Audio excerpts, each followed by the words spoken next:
Upon hearing a scream in the forest, he ran faster than the flash. Upon realizing that the woman in danger had 2 eyes, and that there were no tentacles coming out of her beautiful body, the man cried tears of happiness. The scared girl with her eyes closed heard a strange noise.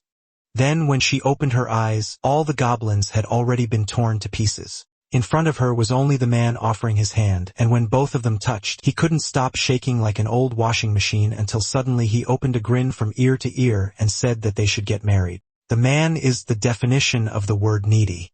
He can't see an e-girl without already wanting to buy Discord Nitro for her. The worst part is that things work out well for him. When he saw civilization for the first time, once again he was impressed that they didn't have tentacles. But soon the police showed up asking for his player card. But what the protagonist gave him was the middle finger right in his face. On the day he went to take the test to measure his strength. When this guy touches a strange white orb used to measure a player's rank in total strength, almost nothing happens. The orb only gets a little darker, and the darker it gets, the stronger the person is. So everyone reads him as an F-rank nobody, and Oh Kong-woo is crushed. He grabs his new ID and leaves right away. That card lets him enter E-rank gates. The girl watching him feels bad because with a rank that low, he'll probably die soon. But then pure darkness starts swallowing the orb until a crack runs through the middle. The girl freezes. This has never happened. Even S-rank players only make it dark gray, not pitch black, and never enough to shatter it. Now she can't stop wondering who this guy really is. Here's the truth. Oh Kong-woo has just returned after being the Demon King in Hell for 10,000 years. Every demon feared him on sight, but after getting sick of hell, he chose to return to Earth. One of his servants, Balrog, asks why he'd go back when he already has everything in hell. No one dares breathe for a second. The Demon King stares down at his servant, and Balrog starts shaking, too scared to meet his eyes as he remembers the power of gluttony. That power lets the Demon King absorb any demon he touches, body and power alike. It's also what brought down the 7 princes of hell. Around the throne room, the lesser demons shake too. Sure, their ruler is angry. The aura of gluttony hangs over Balrog, and he looks ready to die. Then the Demon King finally speaks, asking how this could be called having everything after 10,000 years in hell. The same ugly place and endless killing only made him hate it more. He removes his helmet, and we finally see Otez staring back in anger as he says there has to be more than this. Balrog assumes his king is hungry and orders food at once. The servants rush in with a tray, and Balrog says the meal may be poor, but at least it shows their loyalty.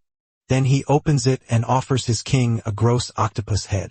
O refuses and hurls it at Balrog, something that nasty isn't food any normal person would eat. Furious energy starts pouring out of him as he says he wants kimchi jjigae. The demons are completely lost. They start shouting and act like it's some legendary meal.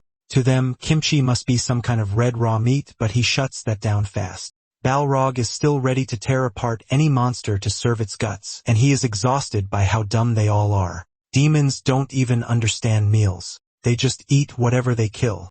Balrog thinks wiping out the 7 princes sounds fun, while the protagonist just wants to read novels like a normal person. Balrog slams his fist down and begs MC to kill him for being too weak to satisfy his king. If these idiots would just listen for once, maybe he could stand them. Realizing his servants are hopeless, O says he'd at least like someone to love. Then a woman walks in and asks if she could be that person. Her name is Lilith, queen of the succubi. As she approaches the throne, the other demons are instantly charmed. Standing before him, she asks if her king really can't accept her heart. She tries to look sweet but always totally disgusted by her. She offers to spend the night with him, and he immediately warns her not to try it. Lilith wraps his arm with her tentacles, and he looks ready to throw up. The lesser demons watch her flirt with their king and envy him.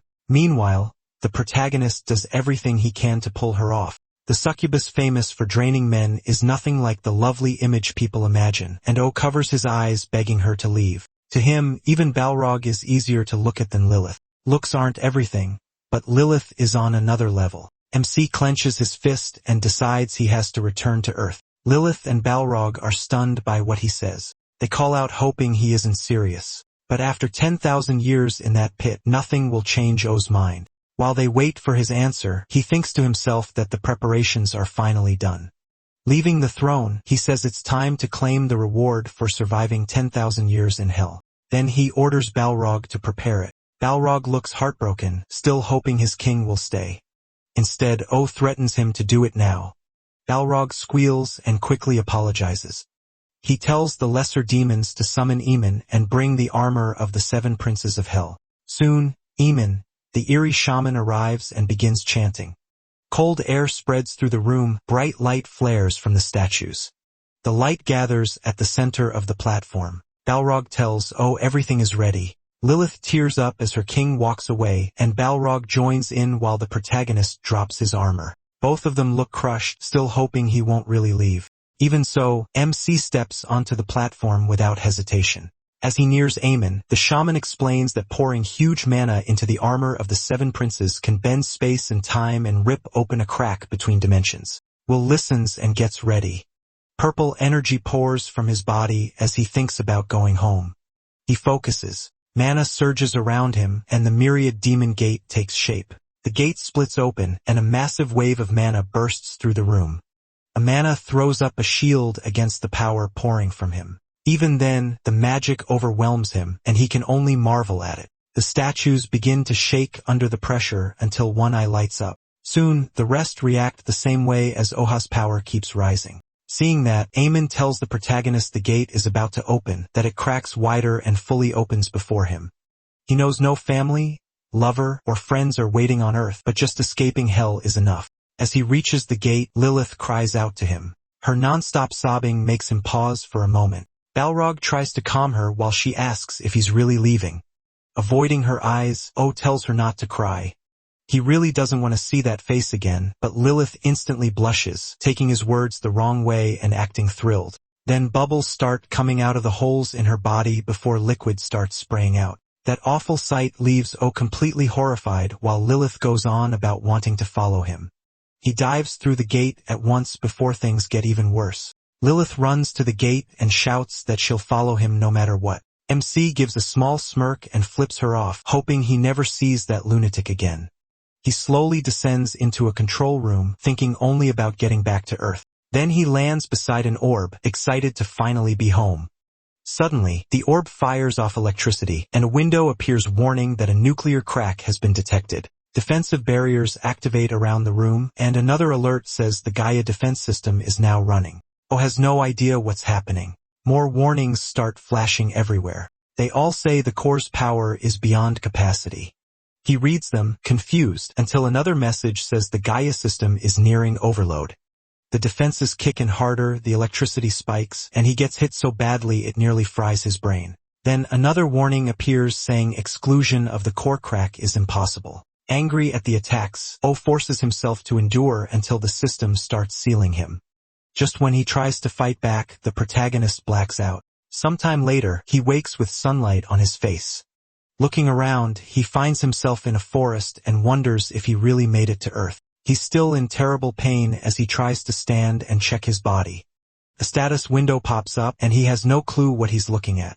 It says most of his powers are sealed and the rest of his stats have dropped way below normal. Just like that, he went from a king to a total nobody in the woods. Kong Wu checks again and confirms it. His powers really are sealed. While he's still reading it, a sharp scream echoes through the forest. Kong Wu spins around and spots a group of ugly goblins coming at him. They charge in, ready to carve him up, and he's confused. Earth definitely didn't have monsters like this before. He tries to cast a spell to wipe them out, but the power cuts off right away. Then he remembers magic is weak in the Myriad Demon Palace. By then, the goblins are already on him, and his options are limited. Still calm, he tightens his fist and switches to another power.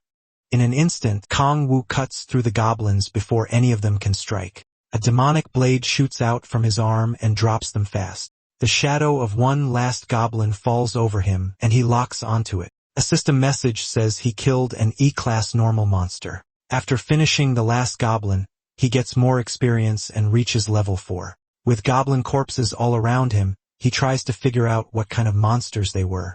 The strangest part is the experience and level system.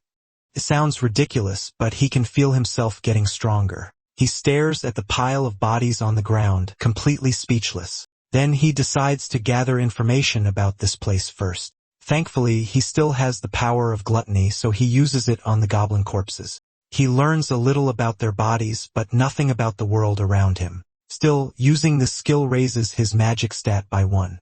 Kong-woo freezes in fear and confusion when the system mentions magic. He curses his luck because magic should only exist in hell. That makes him think he might not be on Earth after all. The idea sends him spiraling. Getting back home was the only reason he endured hell for so long. Then another scream rings out from deeper in the woods. This time he relaxes a little. The voice doesn't sound like a monster. When it comes again, he's sure it's human. Kong-woo bolts toward it at top speed. As he runs, he begs to finally meet a real person, desperately hopes they don't have tentacles. Lilith pops into his head, and he starts praying even harder. He finally reaches the source of the screams and finds a horde of goblins surrounding a girl. One look tells him she has everything a man could want. The moment he realizes she has no tentacles, his eyes fill with tears. At last, he's looking at something that doesn't make him sick. But while he's enjoying that miracle, the goblins are about to kill the poor girl. She shuts her eyes and accepts what's coming to her, then suddenly hears the goblins screaming instead. When she opens her eyes, she finds Kong-woo tearing through them without mercy. She has no idea how he killed them so fast, but at least she's safe now. Kong-woo offers her a hand, and she thanks him with a pure, innocent look. As their hands meet, he's thrilled to finally touch a real girl. Even though he's shaking, he tries hard to look calm. The girl thanks him again and introduces herself as Han Sula. But Kong-woo is still trembling like a mess, and Han Solo starts wondering what's wrong with him. Then he suddenly grabs her hand and blurts out a proposal. Now she's fully creeped out and has no clue why the stranger is acting so weird. Han Solo has no idea what he's even talking about, and he quickly realizes he got carried away. Kong-woo apologizes and tells her his name, but she still looks confused. He asks if she's hurt, and she says it's nothing serious. Still, her legs are shaking badly, and the wound on her body is pretty bad. Kong Sua stumbles and falls against Kong-woo. A phone slips from her cloak, and the second he sees it, he knows for sure this is Earth. He helps Han Seol sit down and decides to patch her up with basic first aid. As he tears off a piece of cloth to wrap the wound, he realizes he can understand her perfectly. While tying it, he remembers banning demon language in hell so he wouldn't forget Korean. At least now talking to her is easy enough. Once he's done, Han Seol quietly thanks him for helping her. He gives her smartphone back, and when she reaches for it, he sees the year is 2023. That means he spent 5 years in hell. He's stunned that monsters showed up on Earth in just that time, even though he thought he had adjusted the time gap well. After that, he decides to rest with Han Solo since she can barely move. While they sit, Kong-woo tries to learn more about this world. She explains that she came into the woods during a solo gate hunt. Even though she awakened as a god player, she admits it was dumb to challenge an E-rank gate alone. All this talk about players and hunting leaves Kong-woo confused. He asks her level and she says she's level 6. When she asks how he ended up in the forest, he gives only a vague answer. Han Sula avoids his eyes when he smiles at her. Then he leans closer until their bodies touch, and she turns bright red. To escape the awkward moment, she quickly stands and says they should get moving. Kong-woo still worries about her injury and asks if she can manage. Her legs are still shaking, but she insists she'll be okay. He puts an arm around her and offers support while they walk. Han Seol gets nervous being that close to such a handsome guy, but Kong-woo insists on helping and says he'll escort her. She points the way and lets him take care of her. He looks genuinely thrilled just to be beside another human. It has been 10,000 years since he last talked to one, so he's relieved she isn't too suspicious. For now, he plans to keep things simple and slowly readjust to life on Earth. A little later, they reach their destination.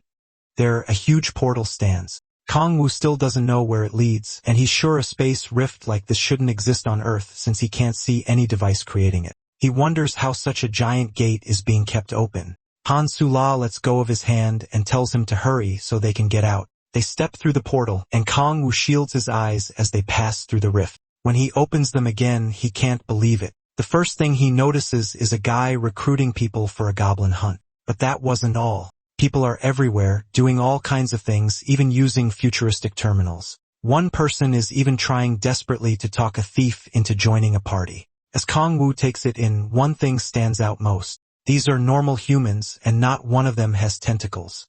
In front of him is a busy futuristic city packed with people.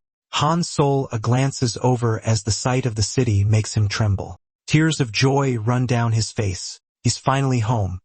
Han Solo notices how worn out his cloak looks and hesitates for a second. Then she speaks up and shyly invites him to come eat at her place. To Kong-woo it sounds too good to be real. He just got back home, and now the first pretty girl he meets is asking him over. In her sweet way, Han Solo explains that she just wants to thank him with a meal. For him, things somehow keep getting better. Kong-woo tries to play it cool, saying he couldn't possibly refuse. Just then, some people stop them and ask them to wait. When he turns around, he sees 2 police officers asking for their player cards. Han Solo starts to take hers out, but Kong-woo has no idea what they mean. With nowhere to run, he uses his trump card. His eyes turn black and his pupils glow green. This power lets him twist what people see and control their perception. It's called the power of oblivion. Without the officer knowing, a demon-like force covers his eyes while Kong-woo flashes him the middle finger. Under the hypnosis, the officer accepts Kong-woo's card, even though it doesn't exist. After that, Kong-woo leaves with Han Solo, while the other officer tries to snap his partner out of it. When they arrive at So-la's apartment building, she tells Kong-woo they'll have to use the stairs since there's no elevator.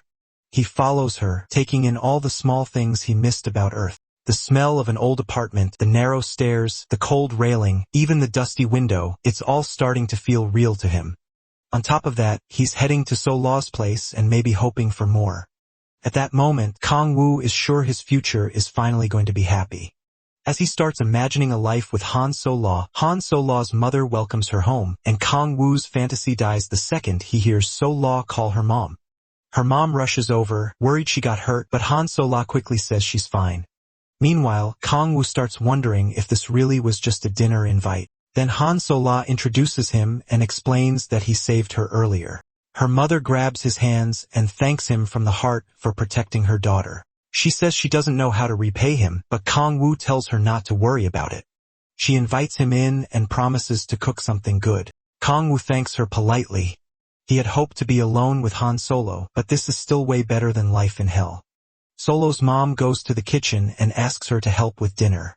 Before changing, Han Solo checks her phone and notices a text from her mom telling her to stay in touch whenever she goes somewhere dangerous. Seeing the phone, Kong-woo remembers he still needs information about Earth, so he asks to borrow it, pretending he lost his own. Han Solo tells him to relax and hands it over. Kong-woo reacts like a kid with a brand new toy running his fingers over the screen. Then he sits at the table and focuses on what he needs to learn. He searches for news from 2018 and finds something important. 5 years ago, the whole world changed when strange gates began appearing across Earth and monsters poured out of them. Guns were useless, and even the Chinese army couldn't stop them.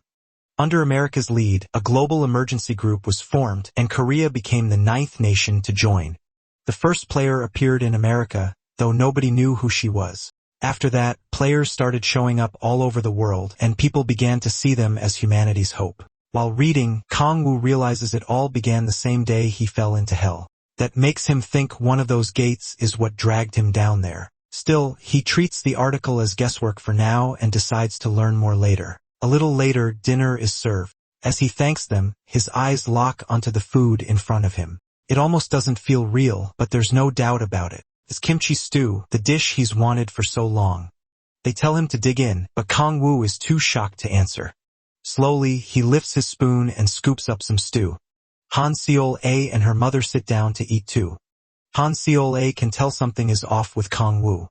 His hand shakes as he brings the spoon to his mouth. She and her mom wait to see if he likes it, but he says nothing. He just keeps eating one spoonful after another. That starts to worry them.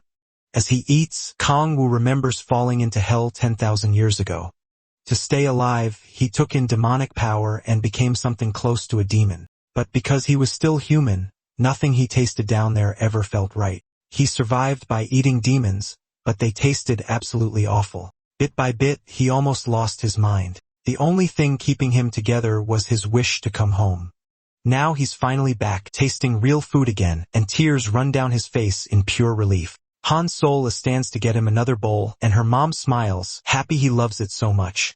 The so-called king of hell keeps eating like a starving bum, grateful he made it back to Earth. His messy manners don't bother Han Solo at all. She just watches him with quiet admiration. Then a huge explosion erupts, but Kong-woo is so focused on eating that he doesn't even react.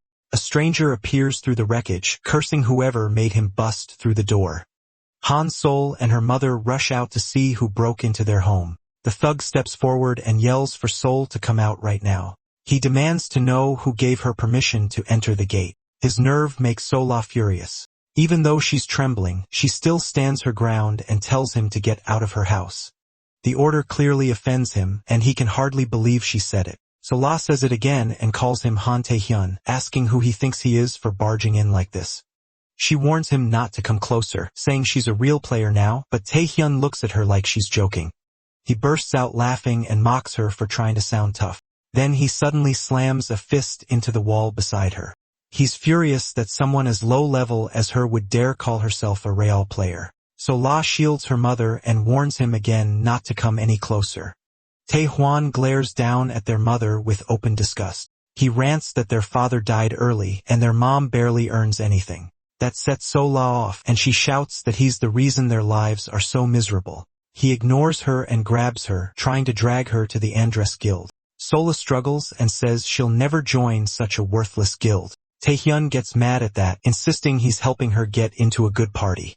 She finally snaps and bites his hand, drawing blood. He instantly slaps her away before she can do anything else. Their mother rushes to Sola after she crashes to the floor. Now Tae-hyun is completely furious. Grinding his teeth, he asks if she really thinks kindness alone can keep her alive in this world. He tells her to come quietly and be an offering. Since she thinks she's a real player, he says they should settle it in a fight, player against player. Their mother begs her son to stop hurting his sister and promises she'll work harder. She gently reaches for his hand, but Tae-hyun shoves her away and sends her to the floor. Seo-ah breaks down and rushes to her mother's side. She screams for her to wake up, but Tae-min shows no guilt at all. He's only angry that their mother bothered him after being told to leave. Seo-ah shoots her brother a deadly glare, but he isn't scared in the slightest. He towers over them like he wants her to try something. He reminds her that she's low-level, while he's a stage 2 metahuman. In his eyes, she has no chance. Then he mocks her, asking if she really thinks she can beat him. He grabs her by the mouth and calls her an idiot whose only value is her pretty face. He admits the only reason he wants her in the Andrews Guild is to look better to his seniors. Other than that, she means nothing to him. Then he suddenly senses something strange. Looking over, he sees Kong-woo drinking down an entire pot of kimchi stew. Even with the house in chaos, this guy only cares about eating. Tae-min stares at him, wondering who this freak even is. Kong-woo keeps ignoring him and eats on like nothing happened, which only makes Tae-min angrier as he snaps, asking if Kong-woo thinks this is some restaurant. Furious, he walks over and demands to know if he can't read the room. Meanwhile, Seo-ah worries Kong-woo is getting dragged into her family mess. Tae-min calls out to the King of Hell, but Kong-woo still doesn't answer. He just keeps eating in total peace. Tae-min turns as if he's leaving, then suddenly smashes the table, sending the food flying. Kong-woo's quiet meal is destroyed, and for a second, he can't even process it. Sola is totally stunned, while Tae-min keeps wrecking the room. Kong-woo stares in disbelief as his food spills to the floor right in front of him. To him, this is a living nightmare. Sola calls out to him, and Kong-woo cries out in grief over the ruined kimchi stew. He drops to his knees in despair, and Tae-min starts wondering if this guy is insane. Even Sola is thrown off by how hard he took it. Her brother asks where she found this beggar. In the middle of all this chaos, the idiot only cares about his stew. While Kong-woo keeps wailing, Tae-min tells him to quit acting pathetic and stand up. But Kong-woo mourns that meal like he lost a child. Then Kong-woo lifts his head, and his eyes turn terrifying. Tae-min freezes as a dark demonic aura pours off him. This is what happens when you ruin a man's favorite meal. Kong-woo is ready to tear him apart for wasting his food, and Tae-min finally looks scared. That fear only makes Tae-min angrier as he bites his lip and clenches his fist. Blue flames wrap around his hand. He's ready to put Kong-woo down. If Tae-min knew who he was messing with, he wouldn't be acting this bold. He pushes away the thought that Kong-woo might really be a demon and calls him crazy. Tae-min suddenly blocks an attack he didn't see coming, then turns to where the spell came from. It was Sola. Holding her staff, she tells Kong Wu to run while she handles her brother, but then Kong Wu shocks her by forming demonic blades from his arms. He charges Taemin at once, ready to cut him down. Soa can only stare, completely stunned by what she's seeing.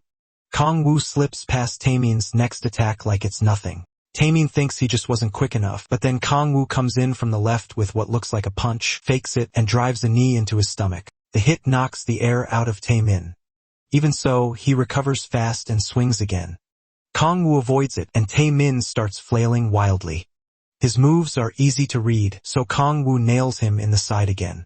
Taemin has probably never been embarrassed like this before. With blood running from his nose, he grabs Kong Wu's legs and insists the attack wasn't that strong. Then he tries to slam him down, but Kong Wu answers with a brutal punch that shows just how weak Taemin really is. Then Kong Wu cuts into the thug with his blades, leaving him beaten and torn up. Taemin doesn't even get a moment to recover before Kong Wu attacks again. He fires flames from his fists, but Kong Wu dodges with ease after fooling him with another fake. Kong Wu buries a punch in Taemin unscoot. The idiot drops to his knees, cursing under his breath. Taemin wonders who Kong Wu really is as he struggles to stand. Before he can, Kong Wu plants a foot on his head and pins him down. Taemin still wants to fight back, but Kong Wu isn't finished with him yet. The Demon King drives his blades into him, and Taemin lets out a pathetic scream. Kong Wu tells him to quit whining and act like a man. This is only the start of his punishment. He's going to make Taemin pay for every drop of kimchi stew he spilled. Taemin can't understand why he's this mad over food, but he has no clue what Kong Wu survived for the last 10,000 years. Kong Wu yanks him up by the hair for insulting that precious meal, and with murder in his eyes, asks if kimchi stew means nothing to him. Now Taemin knows he messed up. He tries to apologize, but the words won't come out right. Before he can explain, Kong Wu starts slamming his head into the floor over and over. That stew must have been priceless for Kong Wu to lose it like this. Even that isn't enough for him, and Taemin is barely awake now. Kong Wu orders him to say kimchi stew is sacred, then starts counting. 1, 2. Taemin is already shaking from the pain in his arms. When Kong Wu counts 1, he weakly answers, kimchi stew, not loud enough. So Kong Wu pushes the blades deeper into his arms. At this point, Taemin regrets everything. He can't believe how much pain and shame he's going through. Looking even crazier now, Kong Wu starts counting again, and Taemin finally screams it loud enough, admitting that kimchi stew is sacred. Even that still doesn't fully satisfy Kong Wu. He stomps on him and demands he shout louder, like he's praising a god or confessing his love. Seol-ah can only watch as her brother suffers through all of this. She's scared and confused because none of it makes any sense. Kong Wu keeps forcing Taemin to scream with everything he has, but pleasing him is impossible. The tone still isn't good enough, so he tells Taemin to keep yelling until his voice reaches the 7th octave. Terrified, Taemin has no choice but to obey, so he screams at the top of his lungs, praising the greatness of kimchi stew until Kong Wu is finally satisfied. At last, the Demon King pulls back his blades and ends Taemin's pain. Looking down at him one more time, he warns him never to insult kimchi stew again. Taemin lies there in agony, wondering what is wrong with this insane man. Later, the house is cleaned up, with the broken furniture stacked off to the side. Seol attends to her injured mother as she rests on the couch. She's still deeply worried about her mom, then she glances toward the kitchen. Taemin is stuck washing dishes and cleaning the mess he made, whining the whole time. He regrets ever meeting Kong Wu and wishes he'd just leave. Getting humiliated was bad enough, but Kong Wu also took his clothes. Meanwhile, Kong Wu couldn't care less and just scrolls through a phone. Taemin keeps crying to himself, wondering how his life got wrecked over kimchi stew.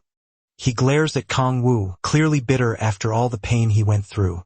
Kong Wu notices, slowly sets down his cup, and Taemin instantly yelps and turns back to the dishes. Then Kong Wu asks if he's upset that kimchi caused all this. Taemin knows it's bait, so he doesn't dare answer wrong.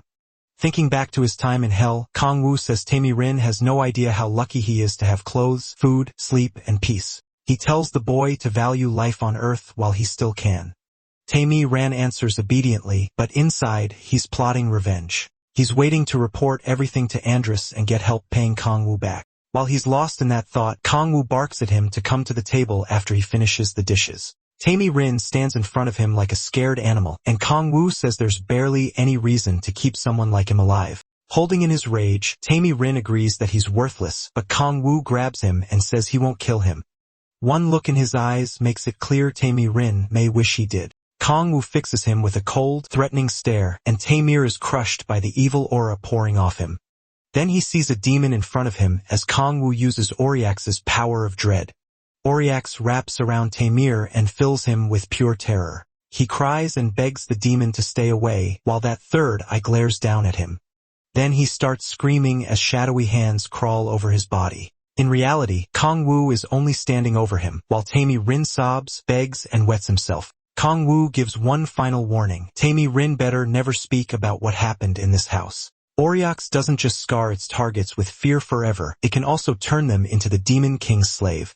After seeing how pathetic Tammy Rin looks, Kong Wu tells him to get out. Shaking all over, Tammy Rin leaves after the worst humiliation of his life. Kong Wu is just glad to be rid of him. Se Lu watches her useless brother finally leave the house, still too stunned to say anything after all that happened. Once again, Kong Wu has saved her like some unexpected hero. That hero goes right back to his phone and realizes he's broke. If he wants to live in this world, he needs money fast. Then something catches his eye. He finds an article about magic stones and realizes they could make him money. So Kong Wu asks Solo to show him any magic stone she has. She digs through her bag and pulls out the E-rank stone they got from the goblin. The article said darker stones are worth more. Kong Wu studies it, but he can't feel any magic from it. He does sense something inside and remembers gaining a magic point after absorbing the goblin's essence, which makes him wonder what these stones really contain. Then he realizes it isn't demonic energy at all, but a different force called magic. Even so, he still doesn't know where the demonic energy is coming from. Kong Wu gives the stone back to Scylla and decides to gather more and sell them for now. To do that, he'll need a player card, which reminds him of the police officers he met. Seol H tells him there isn't a player support center nearby. The closest one is at Seoul Station. She needs to go there too and asks if he wants to come with her. Looking at her home and her injured mother, Seol Homer explains that she's trying to earn money for her family. She admits it was stupid to rush into the gate like that and thanks Kong Wu for saving her and teaching her a lesson. After years of seeing only monsters, the Demon King thinks he may have finally met an angel. Selmer says she's going to relearn the basics and aim for her second awakening. Kong Wu wishes her luck, though he still doesn't plan to help her yet.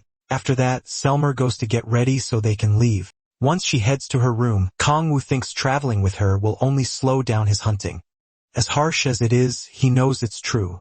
Right now, all Kong Wu can do is get his power back and cut out anything that slows him down. Meanwhile, Selmer changes into a white robe. Kong Wu stands by the window, thinking about one thing, getting strong enough to survive here. He tells himself to push through, just like he did back in hell. Then Selmer comes out and asks for his ID. Since he obviously doesn't have one, she says they need to stop by City Hall first. Later, Kong Wu looks over his brand new ID on the train. What bothers him is how easy it was to get. At the office, the woman even asked if he needed anything else, and Kong Wu was stunned there was no missing person report for him at all. That means no one even knew he was gone all those years. That thought crushes him. His thoughts sink into despair and drag him right back to the nightmare of hell. Solner pulls him out of it by calling to him and pointing ahead. They're almost at the player station. Kong Wu glances outside, taking in the city. Solma is excited too. He slips the ID into his pocket and says things will change from here on out. Then he agrees the city really is impressive. Soon, the train reaches the player support station. They get off and Solma leads him to the player support center headquarters. Kong Wu is still surprised by how huge the place is when Selma says she has something for him. She gives him her old phone so he can call her later. Kong Wu thanks her, feeling like fate really did send him an angel. After that, she goes to sign up for the basic classes and they part ways. Before leaving, Sellers says she might be late and asks if he wants to get dinner later. Kong Wu agrees right away, happy to lock in another date with the prettiest girl around. He looks over the building once more and watches players moving all around. Then he spots a terminal that takes ID cards and walks over to insert his card. The machine confirms who he is and prints a waiting ticket. It also tells him to head to the testing room. Then the ticket starts glowing, leaving him confused. A waypoint appears on the floor and shows him where to go. He follows it, sits on a bench and waits. Behind him, two players start chatting.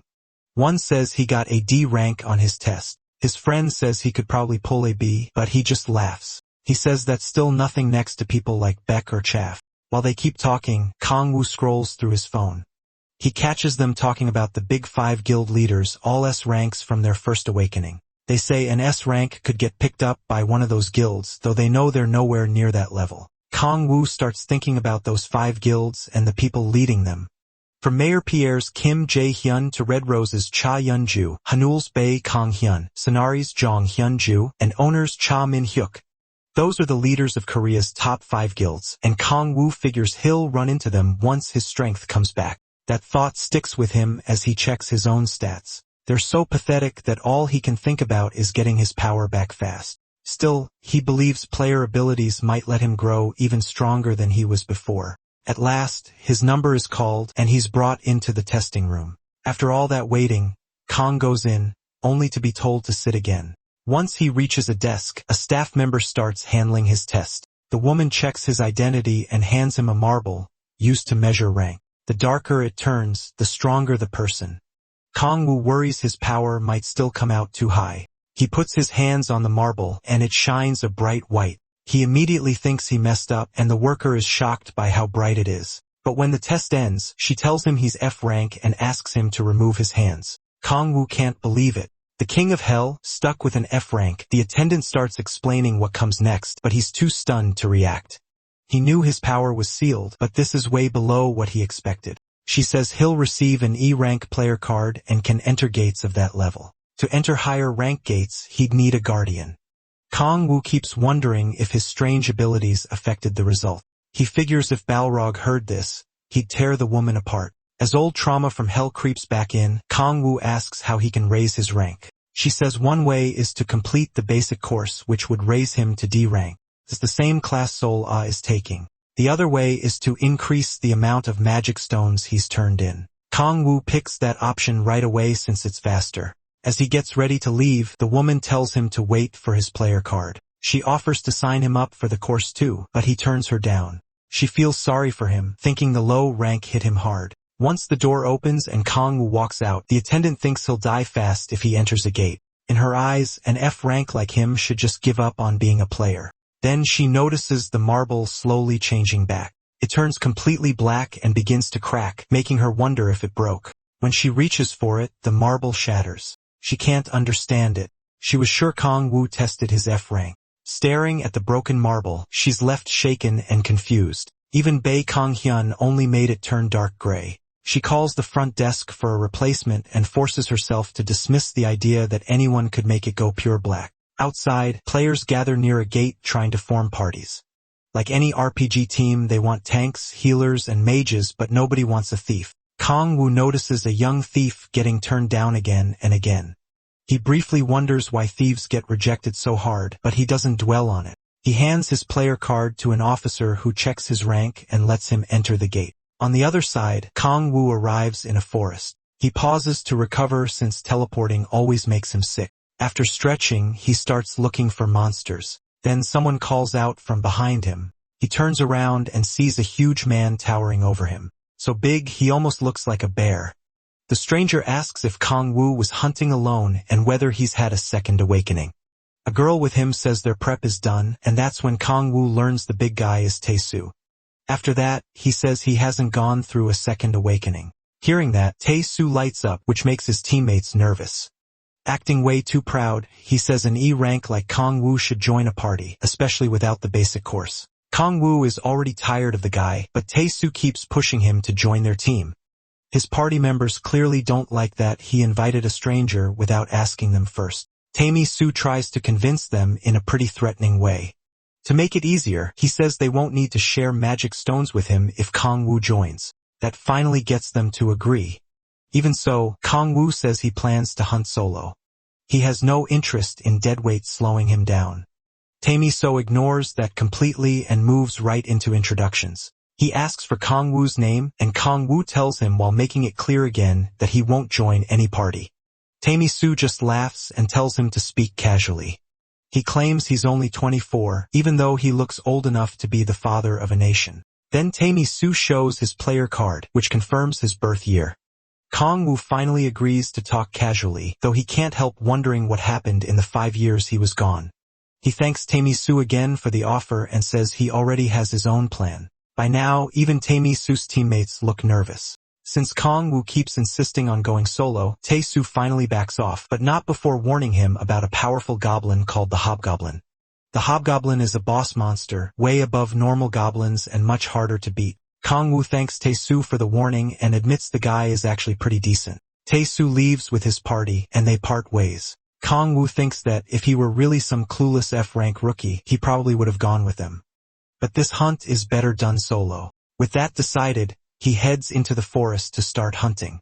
He tears through the woods at blinding speed and quickly spots goblin tracks. Not long after, he finds a camp packed with goblins. Kong Wu moves right in and drops one before the others even notice. Then his arm blades come out and the next goblin gets cut down. Looks like he hit the jackpot. The goblins freeze in fear, but they still raise their weapons and prepare to fight. Acting almost polite about it, he invites them to begin. The goblins charge in, furious, but they stand no chance against the King of Demons. One after another, Kong Wu cuts them down before any of them can touch him. More goblins keep jumping at him, but none of them can stand against the King of Hell. These filthy monsters aren't even a real challenge, and he keeps tearing through them with ease. The fight drags on, yet the goblins still don't know when to quit. They're so brain dead, they don't even realize they should run. After a while, the goblins finally understand they're doomed and start shaking. Even after killing so many, Kong Wu sees there are still plenty left. That only makes him happier. More enemies to play with, so he keeps the slaughter going. Eventually, all that fighting starts to wear him down. Bodies are piled everywhere, and he admits wiping them all out took some work. Then a system message appears, saying he earned experience from defeating the goblins. His level jumps up by 4, and he realizes leveling also gives him demonic energy points. After that, he touches one of the corpses and uses gluttony on the rest. His power picks up traces of demonic energy, but it isn't coming from the magic stones.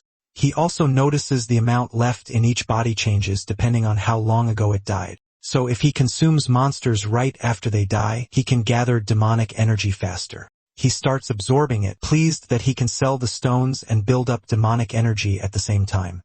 Once that's done, all he has left is collecting the magic stones. As he picks them up, he starts daydreaming about how much chicken he can buy with all that money. He even compares pulling flesh and bones from goblins to eating chicken. He starts drooling, already thinking about getting food with Sillil once he gets paid. The idea of Sillil feeding him like a lover sends him over the edge, and he starts scooping up stones like a vacuum. Then the ground suddenly begins to shake and the air changes. Kong Wu senses something's wrong and turns toward the source. A giant goblin steps out of the woods, and Kong Wu wonders if this is the hobgoblin Tae Su warned him about. Its presence alone is terrifying. The monster locks on to Kong Wu and lets out a wild scream. Kong Wu is surprised to see it can use magic. The hobgoblin rushes straight at him, leaving him only a split second to react. He brings out his blades and gets ready to fight. He's calm because his demonic energy should be stronger than the hobgoblin's magic, but that doesn't mean he's safe. The creature brings its sword down, and Kong Wu barely dodges in time. Even with its huge body, the hobgoblin stays fast and follows with another strike. Kong Wu is in a tight spot, but he still manages to block while airborne. The goblin doesn't stop there and comes after him again, ready to crush him like a bug. Another heavy swing tears through the battlefield. Kong Wu blocks it with his blades, but the real problem is the monster's raw strength and size.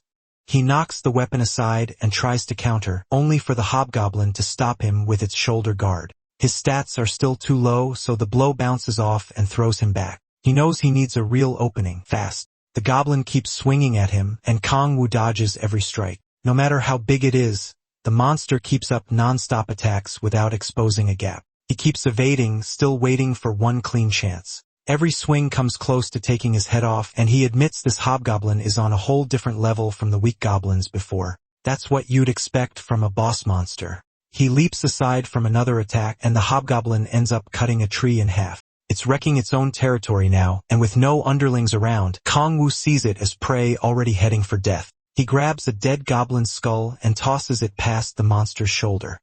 The hobgoblin notices its fallen comrade's skull and flies into a rage at the insult. It charges him exactly like Kong Wu planned. He tightens his fist, pulling together, crushing power and fury. Then he uses the demon Crossel's rage and forces that power into the hobgoblin. At first, it looks like nothing happened, but that's not true. The monster suddenly becomes even crazier, ready to tear Kong Wu apart. Kong Wu is pleased the plan worked. As the hobgoblin attacks again, he slips past the strike, and everything behind him gets cut down in one sweep. The hobgoblin keeps attacking wildly, not caring what it destroys.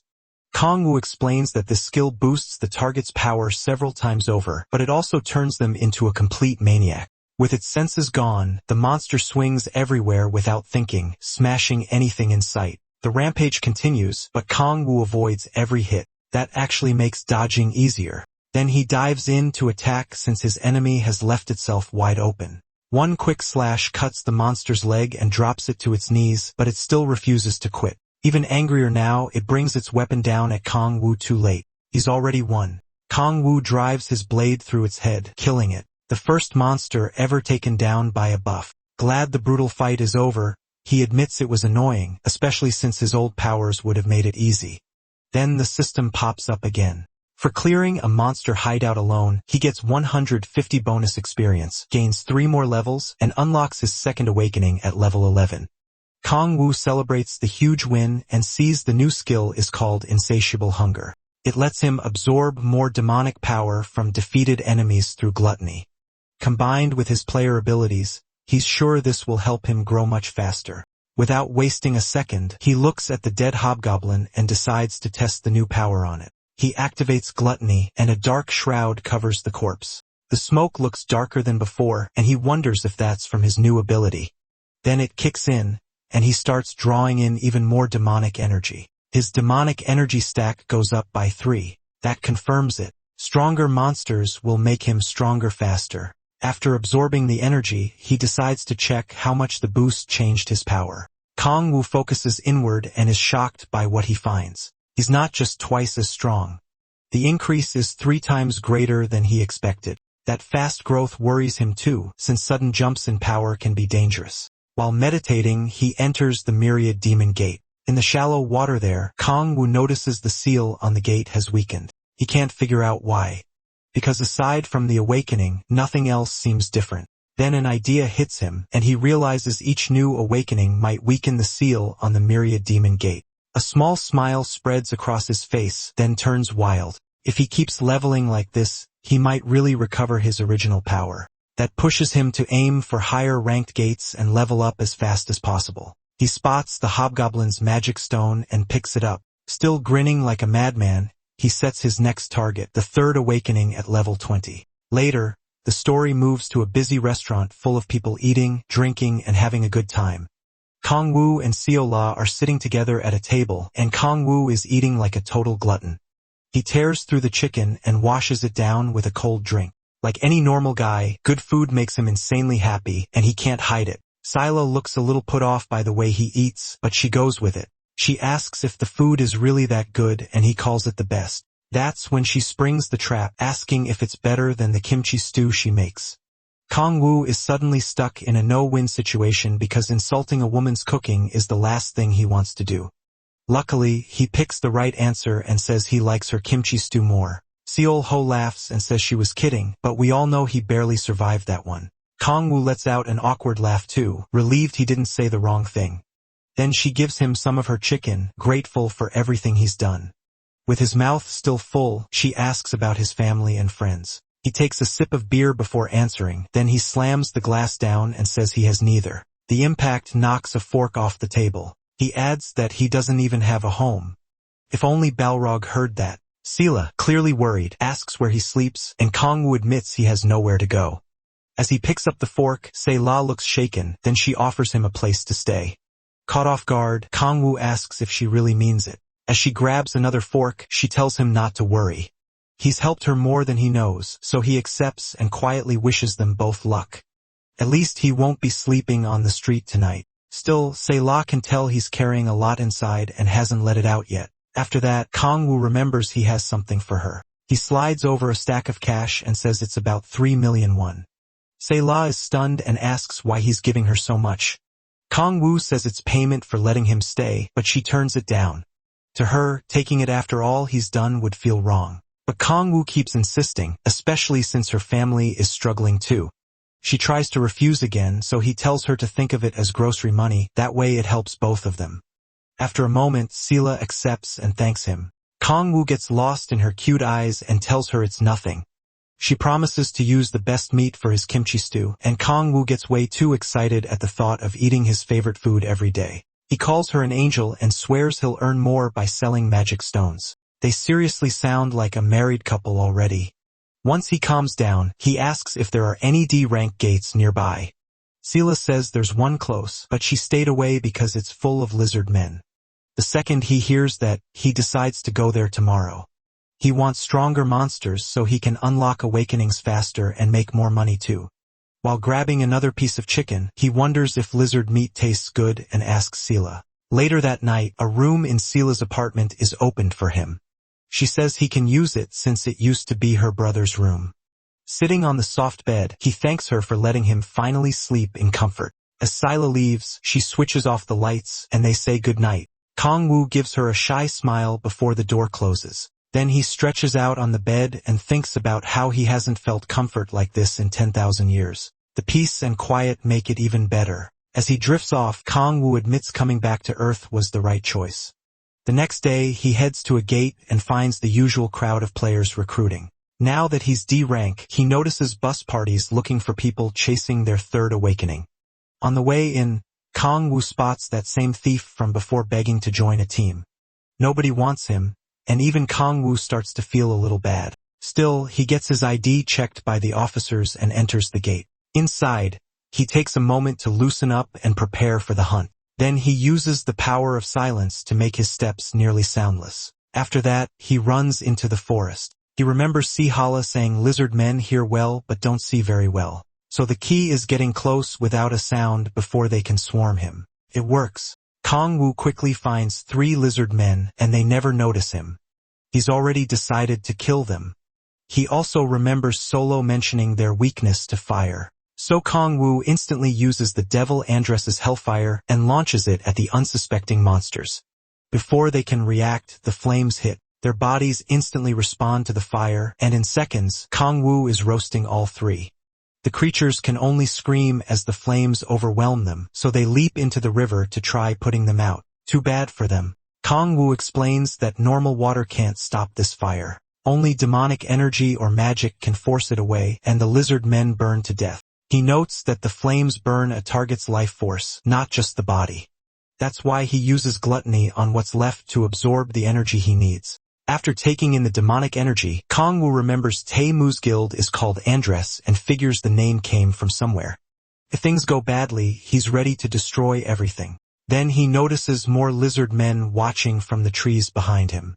They're clearly angry about their dead comrades, but to the Demon King, that just means more power. After killing them, he wonders if it's better to hunt lizard men in groups or pick them off one by one.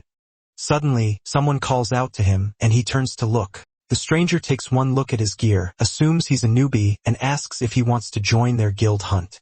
Already annoyed, Kong-woo asks who they are. Their leader proudly says they're from the Andress Guild. Kong-woo glances at the pendant the idiot is wearing and is not impressed at all by the guy's attempt to look cool. He turns to leave and flatly says he's not interested. The leader gets mad that Kong-woo brushed them off. The girl beside him worries their master won't like this when they return. So the fool decides they'll beat Kong-woo up and drag him out half dead. The whole group looks ready to cause trouble. Clashing his armed guards together, the leader says they're about to teach him a lesson. Meanwhile, Kong-woo tears through the forest, burning every lizard man he finds. They keep screaming as the fire eats away at them, but they can't do anything. Each time one dies, Kong-woo absorbs the body right away. After a while, he clears the whole area and devours every lizard man there. While absorbing the last one, he thinks it's probably better to take the risk and level up fast, but he's still not fully sure. Then someone calls out to him again. He instantly knows it's that idiot party leader from earlier. The guy shows up with his lackeys and claims he's just checking whether their new recruit is hunting properly.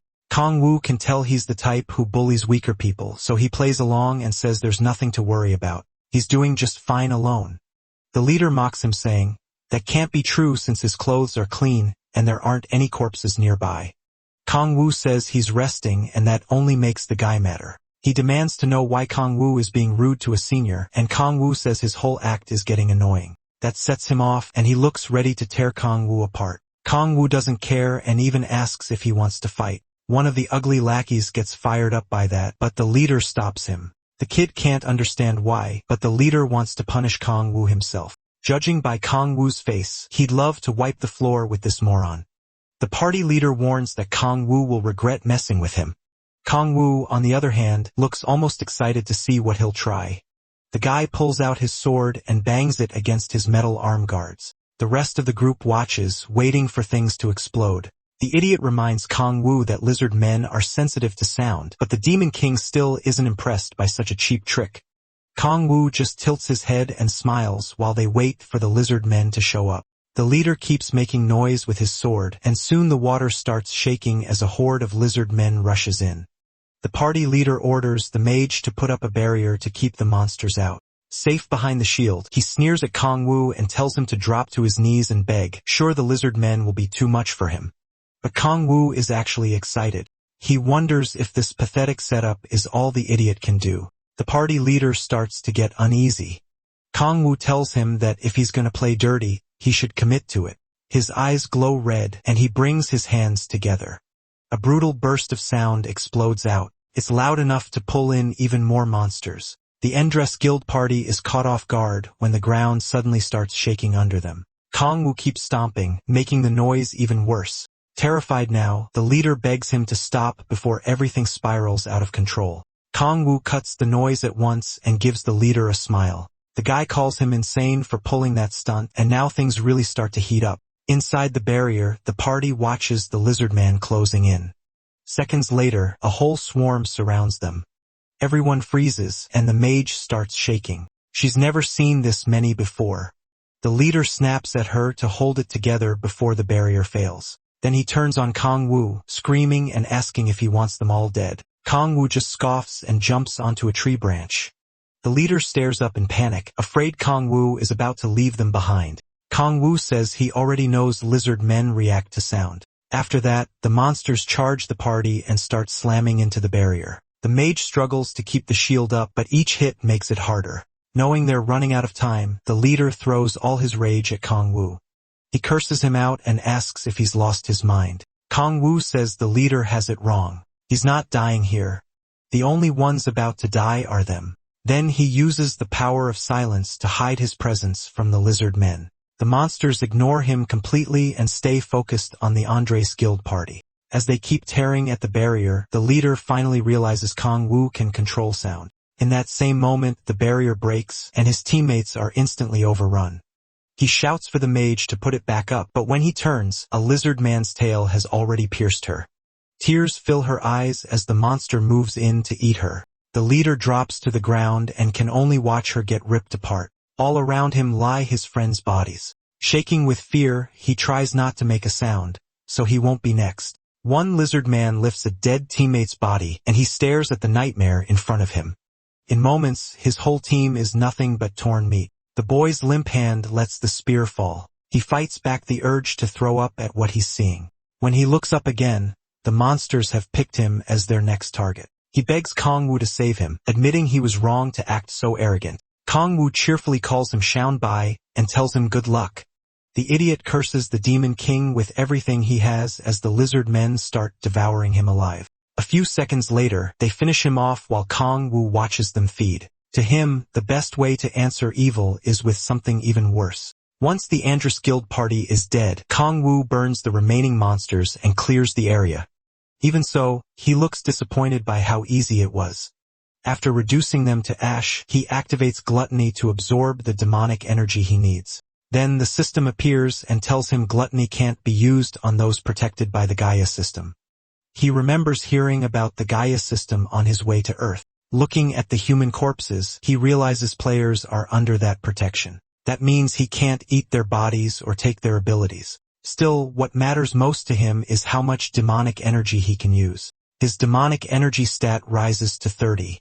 Seeing that, he's pleased by how much stronger he's gotten. It's not just the amount either. Kong Wu uses Hellfire and finds that the quality of his demonic energy has improved too. Now he just needs to level up. Excited for his third awakening, he picks up the last magic stone near Seon Bei's body. After all that hunting, the third awakening feels close. He goes deeper into the forest to keep hunting. 3 days later, at Seol-ah's apartment, he's busy eating another pot of his favorite food. Kong-woo praises Han Seol-ah's cooking, and she asks if he's heading out to hunt again. He says yes and tells her he'll be back by dinner. Han Seol-ah worries he's overdoing it since he hasn't rested in days. As she sets the kettle on, Kong-woo assures her he's fine. She tells him her lessons will be over in a few days, and after that, she'll start hunting goblins. She's not sure how it'll go, but she wants to reach her second awakening fast. Kong-woo tells her she'll get there soon. Then Han Solo offers him one more cup of tea before he leaves, and, of course, he says yes. A moment later, she remembers something and asks if he's heard the recent gate rumors. She says people have been talking about cow players. It might just be gossip, but she warns him to be careful in the gates. These cow players fake their ranks and attack other players. Kong-woo guesses the rumors started because of what happened with the Andres Guild party. He's sure he checked the area and made sure there were no witnesses. Since the bodies looked like lizard men killed them, he figures he's safe even if the rumor points his way. Still, he knows he can't relax. He needs to be ready for anything and keep leveling up. After more hunting, he finally reaches level 20 and unlocks his third awakening.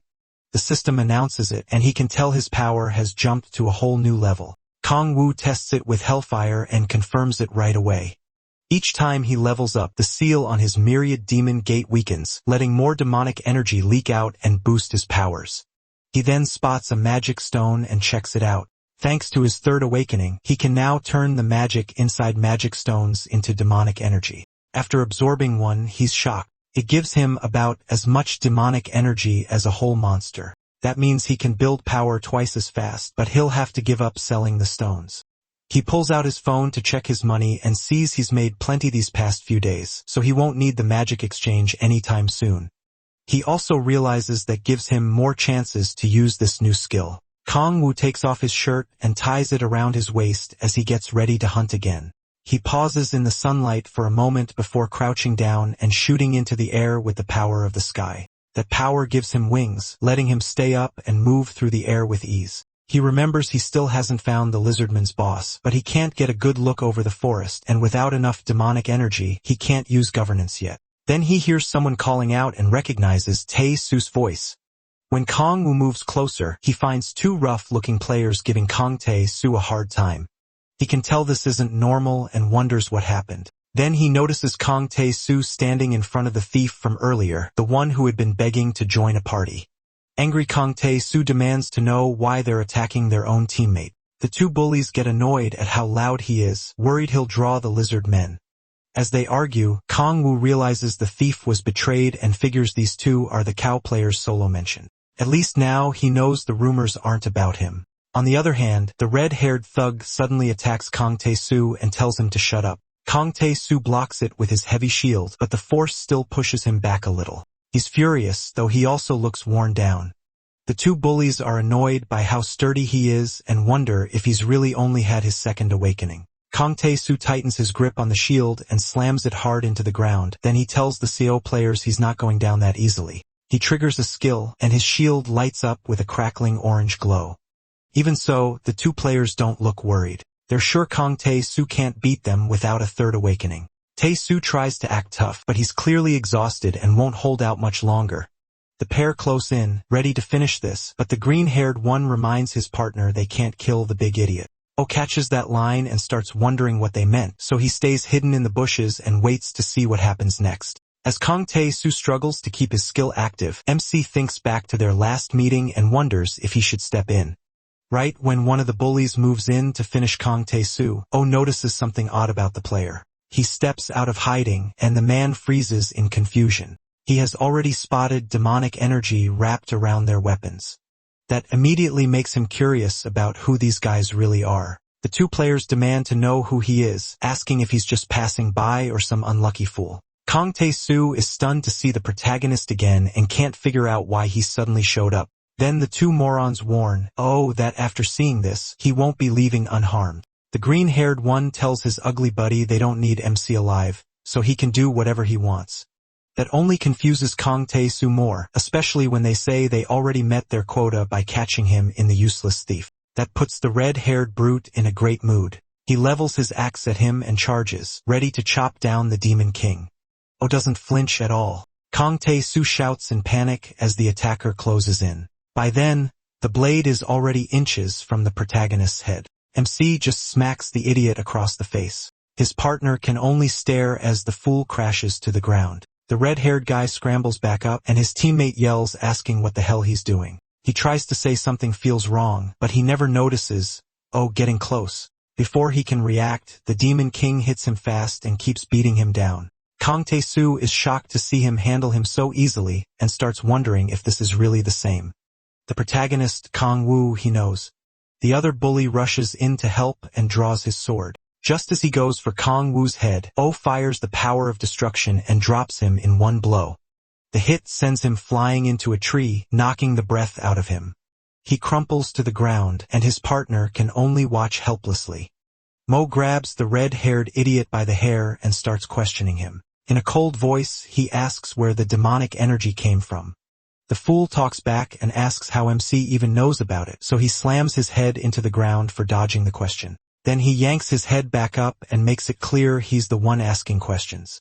Giving him one last chance, the protagonist asks again where he got the demonic energy. The guy says he can't tell him, and Oh makes him regret that by using the power of dread. A demon appears before the terrified fool and drags him into a nightmare far worse than anything he's known.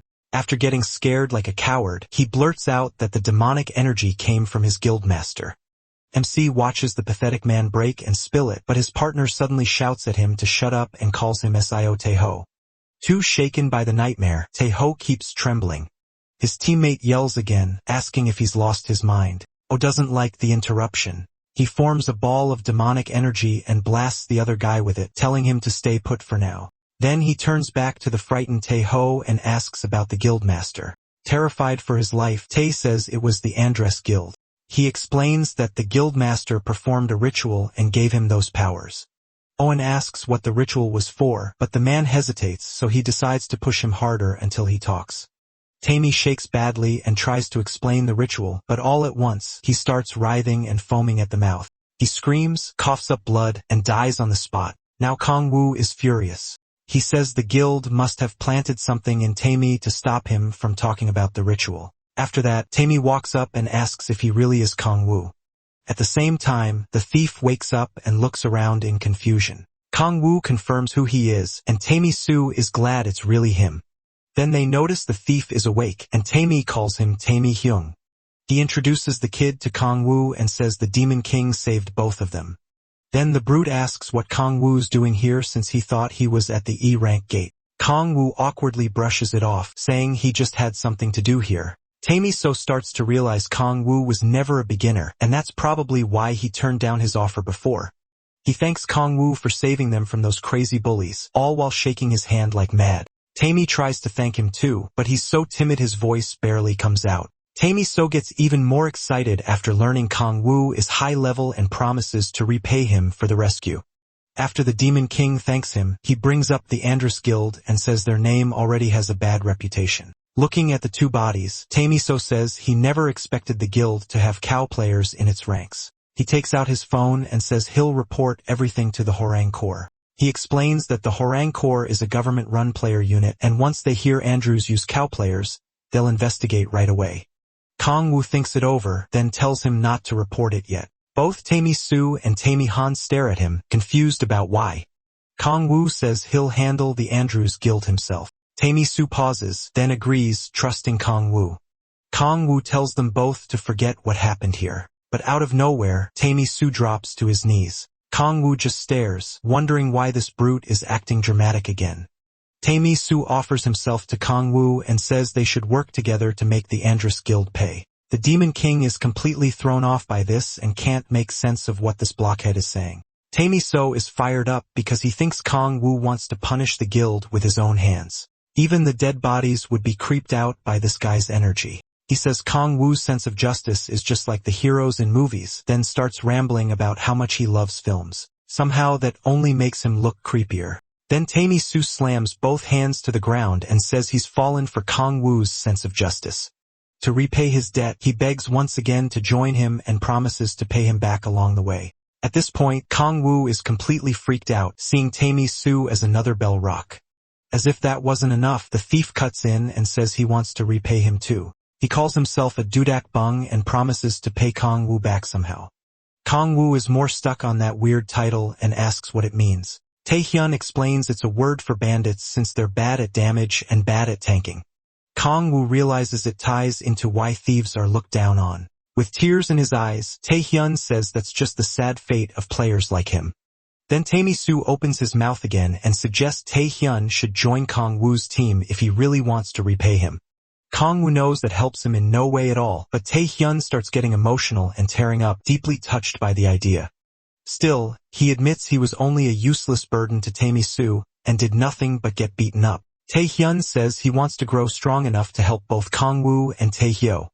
Taehyo praises his courage and determination, while Kong Woo becomes sure these two idiots have lost their minds. After that, Taehyun bows and gets ready to leave. Kong Woo admits it's not so bad having people owe him. The real problem is what to do with Taehyun. After the blockhead says goodbye to Taehyun, Kong Woo asks what level he is. Taehyun says he's level 12 and reached his second awakening not long ago. His first awakening skill was C rank, so he got here through hunting. Kong Woo is impressed and asks what rank the second awakening skill is. Taehyun Soo says it's a rank, and Kong Woo admits the blockhead has more potential than he expected. Still, he wonders why he hasn't joined a guild. Taehyun Soo says he was thinking about joining one before, but now he doesn't see the point. Kong Woo's face says he has no clue what this idiot means. Sadly for him, Taehyun Soo says he's decided to stick with Kong Woo, still giving off that same hot-blooded Balrog vibe. Even so, he'd be a solid ally for Kong Woo. After all, players with a high second awakening usually get stronger third and fourth awakenings too. That makes Kong Woo think about Seola, who'll be getting her second awakening soon. In the end, Kong Woo accepts and lets Tae-soo join his team. Tae-soo then asks for his number so he can help whenever he's needed. As Kong Woo puts his contact info into the phone, he asks for one thing in return. The big idiot lights up, waiting for the request like a kid getting candy. Kong Woo tells him to party up and level with someone finishing basic training in a few days. That person is a healer, and Tae-soo happily agrees. Once the number is saved, Tae-soo promises to build a strong party and not disappoint him. After that, Kong Woo wonders if he should go straight to the Andres Guild. A moment later, he grabs the half-dead cow player and checks if he's still breathing. The poor guy tries to pull away, but Kong Woo has questions and warns him not to lie if he wants to stay alive. With a terrifying stare, he tells the man to nod if he understands. The guy quickly does, then Kong Woo releases his neck. He learns the man's name is Kong Chul-ho. Nearby, Tae-soo looks uneasy about the way Kong Woo is questioning him. Kong Woo glares at Chul-ho and brings up what he said earlier about capturing a player and taking them back. Hearing that, Chul-ho starts sweating and claims he never said anything like that. Kong Woo answers with a kick to the face, and Chili-ho screams. One look in his eyes makes it clear that kick woke him right up. Kong Woo hauls him up again and asks if he remembers now. This time, Chili-ho admits the captives are taken alive as sacrifices. The useless thug keeps shaking in fear while Kong Woo thinks over what he just heard. Then he throws Chili-ho aside. He also remembers Han Tae-hyun mentioning the same thing before. That's when Kong Woo gets an idea and breaks into a creepy smile. He grabs Chil-ho again and stares him down with cold demonic eyes. Then he says he has a favor to ask. With that look on his face, Chil-ho is definitely about to regret his life choices. Later, Chili-ho heads past an alley carrying luggage. Someone stops him and shines a flashlight in his face. After confirming who he is, the man says he and Tae-ho had gone out to find sacrifices. He asks why Chili-ho took so long, then notices how badly beaten he looks. Since they went into a D-rank gate, that makes no sense. He also asks about Tae-ho, and Chuli-ho says he's dead. The man is completely thrown off by that. Chuli-ho tries to move on, but the man keeps asking how Tae-ho could die in a D-rank dungeon. As he hands over the luggage, Chili-ho says there was a high-level player inside, and Tae-ho died helping him kill that person.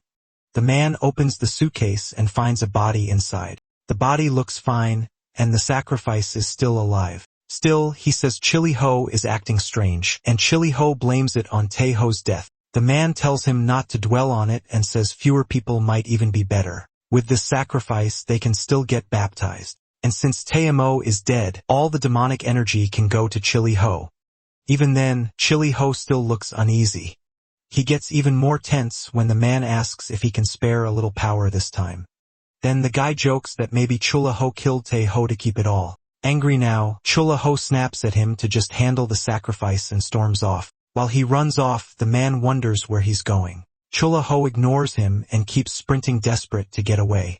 After that, the man carries the luggage inside, thinking Chili Ho took Tae Ho's death harder than expected. Later, he enters a strange room where some kind of cult ritual is already going on. At the altar stands the guild leader who says he's late. The lackey repeats what Chili Ho told him and mentions Tae Ho's death, but the leader only cares about the sacrifice. He orders him to bring it over fast since they're out of time. The suitcase is unzipped and the guild members begin chanting. Then the guild leader lifts Kong Wu's body onto the altar. He calls on the power of Andres, saying it's been a year since his conversion. Then he asks his god to grant him greater power. The chanting goes on as Kong Wu is prepared for sacrifice. The leader thinks this will satisfy his followers by giving them the demonic energy they crave as players. Then he removes his mask, revealing a rotten face, and starts the ritual. He orders one of his men to bring magic stones, and the lackey opens a chest packed with them. As his followers' greed grows, the power becomes more demonic, and the leader dreams of becoming a full demon. He asks who was supposed to be baptized this time, and the man says it was Chaelhol, but that fool ran off. Hearing that, the leader decides there will be no baptism today. The followers are stunned, but he shuts them down at once. He says only those who do the work deserve baptism, and without his teachings, none of them would even get the chance. Still, since the sacrifice has no owner now, he decides to keep it for himself. Then he turns to his lackeys and announces the ceremony will begin. The crazed leader crushes a magic stone and releases demonic energy into the room. At the same time, the markings around the altar begin to glow. With this many magic stones, he'll be able to hold more rituals and keep feeding on that power. Then space suddenly cracks open and demonic energy starts pouring out. The leader wants to absorb all of it himself, but doing that would kill him. That is why he needs a medium. If the sacrifice absorbs the energy until death, he can drink the corpse's blood and take in the refined demonic energy. So he starts pouring it into Kong Wu's body, not realizing he's the one walking into a trap. He even prays for the energy to consume Kong Wu and kill him. Too bad for him. Kong Wu keeps absorbing it while pretending to suffer. The guild leader starts wondering if Kong Wu has an rank ability because he's lasting so long that only makes him happier since a better medium means more demonic energy for him. The veins on Kong Wu's face bulge, and his body shakes as he keeps taking in more power. The leader is amazed by how good this medium is. Excited now, he tells Kong Wu to keep screaming and absorb even more as the intake keeps rising. Meanwhile, Kong Wu slowly regains more of his old power. Before long, the absorption rate becomes insane, and the leader starts wondering why it won't stop. For the first time, he's terrified, and he begs for it to end. But it's already too late. His followers get nervous too, unable to tell what's happening. Then their leader starts screaming, desperately begging for the absorption to stop somehow. After a while, it finally does. The leftover energy spreads through the room. Shaken and stunned, the guild leader drops to his knees and claws at the floor. He can't understand how everything went wrong. Kong Wu rises and casually says the boost gave him 20 levels. The leader, completely confused, asks what he means and how that's even possible. Kong Wu then asks if he can run the ceremony one more time. Smirking, he mocks the man and tells him to go ahead just once more. That pushes the guild leader over the edge, and his followers start worrying.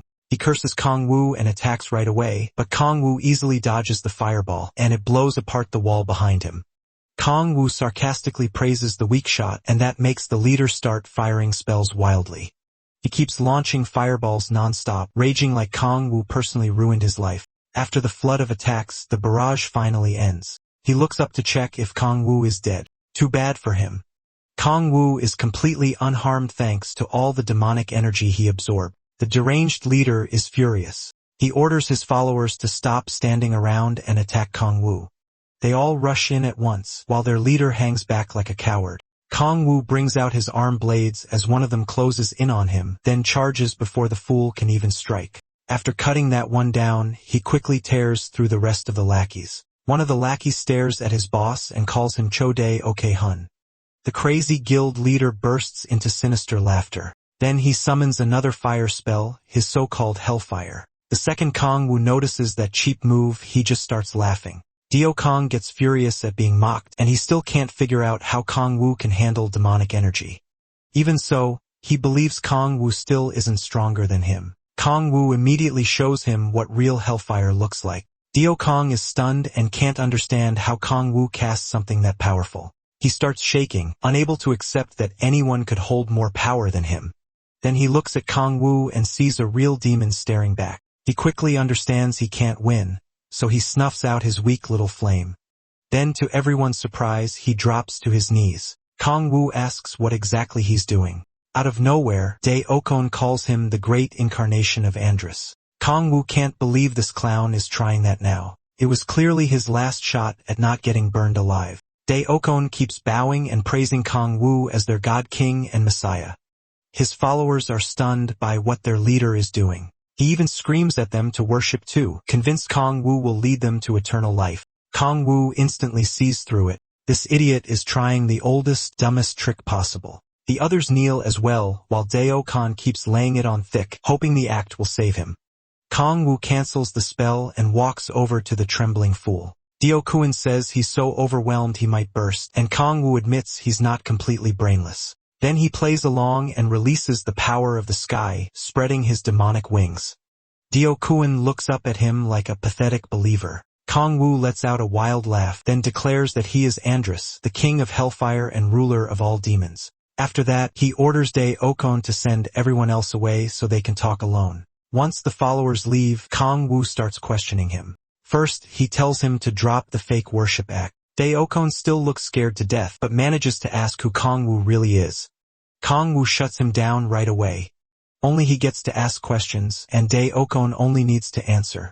With a look that could kill, Kong Wu asks how he used magic stones to make a crack with magic. Dae Ok Han says he learned it after someone preached to him.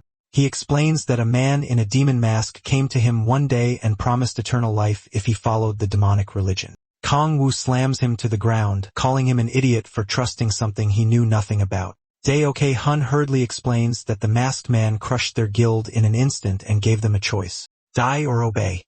Scared for their lives, they accepted his preaching and followed his orders. When Kong Wu asks where that man is now, Dae Ok Han says he never saw him again. They only got orders through letters. Even so, Kong Wu calls him a dog for following those orders. Dae Ok Han tries to say it was because the man was too strong, but Kong Wu doesn't buy it. He knows Dae Ok Han may have been forced at first, but after that, he kept doing the ceremonies because he wanted more power. Kong Wu wonders who the masked man is and realizes this isn't something he can ignore. Then he orders Dio Kuin to hand over the letters. The guild leader gives him one letter, and Kong Wu is surprised that's all there is. This really proves how stupid this guild leader is. Kong Wu opens it and reads that people should accept demonic energy, become demons, and gather as many players as possible. It still doesn't add up, so he asks if Dio Kuin was the only one approached. The guild leader says he hasn't met anyone else. Kong Wu doesn't believe that for a second. If this is meant to grow the demonic religion, Dio Kuin can't be the only one.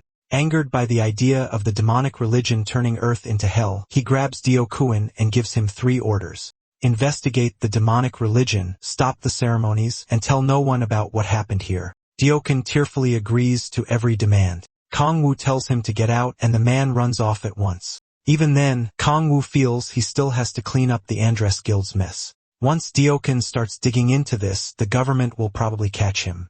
But Kong Wu still thinks the demonic religion is worth investigating. And once Dio Kuin and his followers outlive their use, Kong Wu plans to get rid of them too. With that settled for now, he takes a moment to heal himself. A little later, he returns home and greets the only woman in his life, Seo Yo. She's clearly worried since he was gone so long without contacting her. He checks his phone and sees all her missed calls. He was just too busy to answer. Kong Wu apologizes and says it wasn't anything serious, which finally eases her mind. He thanks her for worrying and promises to call next time if he's out that long. That makes her blush. Then she heads off to finish dinner, and Kong Wu asks for his favorite. Seole says she's already making kimchi stew with top-quality meat. Excited, he thanks her for cooking such great meals every night. She also shares some good news. She's had her second awakening, and Kong-woo can't believe it. Getting a little smug, she tells him to listen closely.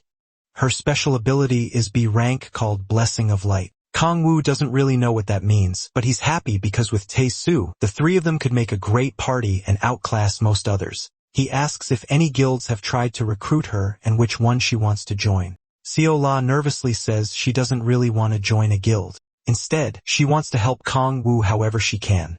He feels lucky to know someone like her, but says teaming up right now isn't a good idea. Then he twists the knife a little more by saying she wouldn't be much help to him yet. That leaves Scylla upset and Kong-woo feels bad, but he knows she'll be much more useful later. Because he's already so strong, partying up now would keep him from earning enough experience in battle. To train the right way, he wants a party built around good compatibility. So he tells Scylla he knows a tanker she should team up with for now. Once she gets more experience, they can all party together and challenge a higher rank gate. Hearing that, Seo-ah perks up and agrees to join Tae-soo. Kong-woo thinks they'll level fast with abilities that's strong. Seo-ah, meanwhile, is already excited to grow stronger and join him, and he says he'll cover whatever she needs until then. Seeing her so happy puts a small smile on Kong-woo's face. While he thinks about when to train her in Tae-soo, Su-la brings over his dinner. Kimchi stew never fails to make him happy, and he reaches for a spoon right away. But Su-la stops him and says he should try it with something new. Then she drops ramen into the stew. To him, that makes it look almost divine. As he picks up his chopsticks, he swears to stop the demonic religion and protect both this world and his precious meal. The next day, Kong-woo goes to the player support center to get his C-rank player card. The worker tells him it'll be sent to his email tomorrow. He wants it today, but she explains they still need to add the magic stone ID.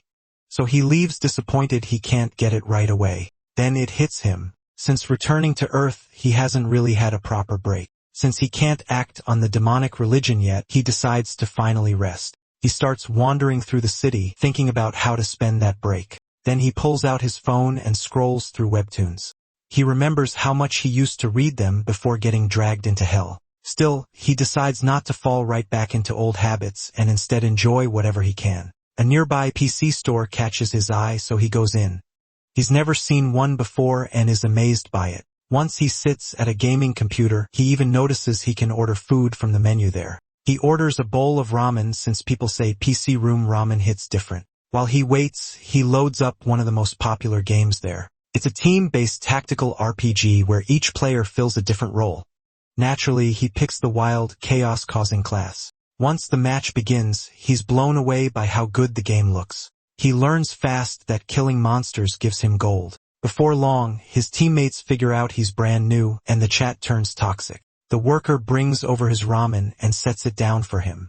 While his teammates keep losing their minds, Kong-woo happily digs into the ramen. The angry messages keep flooding in, but the Demon King couldn't care less. He's too focused on how amazing the ramen tastes, especially with the pickled radish.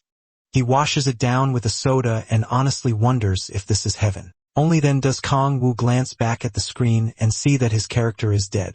A loud voice suddenly yells about having the worst teammate ever. Confused, Kong-woo turns to find the source of the screaming and spots a girl glaring at him. She snaps, asking what he's staring at. Then she tells him to mind his own business because she's already in a terrible mood. But when she notices his game screen, she doesn't know if that makes things better or worse. Not only is Kong-woo a total beginner, he's calmly eating ramen in the middle of the mess, which annoys her even more. She marches over and tells him to get up while she's still asking nicely. Kong-woo has no clue who this unhinged woman is or what she wants. That just makes her angrier, and she calls him a troll as she grabs for his shirt. Kong-woo slips away from her hand, and she's stunned by how fast he moved. He tells her to quit picking on him and asks why she's so mad. She tries a few more times to catch him, but his reflexes are way better. Then she stops holding back and comes at him seriously. The two end up in a brief scuffle, with Kong-woo dodging everything she throws at him. Their exchange is so quick, it's hard to follow, but he avoids every attack. At last, she stops. Realizing he's not some normal guy, now curious, she asks who he is and whether the mere guild sent him. Kong-woo says he has no idea what she means and isn't with any guild. She says he's lying. There's no way someone that's skilled isn't in a guild. Kong Wu asks about hers, and she says she belongs to the Red Guild, one of the top 5 guilds. The second it leaves her mouth, she realizes she wasn't supposed to say that. Kong Wu ignores all that and asks for the bill, which makes her snap because he's treating her like she's not even there. He doesn't look pleased either now that she's still bothering him. She keeps pressing him for a real answer, saying she's never heard of an A-rank level player with no guild. So he shows her his player card, and it marks him as D rank. Even then, she can't believe he's really a beginner. Something feels off to her. If he were truly D rank, she should have beaten him. After that, Kong Wu leaves and says goodbye. She stays frozen in shock, wondering if he's the person she thinks he is. As soon as Kong Wu steps outside, his expression turns grim. He still hasn't recovered all his powers, but years of fighting left him with sharp reflexes. Even so, running into someone near his level was the last thing he expected. He recalls her last move and admits she vanished from his sight for a split second. If not for his instincts still saving him, he might have lost. Her skill shocks him, and he wonders who she really is, though he's also glad he got away. Then he notices something. Meanwhile, the girl he fought opens a window and jumps out. When she's sure no one is around, she pulls out her phone and calls her guild. The Red Rose strategy team answers and addresses her as Cha Yun-ju before transferring her to HR. A man named Park Yun-woo picks up and asks what happened. As guild leader, she tells him to investigate something important right away. Kong Wu asks if this is about a demonic religion follower, but she says she's not sure. Kong Wu explains that the guy is hiding his identity. She still refuses to believe Kong Wu is really D rank. Since Kong Wu only has a D rank card, Kong Wu notes he wouldn't need a mana scanner, which makes fake cards easier. C rank and above are much harder to forge. Still irritated, Yun-ju talks about the encounter, and Yun-woo says that if Kong Wu were just a D rank worshipper, he'd be hunting players around that same level. She cuts him off and says Kong Wu is far beyond that. He could read her movements. That shocks Yen-woo because no demonic religion follower so far has ever reacted to her speed. Yen-ju has spent a long time investigating the demonic religion, and none of them were on her level. But after seeing Kong Wu move, she can't figure out what he really is. Because of his skill, they start thinking he might even be a manager or leader in the demonic religion. Frustrated, Yun-ju grips a button she tore off tightly. Then she tells Hyun-woo to dig up information on Kong Wu as fast as possible. She ends the call, still unsure whether he's with the demonic religion or not, but one thing is clear, he could easily beat her. At the same time, Kong Wu realizes a button was ripped off his jacket, so much for perfect reflexes. Still standing in the alley, Young-woo thinks that if Kong Wu is really a D-ranked player with talent like that, her spot as a high-ranked player won't stay safe. Meanwhile, Kong Wu decides he needs to enter a C-rank gate as soon as his card arrives. He glances back for a moment like he sensed hostility nearby. Later, Young-woo goes back to the PC room and finds that her rank dropped. Since Kong Wu ruined her streak by being useless, she swears she'll kill him for it. And all the way across the city, Kong Wu somehow feels that dark energy. The next day, Kong Wu heads to a C-rank gate. The brochure says monsters like trolls appear there. At the entrance, officers stop him and explain that only C-rank players and parties of 5 can enter. They add that the boss, the chief troll, has appeared inside, so solo entry is banned for now. Kong Wu sees that as good luck. The moment he gets his license, a boss shows up too. Around him, some parties decide to call it a day because of the boss. He can tell C-rank gates feel different from the lower ones. The players carry better gear, and security is much tighter. That's a problem for him since he wants to get inside alone and claim the rewards before more players rush in. Then he hears a group nearby getting fired up about killing the chief troll and making a fortune. At the same time, others sound much less sure of themselves. Fear and doubt spread through the crowd as people complain about the boss monster. That gives Kong Wu a nasty idea, and it's easy to see why he used to be the king of demons. He slips behind a player mid-conversation and uses his power of rage on him. The effect hits instantly, and the man's whole attitude changes. He starts asking his teammates why they're always like this, and they stare at him, confused by the sudden outburst. The guy begins ranting about how thugs used to beat them up in middle school, and how he always wanted to tear those guys apart. When Gates appeared, he thought his wish had finally come true, that he wouldn't have to stay weak anymore. Then he starts shouting, asking why they still have to bow to monsters. One teammate gets worried by the breakdown and doesn't notice Kong Wu use rage on him too. His attitude flips as well, and now he's yelling that they should slaughter the monsters instead of shaking in fear. Another player gets caught up in it and swears she'll never forgive the monsters for killing her younger sibling. A scar-faced man looks around and sees the madness spreading, which fires him up too. He joins in, shouting that he'll make everyone who look down on him kneel. Soon, everyone is screaming about killing monsters, and the whole area turns chaotic. The guards grow alarmed, wondering why the players are causing such a scene. Then the crowd rushes them, demanding the gate be opened now. Not long after, the players start pouring into the gate like a crazed mob. One guard reports the incident to headquarters. And while he's distracted coordinating with the others, Kong-woo slips by and heads straight for the gate entrance. Seeing all those crazed players work together is a beautiful sight to him. Now he can get inside and take the rewards waiting there. Kong-woo passes through the portal and arrives in a desert. The place is huge and totally different from the gates he entered before. Kong-woo blocks the blazing sun and quickly realizes this desert is so huge. Tracking down the boss won't be easy. He checks his status window and notices a special ability is now available. His demonic energy is a little over 50, so he has enough to use it. After that, he jumps to the top of a large hill.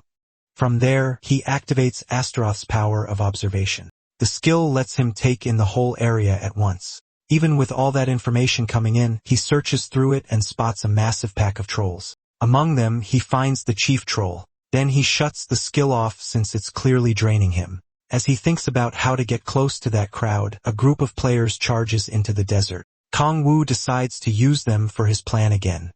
While those players deal with the small fry, he heads for the chief alone, leaping across the desert. On the way, he spots a few trolls and draws them in.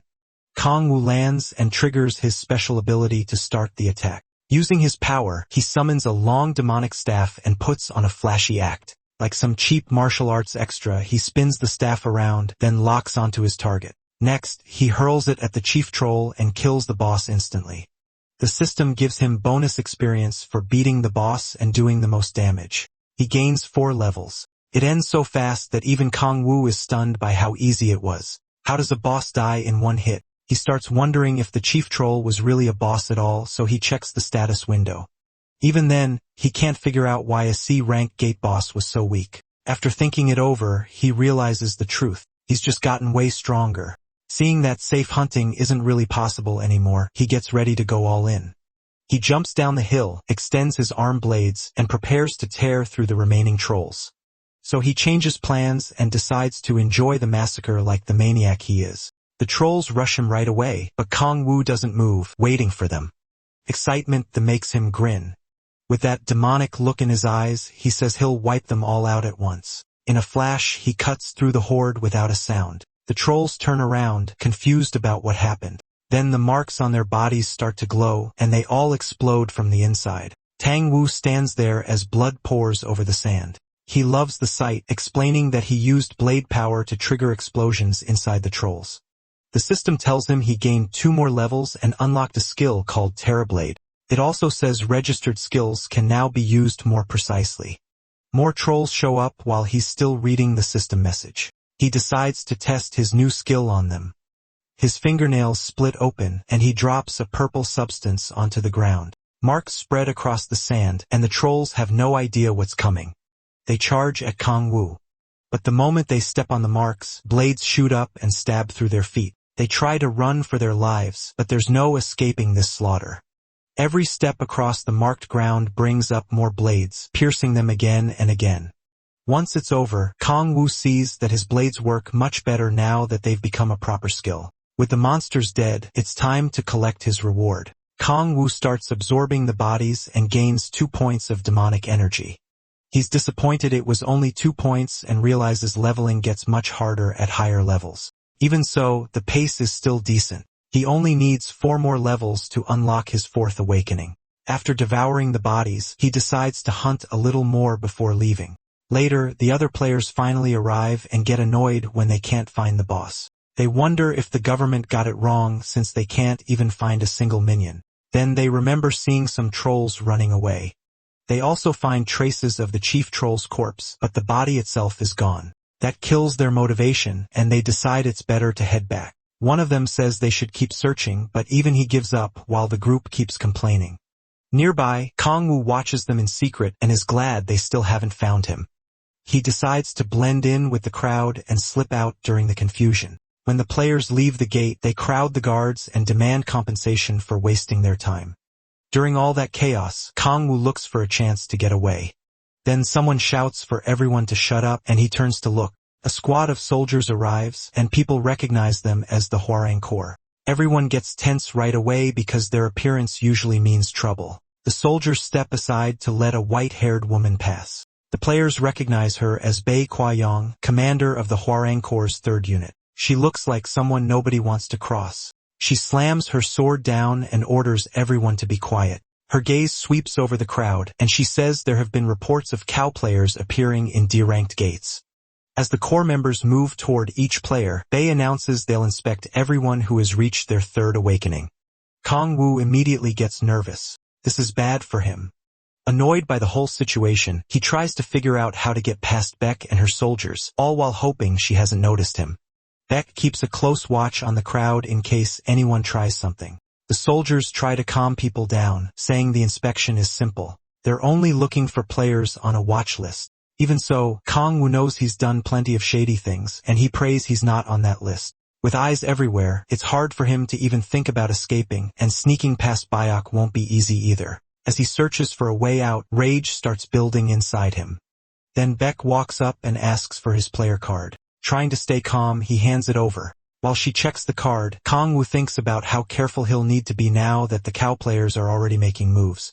They talk for a moment, and Beck says she can't just leave all the work to her subordinates.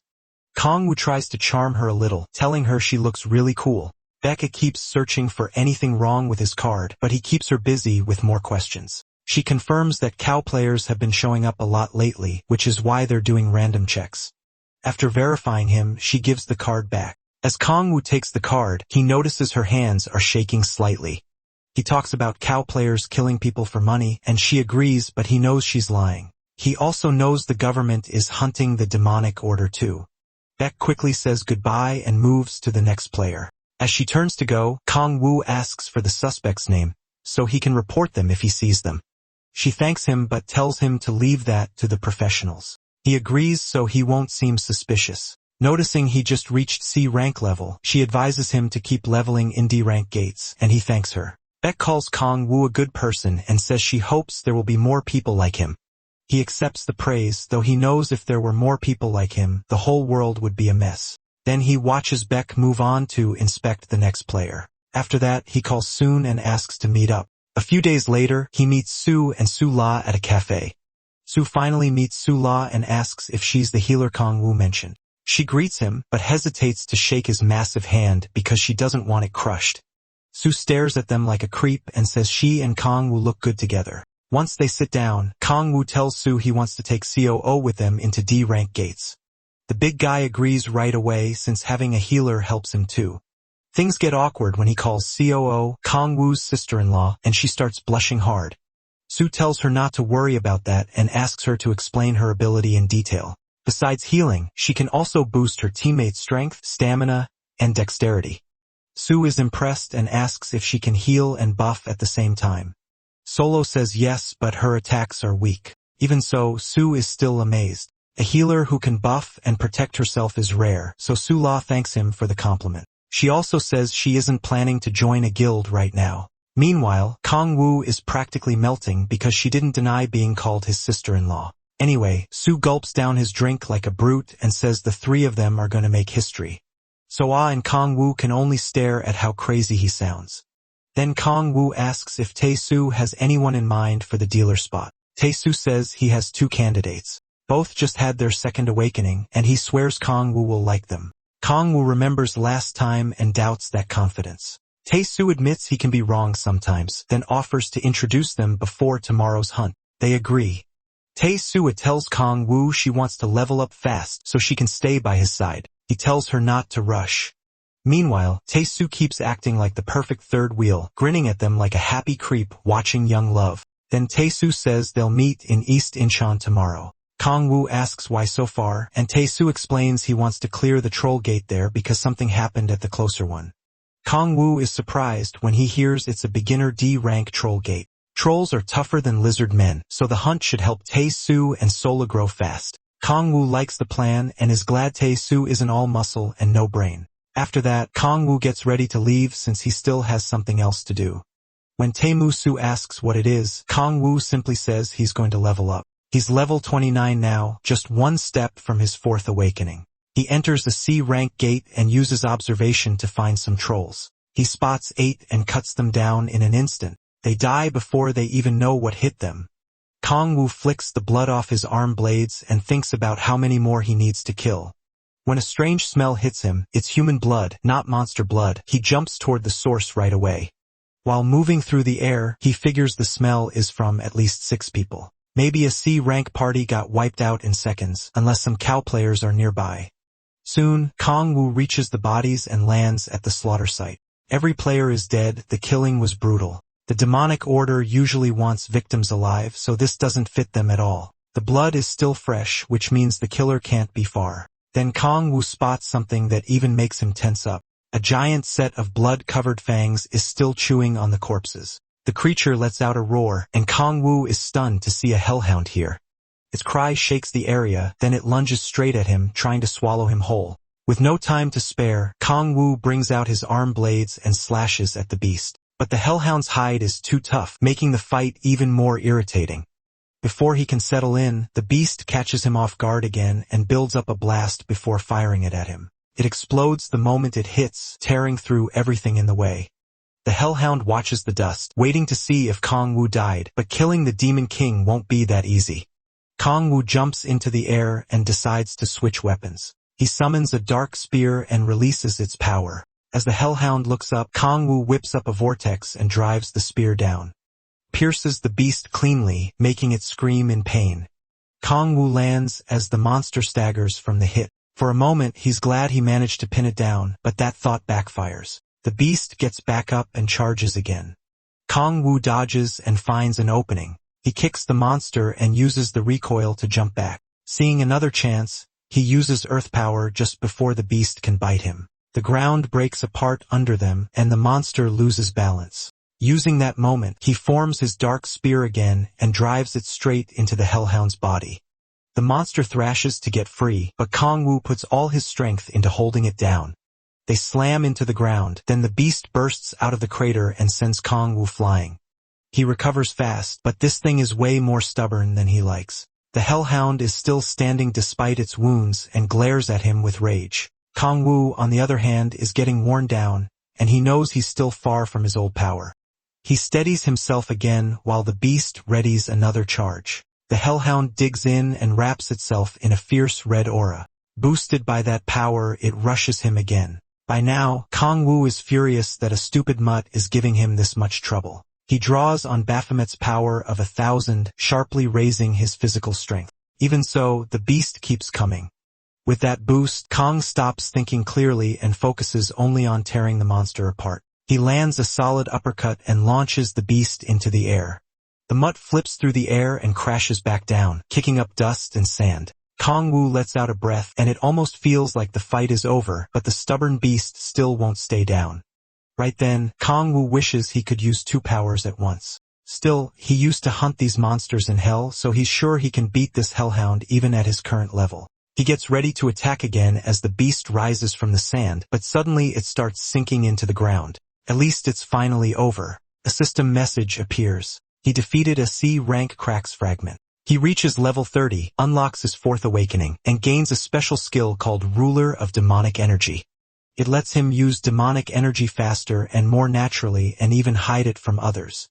Kong-woo remembers hearing the name Core Crack before and wonders if that's what the system calls beings from hell.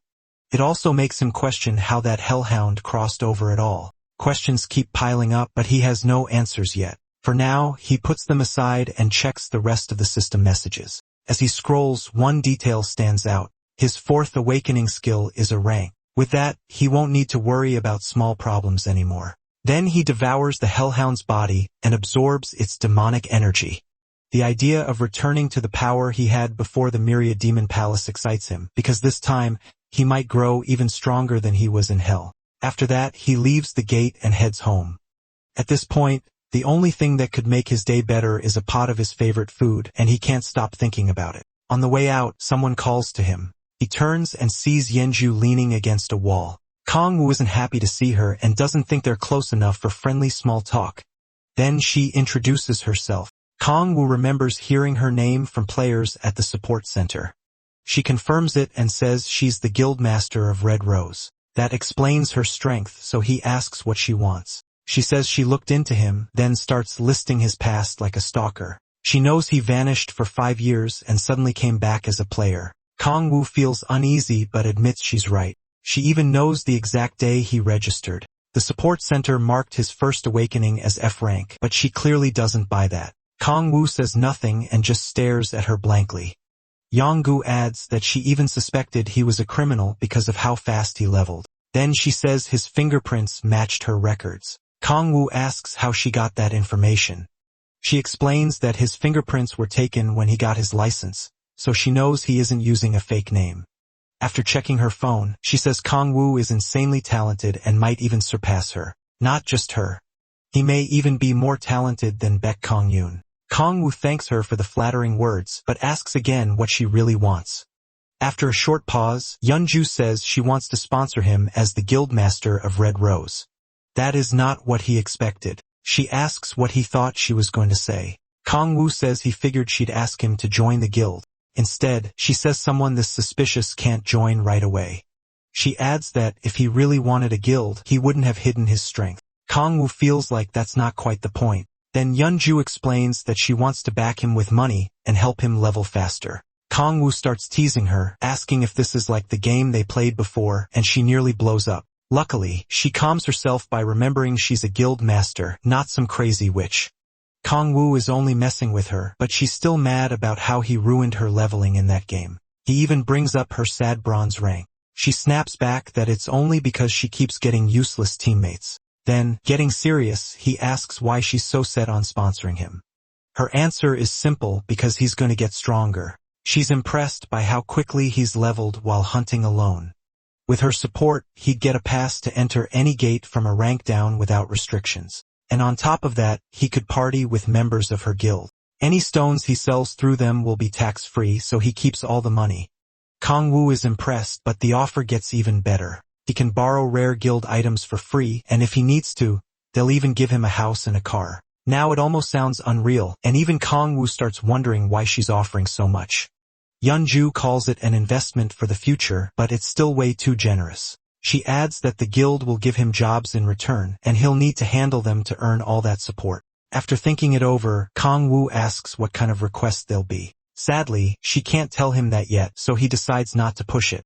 Kong-woo reaches out to accept, figuring he can always refuse any crazy job later.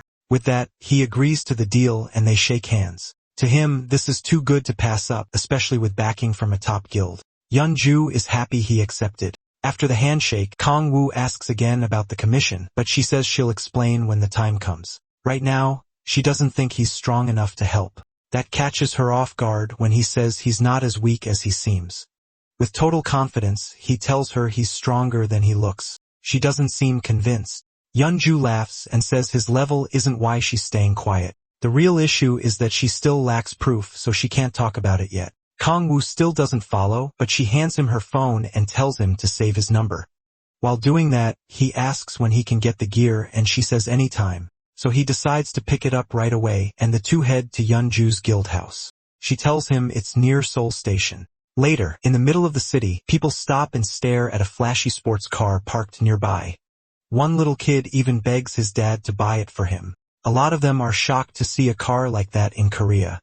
Yeonju walks over and gets in, then tells Kong-woo to do the same, and even he is impressed. Once inside, he asks how much it cost. She says she doesn't remember exactly, maybe around 10 million won. That number leaves Kong-woo stunned. He can't believe someone dressed so casually owns something that expensive. As they drive off, he notices how smooth the ride is, and Yeonju asks if he wants one too. She reminds him the guild can give him a car if he needs it. Kong-woo suddenly starts calling her older sister, and she looks completely disgusted. Then he asks for a car just like this one and tells her to watch the road. While Yeonju looks ready to kill him, the two start bickering like family. Eventually, Kang Woo stops joking around so she can focus on driving. When they reach the guild house, he's blown away by how huge it is. The place is about as big as a support center, and he wonders if all guilds are like this. Inside, 2 guild members are waiting for them. One is Hyun Ju Woo. He holds out his hand to greet Kang Woo. And after that, Kang Woo meets the other man, Moon Young-ho, the commander-in-chief. Young-ho gives off a threatening vibe and clearly isn't happy to see him. Trying to ease the tension, Hyun Woo thanks Kang Woo for accepting the guildmaster's offer. Young-ho still looks ready to throw hands, acting like the guild's hot-headed muscle. Hyun Woo offers to take Kang Woo to the equipment storage, but Yeonju says she'll handle it since he's busy. Young-ho decides to come along instead. The guildmaster asks why. With a hard look, he says he wants to see what kind of person Kang Woo really is.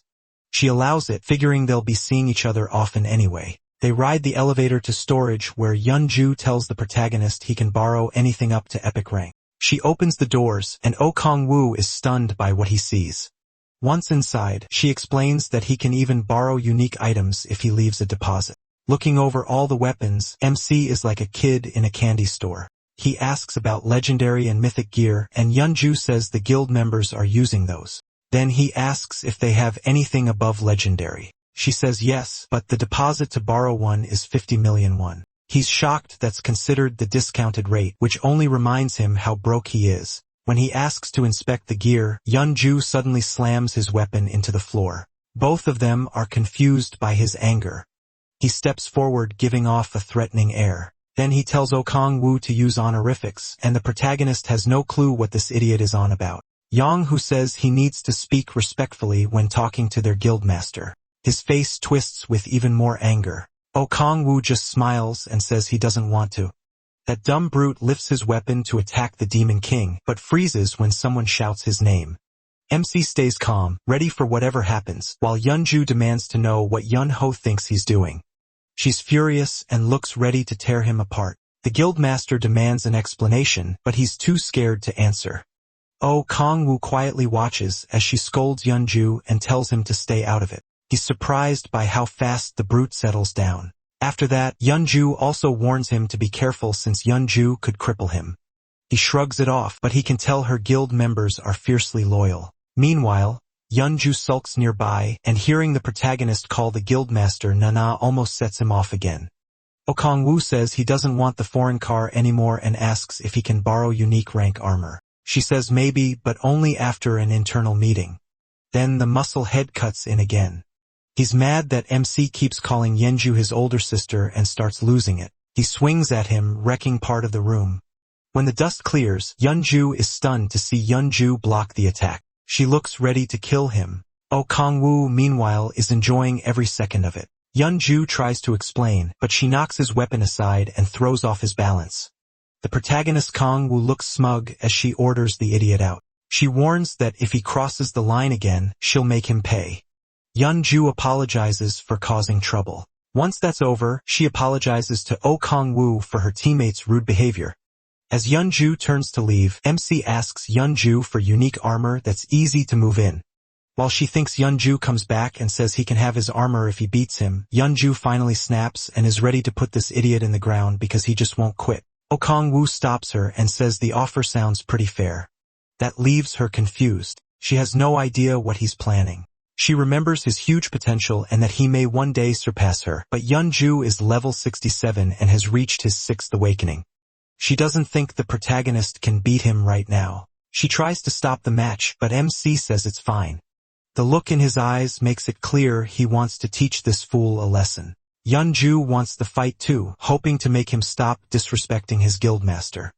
Yeonju still can't figure out what Kang Woo is up to, but he's already loosening up for the fight. Turns out Yeonju is just a hopeless simp. Yeonju saved a long time ago. Now he thinks he is trying to steal his woman. Meanwhile, Yeonju is worried sick, but the Demon King doesn't care at all. A little later, they head to the training room, and Kang Woo compliments the place.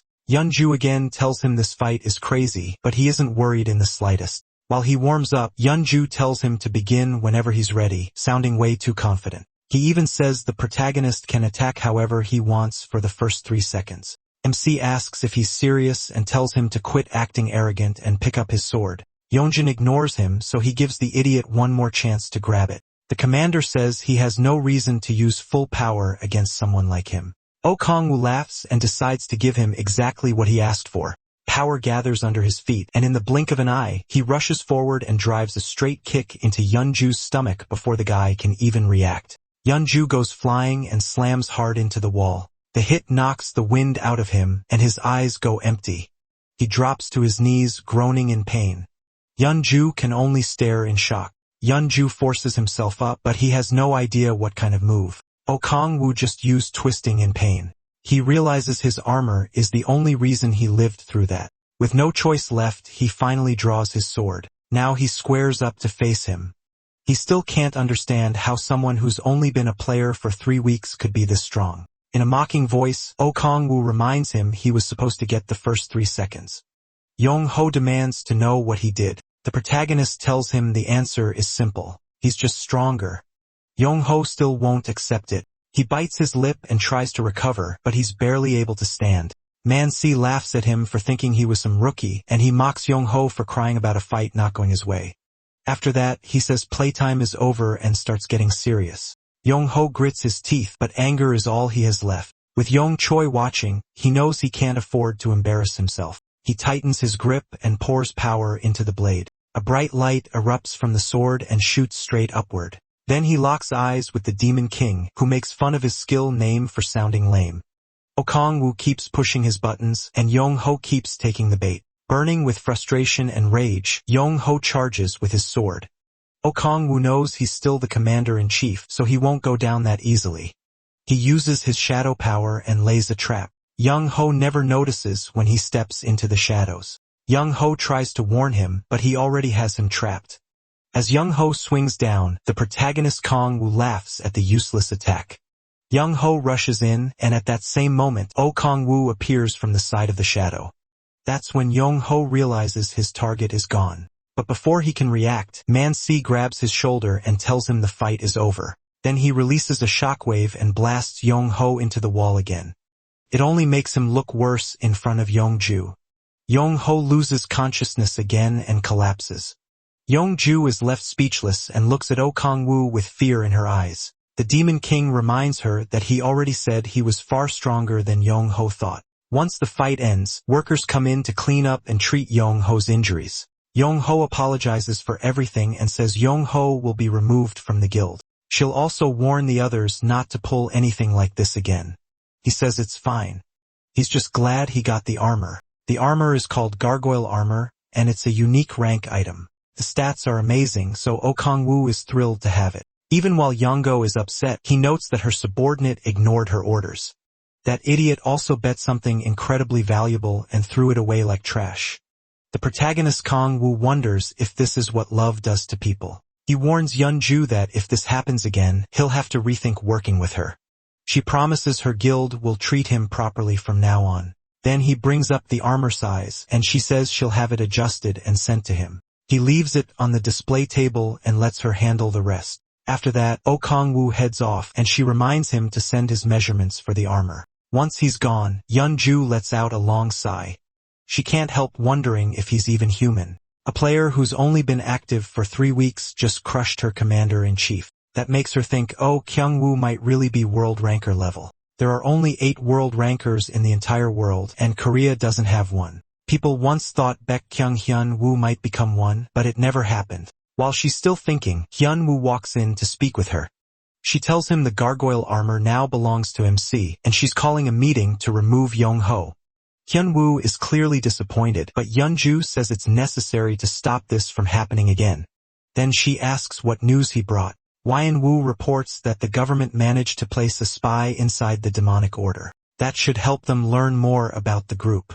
Yeonju tells him to dig deeper and bring back detailed information. Meanwhile, Yul Kong-woo stands in the city and checks his stats through the system window. He sees his demonic energy rising along with the others. If he can toughen his body with the rest of his stats, he won't need to depend so much on demonic energy. He also has no use for intelligence or wisdom since they don't help his stupid brain. The real issue is that he can't get the stats he wants. After his second awakening, The stats tied to his special abilities should have increased, but his demonic energy hasn't gone up while the others keep climbing. He has no idea why and wonders if it's because his demonic energy is already so high. It's far above the rest and lets him do things even high-level players can't. It also looks like the higher a stat gets, the less it rises. So he figures the level 30 range may not boost demonic energy at all. Since overthinking won't help, he lets it go and says he still has time before reaching his 5th awakening. Then he decides to meet Giala and Kang Tae-soo. At East Incheon Gate, Kang Tae-soo is already yelling his name like a maniac. Kang Woo tells him to stop being embarrassing and says he's finished what he needed to do. Kang Tae-soo then introduces the 2 players he mentioned earlier. The good-looking guy is Kim Si-hoon, and the little girl is Choi Eun-bae. He notices right away how handsome Soo-hoon is and even calls him gorgeous.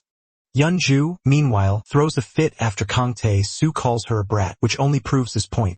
She fires back by calling him an old man in his 40s and crushes his spirit. Then she turns to Kang Woo with sparkling eyes and says she's heard a lot about him.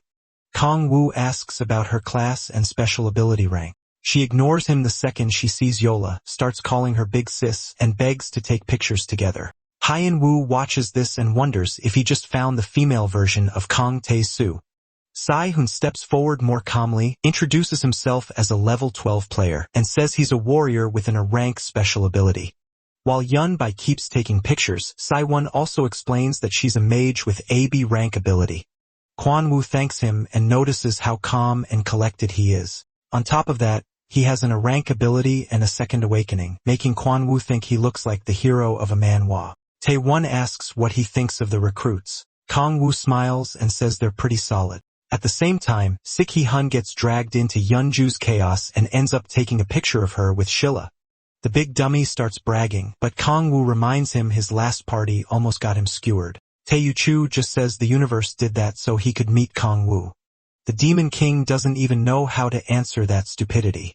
Tae-chu then asks what he thinks about the team setup. Kang-woo says it's good they have all the basic roles for a party. For 4 members, it's about the best setup possible. On top of that, 2 of them have A-rank abilities while the other 2 have B ranks, so it's a strong team for hunting. Kang-woo says he'll join their hunt for the day. He wants to watch them and point out anything they're missing or could improve. Taipei. Sway thanks him in that loud voice of his, which only makes Kang-woo more tired of him. He also warns them that he'll step in only if things get dangerous, so they need to stay sharp. These guys have a lot of room to grow, and he has no plan to carry them. Later, the scene shifts. A pack of trolls come screeching toward the party, and even more pour out from the woods. Tae-mei charges first and slams into them with his shield. The monsters are sent flying back, and Tae-mei droids while mocking them. The trolls start to hesitate. Then Yubin rushes in and blasts them with lightning magic. Right away, she signals to Tae-mei that 5 more trolls are coming from behind. The tank quickly moves to her side and plants himself in place. A bright flash bursts from Tae-mei's shield, blinding the trolls and making them cover their faces. As they focus on him, he shouts for them to come, giving Han Seol the opening to buff him with light magic. After thanking her, he holds them off with ease. Then she forms an arrow of light and starts shooting the monsters, while Tae-mei's Su keeps them pinned back. When her attack stops, Tae-mei's Su slams his shield into the trolls and sends them flying. While they struggle to get back up, Si-hun rushes in and cuts through them in a flash. In one clean move, he finishes them all. When he turns around, Tae-mei is already praising him. He asks if Si-hun trained in kendo before becoming a player. Si-hun says it was just a hobby, which is why he's good with a sword. After seeing him cut down the monsters that easily, Tae-mei-su says that doesn't sound like a normal hobby. Then everyone looks to Kang-woo for feedback, and they tense up waiting for his answer. Kang-woo hops down from the tree and says he'll point out a few things they should fix. They wait nervously, while he thinks there are actually a lot of problems to fix. First, he praises Tae-su's sharp instincts, but says he burns too much energy by solving everything with brute force. Throwing trolls around from the start will be a problem if a boss appears. He tells Tae-su to focus on his real job, taking hits and holding the line. Then he turns to Sela. Just hearing her name makes her flinch. He says buffing the tank was a good call, but a healer shouldn't be attacking too. Using Arrow of Light was the wrong move. Seola quickly apologizes and feels terrible, but Kang-woo tells her they'll fix it little by little. Then he faces Yunbai and reminds her she panicked when 5 more trolls appeared while she was finishing the others. He says she should only use enough power to stun them and let Si-hun handle the main damage. Finally, he looks at Si-hun. Kong-woo studies him for a moment and says there's nothing to correct. Right now, Suwoo-sun is doing his role perfectly. Kong-woo admits the guy is amazing and starts wondering if he's some kind of genius. The others jump in too, praising how incredible Suwoo-sun is. After that, Kong-woo tells them to head deeper into the woods. As they move, he tells them to use his advice in the next fight. Soon after, Tae Mage blocks a troll and properly plays the tank. Sasola gives support where it's needed, and Yunbai uses just enough lightning to stun the monsters instead of overdoing it. Then Si-hun jumps in and cuts them down, finishing the job. Watching from a tree, Kong-woo is impressed by how fast they're improving. Thinks they could try set rank gates in a month if they keep this up. After the fight, Tae-soo lowers his shield and asks if they did better this time. Kong-woo doesn't want to make them cocky, so he just says they weren't bad. Then they sense another monster nearby. Kong-woo's eyes widen when he realizes it isn't a troll. A horned beast with sharp fangs charges straight at Tae-soo's group. One look at its eyes tells Kong-woo it's a demon wolf. Tae-soo lifts his shield to stop the charge, but it doesn't look like he'll hold. Kong-woo moves to step in when he sees it's a demonic beast, but suddenly stops. Si-hun has already jumped in and starts attacking the wolf head-on. He forces an opening and tells Tae-soo to get back. His blade cuts the monster, then he dodges its counter. Si-hun wraps his sword in a blue aura and keeps pushing the wolf back. Things are going well, but he can't react in time to stop its next strike. The demon wolf smacks him away and lunges in to tear him apart. Just when it looks like he's done for, Kong-woo steps in and shows the wolf what a real demon looks like. Using his enhanced strength, he drives it into the ground with one punch and cracks the earth. Si-hun can only stare shocked by how strong Kong-woo is. Blood drips from Kong-woo's fist as the system announces the kill and tells him he leveled up. Kong-woo lifts Si-hun up like he's carrying a princess and asks if he's okay. The others rush over to check on him too. They're worried about Si-hun, and just as stunned that Kong-woo dropped the beast with a single punch, Si-ola starts healing Si-hun while Tae-soo keeps praising his sword skills. At the same time, Kong-woo is shocked that Si-hun fought a demonic monster that well. To him, the kid is way too strong. Meanwhile, Tae-soo is hauling Si-hun around like a toy, and the poor guy begs him to put him down. So Kong-woo decides to support him instead and help him walk. With his hands on Si-hun's shoulders, he secretly uses his omniscient power to check his abilities. The status window shows Si-hun has a triple S rank, and he's also the descendant of the martial arts god. Kong-woo looks at him nervously and wonders who this kid really is. At the same time, Tae-soo keeps offering to help him walk. The more Kong-woo looks at Si-hun, the more he feels this guy is the real main character. Another cooler person stealing his spotlight. He wonders if that insane swordsmanship comes from the martial arts god. Once Si-hun can walk again, he thanks Kong-woo for helping him. But Kong-woo starts thinking the kid could become a threat to him. Just like with Yongju, he decides to stay friendly with Si-hun and build a good relationship. Still, he knows things could go wrong, so friendship alone isn't enough. For now though, Kong-woo doesn't think Si-hun is the type to suddenly turn on him, especially after risking himself to save Tae-soo. At the same time, he also thinks the kid is kind of a pathetic loser. Meanwhile, Yoonbi tries giving Si-hun an electric massage. Not knowing how any of this will end makes Kong-woo grin like a madman. While he's lost in those dark thoughts, Silly slaps him out of it and asks if he's okay. He says he's fine and pushes those thoughts aside. Then the group starts asking the real question, why did a demon wolf appear in a D-rank gate? They also thank Kong-woo for saving them. Silly's slot is that Silly-hun is doing much better after her healing. Tae-soo and Yoonbai try to calm Silly-hun down so he doesn't push himself too hard. Kong-woo walks over and Silly-hun says he feels a lot better thanks to Silly-hun AE. Hearing that Kong-woo is relieved he's okay, Silly-hun looks at him with shining eyes, thanks him again and says he's incredibly strong. Tae-moo-soo and Silly-hun keep fawning over Kong-woo, and Yoonbai can barely stand how pathetic they look. Tae-moo-soo goes on, saying he's never seen anyone with a second awakening like Kong-woo. Then he asks why Silly-hun hasn't joined one of the big guilds yet since someone that strong could get into any of them. When Tae-moo-soo suggests the Mare Guild, Silly-hun starts to shake a little. He says he has no plan to join any guild, especially not Mare. Tae-moo-soo gets confused and asks if he has a problem with that guild. But Se Huan tightens his grip on his sword and says it's nothing. Even Tae Su realizes he pushed too far, so he apologizes for digging into his past. Si Li Huan says it's okay and apologizes for getting so worked up about the topic. After that, Kong Wu says they should all head home so Si Huan can rest. Si Li Huan insists he can keep hunting, but Kong Wu tells him not to overdo it. Then Tae Su asks if Kong Wu will join them again tomorrow, but Kong Wu has no intention of hanging around that loud idiot. He's disappointed, but Kong Wu reminds them he can't always watch over them. They need to learn to hunt on their own. Tae Su Lee says he'll focus on leveling up, and the group starts to leave. Once they exit the gate, Kong Wu tells Silly something came up, so she'll have to head home without him. He checks his phone, sees the missed calls, and says it's urgent. She asks about dinner, and he tells her to eat first because he might be late. Silly Seong isn't happy to hear that, but she tells him to be careful. He promises he'll come home as soon as he can. After that, they say goodbye. Once Silas disappears into the crowd, Kong Wu decides to start whatever plan he has in mind. Meanwhile, Silas Han checks his phone at a bus stop. As he looks through the bus routes and thinks about the Mayor Guild, Kong Wu walks up and says he needs to talk. With a serious face, he says it's important and suggests they go somewhere private first. A little later, they arrive in a quiet alley. When Silly's Hun innocently asks what this is about, Kong Wu suddenly drives a punch into his stomach, knocking the breath out of him. Then he grabs Silly by the collar and throws him down. The poor kid tries to ask what he's doing, but Kong Wu drops a knee onto his chest and says he's making insurance.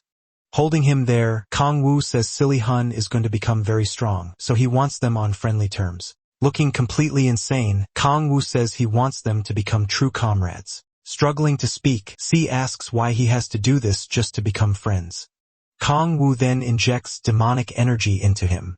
Si Hun starts writhing in pain and soon begins to black out. Kong Wu uses soul subordination, reaching for Si Hun's heart to seize control of him. While doing it, he says Si Hun won't remember any of this and will go back to hunting like nothing happened. Then Si Hun's heart changes into a strange demonic one with eyes and teeth. As Si Hun keeps suffering, Kong Wu leans in and tells him he'll grow stronger with Han Sala and Tae Su, and together they'll become the strongest party. A moment later, the Demon Lord lets go of his heart and says that if Si Hun becomes his subordinate, they'll get to use part of Kong Wu's power. Si Hun can barely stay awake after everything he just went through. Meanwhile, Kong Wu stares down at him with a twisted smile and says they'll be great comrades. Not long after, Si Hun finally comes to and hurriedly tries to stand. He has no memory of what happened or why he's in the alley. The last thing he remembers is waiting for the bus. He checks his phone, sees an hour has passed, and tries to piece together what happened next, but all it does is give him a crushing headache. Since he can't remember anything else, Si Hun figures he must have passed out after the fight with the demonic wolf. He clenches his jaw, frustrated by how weak he feels. As he forces himself up, Si Hun tells himself he has to become stronger. He's still got a long way to go. Then a memory flashes through his head: Kim Young-hoon, the vice guildmaster of the Mayor Guild. The moment Young-hoon's face appears, Si Hun slams his fist into the wall and swears his blade will one day reach the vice master's throat. As Si Hun stumbles down the alley, Kong Wu watches from a rooftop. A system message appears, confirming that soul subordination worked. Satisfied, he decides to save the commands for later now that he has the insurance he wanted. For now, he just plans to watch Si Hun grow. Meanwhile, Si Hun checks his phone, completely clueless that a mad demon lord has already turned him into his pawn. He finally makes it back to the bus stop and hurries onto a bus. Kong Wu keeps watching, saying Si Hun's talent could someday rival Balak's once it fully develops. He plans to use this new subordinate against the demonic order since the Myriad Demon Palace is still partly sealed. Like a total stalker, Kong Wu watches Si Hun board the bus and promises to support him however he can. So, yes, our protagonist is being pretty creepy here. Then he gets a call from Cho Do-kyun. He answers, and Do-kyun says he found something important. He isn't fully sure, but says he detected demonic energy, and it doesn't seem like it came from a human. Kong Wu guesses it was a demon and asks where the trace was found. Do-kyun says it was at the B-rank gate near Wei Zhongbu, and Kong Wu realizes another demon has appeared. He remembers the Hellhound and Demon Wolf showing up at other gates and gets excited that a stronger demon might help him level up even more. Checking his stats, he feels this could let him reach his 5th awakening sooner than expected. The next day, a train pulls into Wei Zhongbu Station and he gets ready to get off. He's getting sick of riding the train like a normal civilian and thinks it's about time he buys that car. While looking over information on the gate's monsters, he overhears a player say something strange is happening inside. Apparently, some kind of monster mutation occurred, and because of that, nobody is being allowed in no matter how big their party is.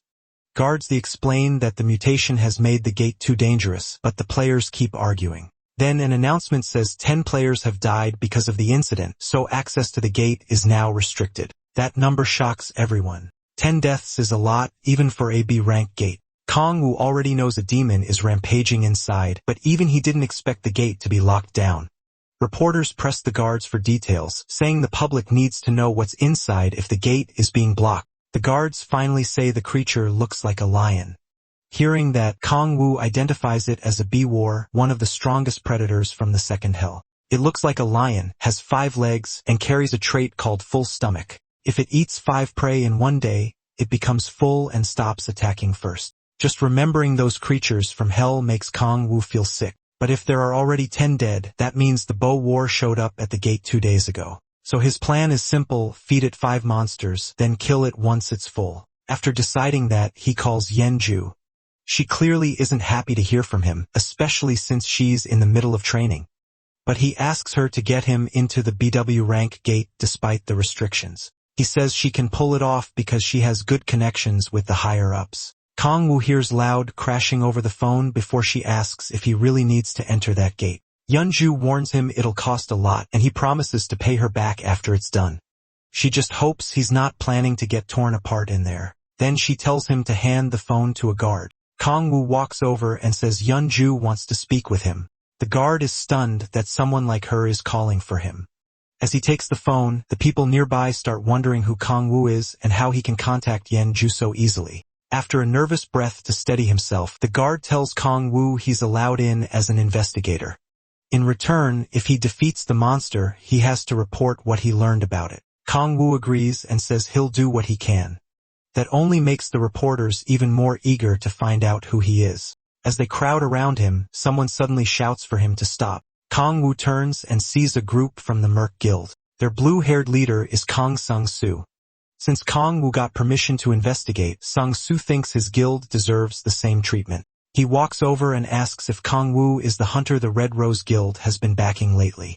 One look at the gargoyle armor confirms it. Kong-woo starts getting annoyed when Sung-soo questions Red Rose's support and talks trash about the guild. Still, he brushes it off and says he'd rather go alone than with a party. The rest of the Merg Guild members watch while their leader mocks him for acting like a B-rank gate will be as easy as a C-rank one. Sung-soo goes further, saying people like Kong-woo die fast. He claims Kong-woo is chasing fame by hunting the mutated monster and asks, since when Fourth Awakening players became this nosy. Sung-soo keeps trying to provoke him, but Kong-woo says nothing. Then something in Kong-woo snaps when Sung-soo mistakes his silence for fear. The idiot even tells him to join their party so he won't die alone inside the gate. Kong-woo accepts, acting timid and saying he's scared to go in by himself. But behind that innocent act, he's already decided to enter with Sung-soo's group for a much darker reason. After counting the 5 other party members, he realizes they're the exact number he needs to feed the Bay War. Sung-soo is just extra, and Kong-woo can't wait to deal with him too. Earlier, Sung-soo got a call from Vice Guild Master Kim Young-hoon, who ordered him to humiliate Kong-woo in public and make Red Rose look bad. That's why he started all this. Back in the present, Sung-soo hesitates, wondering if Kong-woo really means it about joining them. His plan to embarrass Kong-woo in front of the reporters isn't working, and now he's worried he's the one starting to look bad. In the end, he agrees to go in with Kong-woo, leaving everyone shocked that the Mer Guild and Red Rose Guild seem to be working together. Even Sung-soo's own party starts feeling uneasy as Kong-woo walks ahead of them. The reporters know they've got a huge story. Meanwhile, as Kong-woo heads for the gate, Sung stops provoking him and writes him off as a coward. What he doesn't know is that Kong-woo plans for this to be the last time these two guilds ever cooperate. Once inside the gate, Kong-woo suggests they combine forces to catch the mutated monster. Sung-soo spits near him and asks if he has any pride at all. He can't tell whether Kong-woo is really that dumb or just acting. Kong-woo stays quiet while Sung-soo keeps insulting him and calling him pathetic. The others join in trashing Yeonju and the Red Rose Guild while bragging about their own guild and Vice Guild Master. Kong Woo listens in silence and starts thinking about the Mer Guild. Its guild master, Kim Jae-hyun, also runs a company called Mer Electronics. He and his son, Young Hun, awaken his players, then use the company's money to level up fast and build the Mer Guild. As the party keeps talking, Kong Woo figures their guild must be loaded, money far more. For a second, he thinks about making the two guilds fight so he can profit from the mess, but he drops that idea. Yeonju is still too useful to lose. Thanks to Yeonju, he gets nice cars and rare gear. So if one guild has to fall, it has to be the Mirror Guild. After they wander around for a bit, Sung-soo starts getting irritated because the monster is nowhere to be found. Kong Woo suggests searching more carefully, and they just call him an idiot. The group starts trashing the Red Rose Guild and Yeonju again, but Kong Woo keeps himself in check. As they keep moving, Kong Woo scans the area with his observation skill. He quickly finds the monster behind a wall and confirms it hasn't reached full stomach state yet. Seeing that, he starts setting his plan in motion. He uses temptation on the party, making them notice a weird smell in the air. Then he watches the burrows slowly head their way. As the ground shakes, Sung-soo tells everyone to get ready to fight. He warns Kong Woo to stay back, but Kong Woo mocks him for raising death flags that instantly gets under Sung-soo's skin. Kong Woo adds that idiots like him die fast. And while Sung-soo argues, one of his teammates gets impaled from behind by the monster. He spins around in horror. The whole team freezes, staring at their friend pinned by the monster's claws. As the beast moves in to eat its first victim, Kong Woo quietly counts the first one and laughs at the other's useless struggle.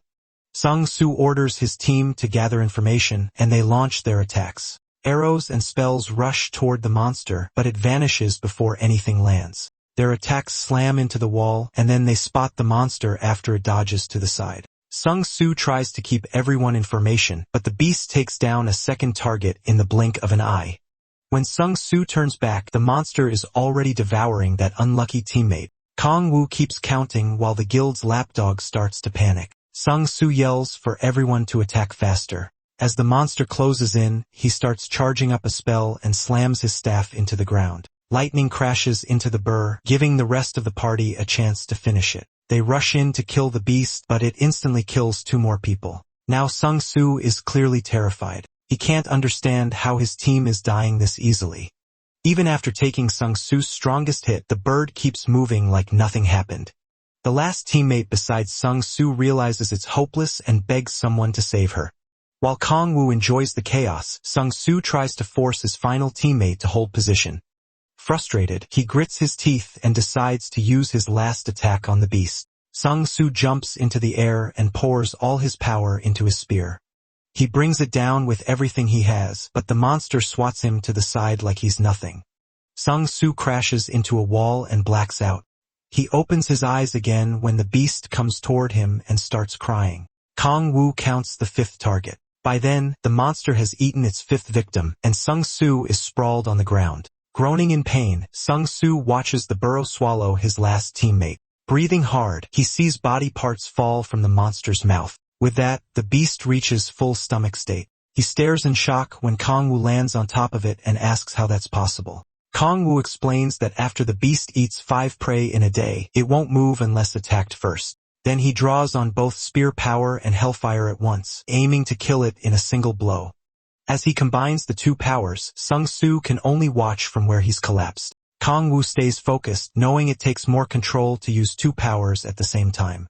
Once they're charged, they fuse into a flaming bident. The system then tells him he has gained the bident skill and S-rank ability. Kong Woo drives it into the beast, and the bident pierces its heart. The burr lets out a scream and thrashes wildly. Sung-soo gets tossed around in the chaos. After a while, the system confirms the kill, and Kong Woo gains 6 levels. He reaches level 40, unlocks his 5th awakening, and his demonic energy rises to 60. He also meets the requirement for something called extreme demonic delay. Kong Woo checks the system and finds a list of conditions needed to become a demonic god. The first condition is having 60 demonic energy. He still can't find details on extreme demonic delay, but figures it must be a huge power boost. Even after all his time in hell, he's never heard of it before. He starts thinking that if he keeps leveling up, he might surpass the strength he had as the demon king of the 9th circle of hell, and the idea of becoming a demonic god sounds even better. Kong Woo is clearly starving for more power. After that, he starts absorbing the Burk to gain extra demonic energy. As an investigator, he should leave the corpse alone, but he won't pass up more power. The absorption works, and his demonic energy goes up by 4 more points. While he's absorbing it, Sung-soo calls out and asks what Kang-woo really is. Kang-woo turns and remembers there's still one annoying survivor left. He walks toward him, and Sung-soo warns him to stay back. With his voice shaking, Sung-soo asks if Kang-woo plans to kill him. Kang-woo says he still has a part to play, so he can't die yet. He tells him to relax because he just has a few questions first. Sung-soo goes silent when Kang-woo asks who ordered him to provoke him. Kang-woo already knows Sung-soo isn't smart enough to act like this on his own, and his party clearly knew about him beforehand. Still, Sung-soo says nothing, so Kang-woo kicks him up and starts smashing him around until he talks. When asked again, Sung-soo finally admits Kim Young-hoon gave the order. Kang-woo then asks why their vice guild master targeted him. The reason is pathetic. Young-hoon asked Young-ju out. She harshly rejected him, and he's hated the Red Rose Guild ever since. Sung-soo also says they wanted to change the Mirror Guild's image and prove they were better than the Red Rose Guild. Seeing what a loser he is, Kang-woo asks for a picture of Young-hoon. Sung-soo hands over his phone, and Kang-woo sees that Young-hoon actually looks decent. Then he notices Sai-hoon in the photo too and says the two look alike. Kang-woo can't believe all this came from something so stupid, and Sung-soo apologizes, saying he was only following orders. Still, he was clearly enjoying it. When he tries to defend himself, Kang-woo shuts it down. If Sung-soo plays his part right, that's enough. Sung-soo quickly says he'll do whatever Kang-woo wants. Kang-woo tells him it's simple and it might even help him. Later, they come out of the gate and get swarmed by reporters snapping pictures. The press asks what happened to the rest of the party and whether only the 2 of them survive. Kang-woo opens his mouth to answer, but instead shouts for an ambulance for Sung-soo, whose face is completely wrecked. The reporters keep firing questions and taking photos, and Kang-woo says the mutated monster attacked them and that he and Sung-soo were the only survivors. Everyone buys the story and tries to contact the Hwarong Corps, but Kang-woo says that's not necessary. He tells them the mutated monster is already dead, while Sung-soo weakly cries for help. Instead of taking credit, Kang-woo says Sung-soo killed the monster and saved his life. The supposed hero definitely doesn't look like someone who beat a demonic beast. Even so, the reporters press him for more details. Kang-woo starts spinning the story. He says that as soon as they entered the dungeon, they felt killing intent. The monster was waiting near the gate and everyone knew right away it was deadly. They fought because Sung said civilians would be in danger if it escaped. Kang-woo adds that the monster matched the government's report, a lion-headed beast with 5 legs, and that Sung-soo's party died almost instantly under its attacks. Then he lies even more, saying Sung-soo told him to run when things got bad and faced the monster alone. Kang-woo claims he couldn't leave, so he stayed and watched until the end. It was a brutal battle, and when it was finally over, Sung-soo defeated the beast and won. The reporters swallow every word, and Kang-woo even says Sung-soo kept whispering his teammates' names until he passed out. Sung-soo tries to ask for help, but Kang-woo covers his mouth and tells him to stay quiet until the ambulance gets there. Then the reporters ask how Kang-woo feels about Sung-soo's earlier hostile behavior. Looking sad, he says Sung-soo was only worried about him and wanted him to stay alert. To sell the lie even more, our guy even forces out a tear. He calls Sung-soo his savior, the real hero of this age.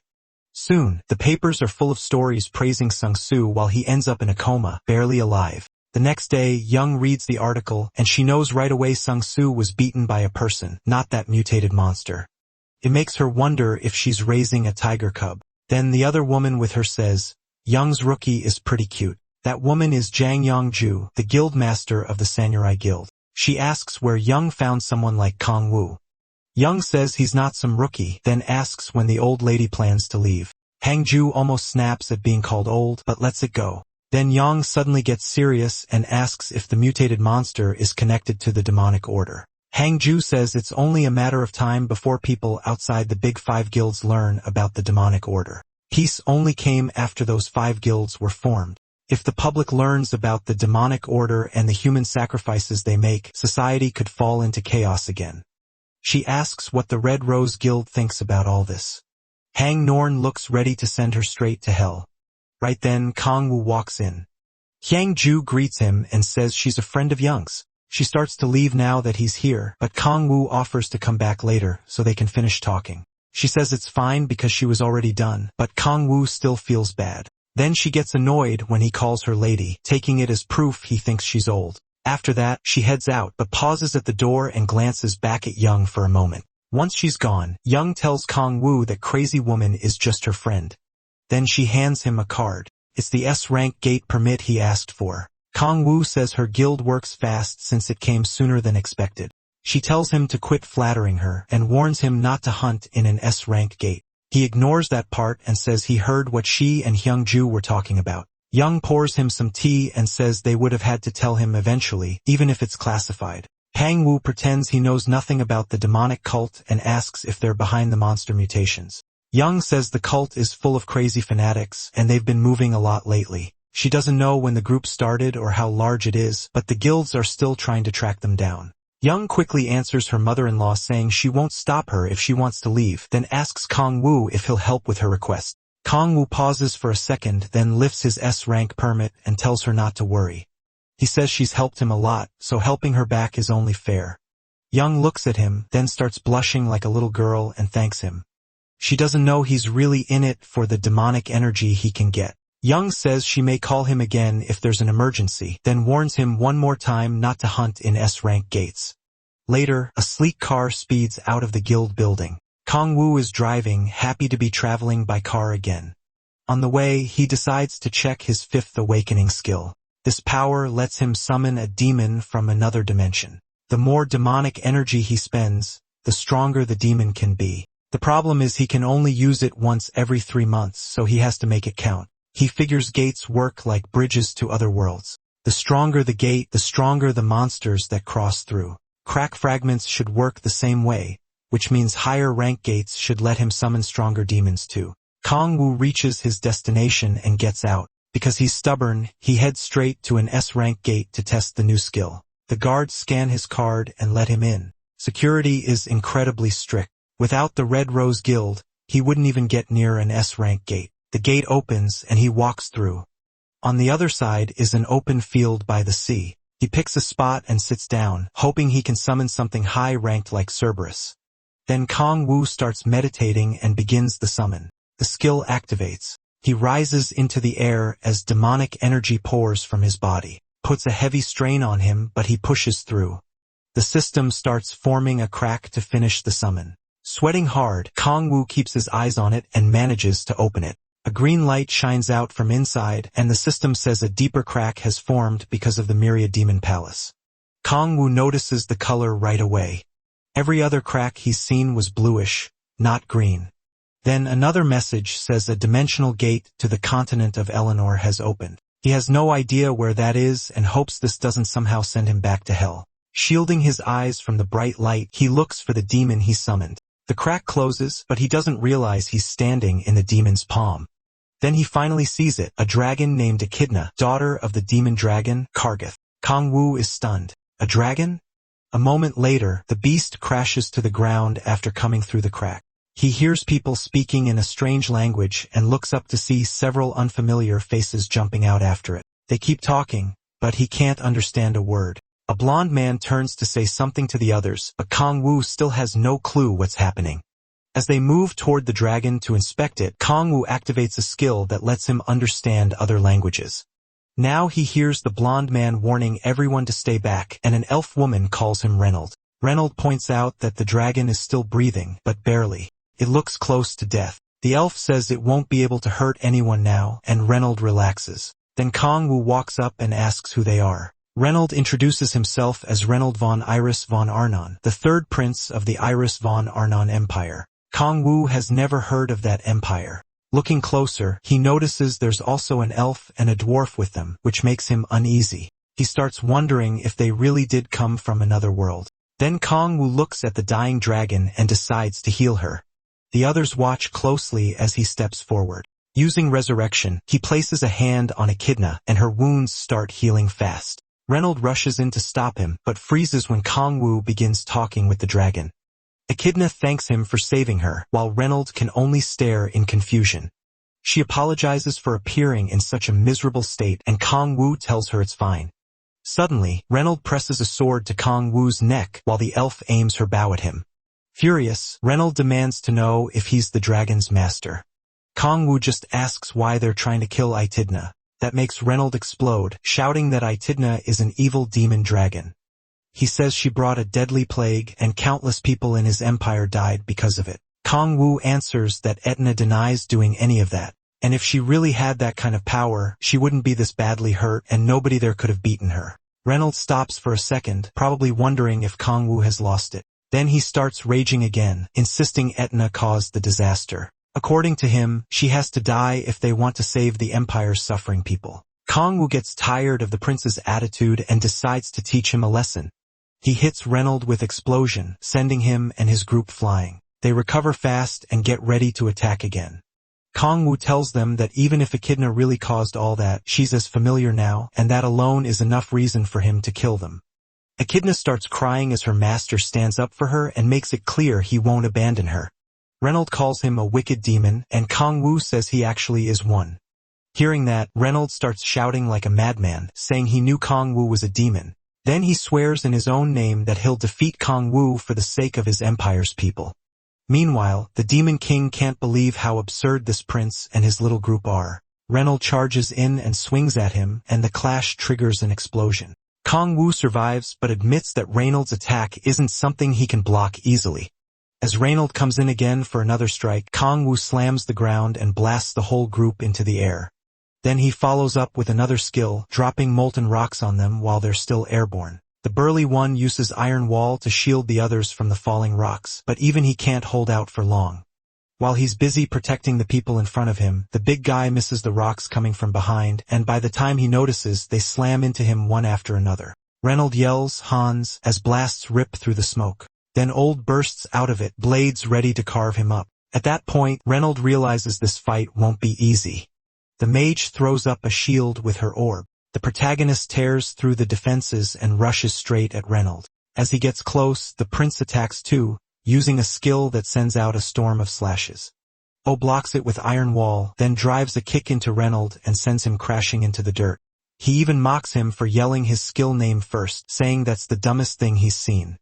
But Reynold suddenly gets back up and charges the moment MC lands. O slips past the hit, yet the prince keeps pressing with attack after attack.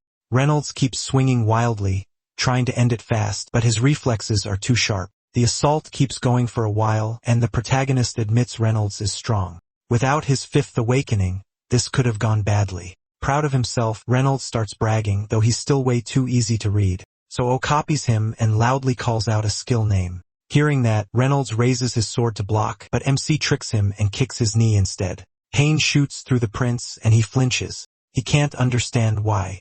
O didn't follow with the blade like this is some fair night fight. He laughs and calls him an idiot for falling for it. When his teammates move toward him, Reynolds orders them to run.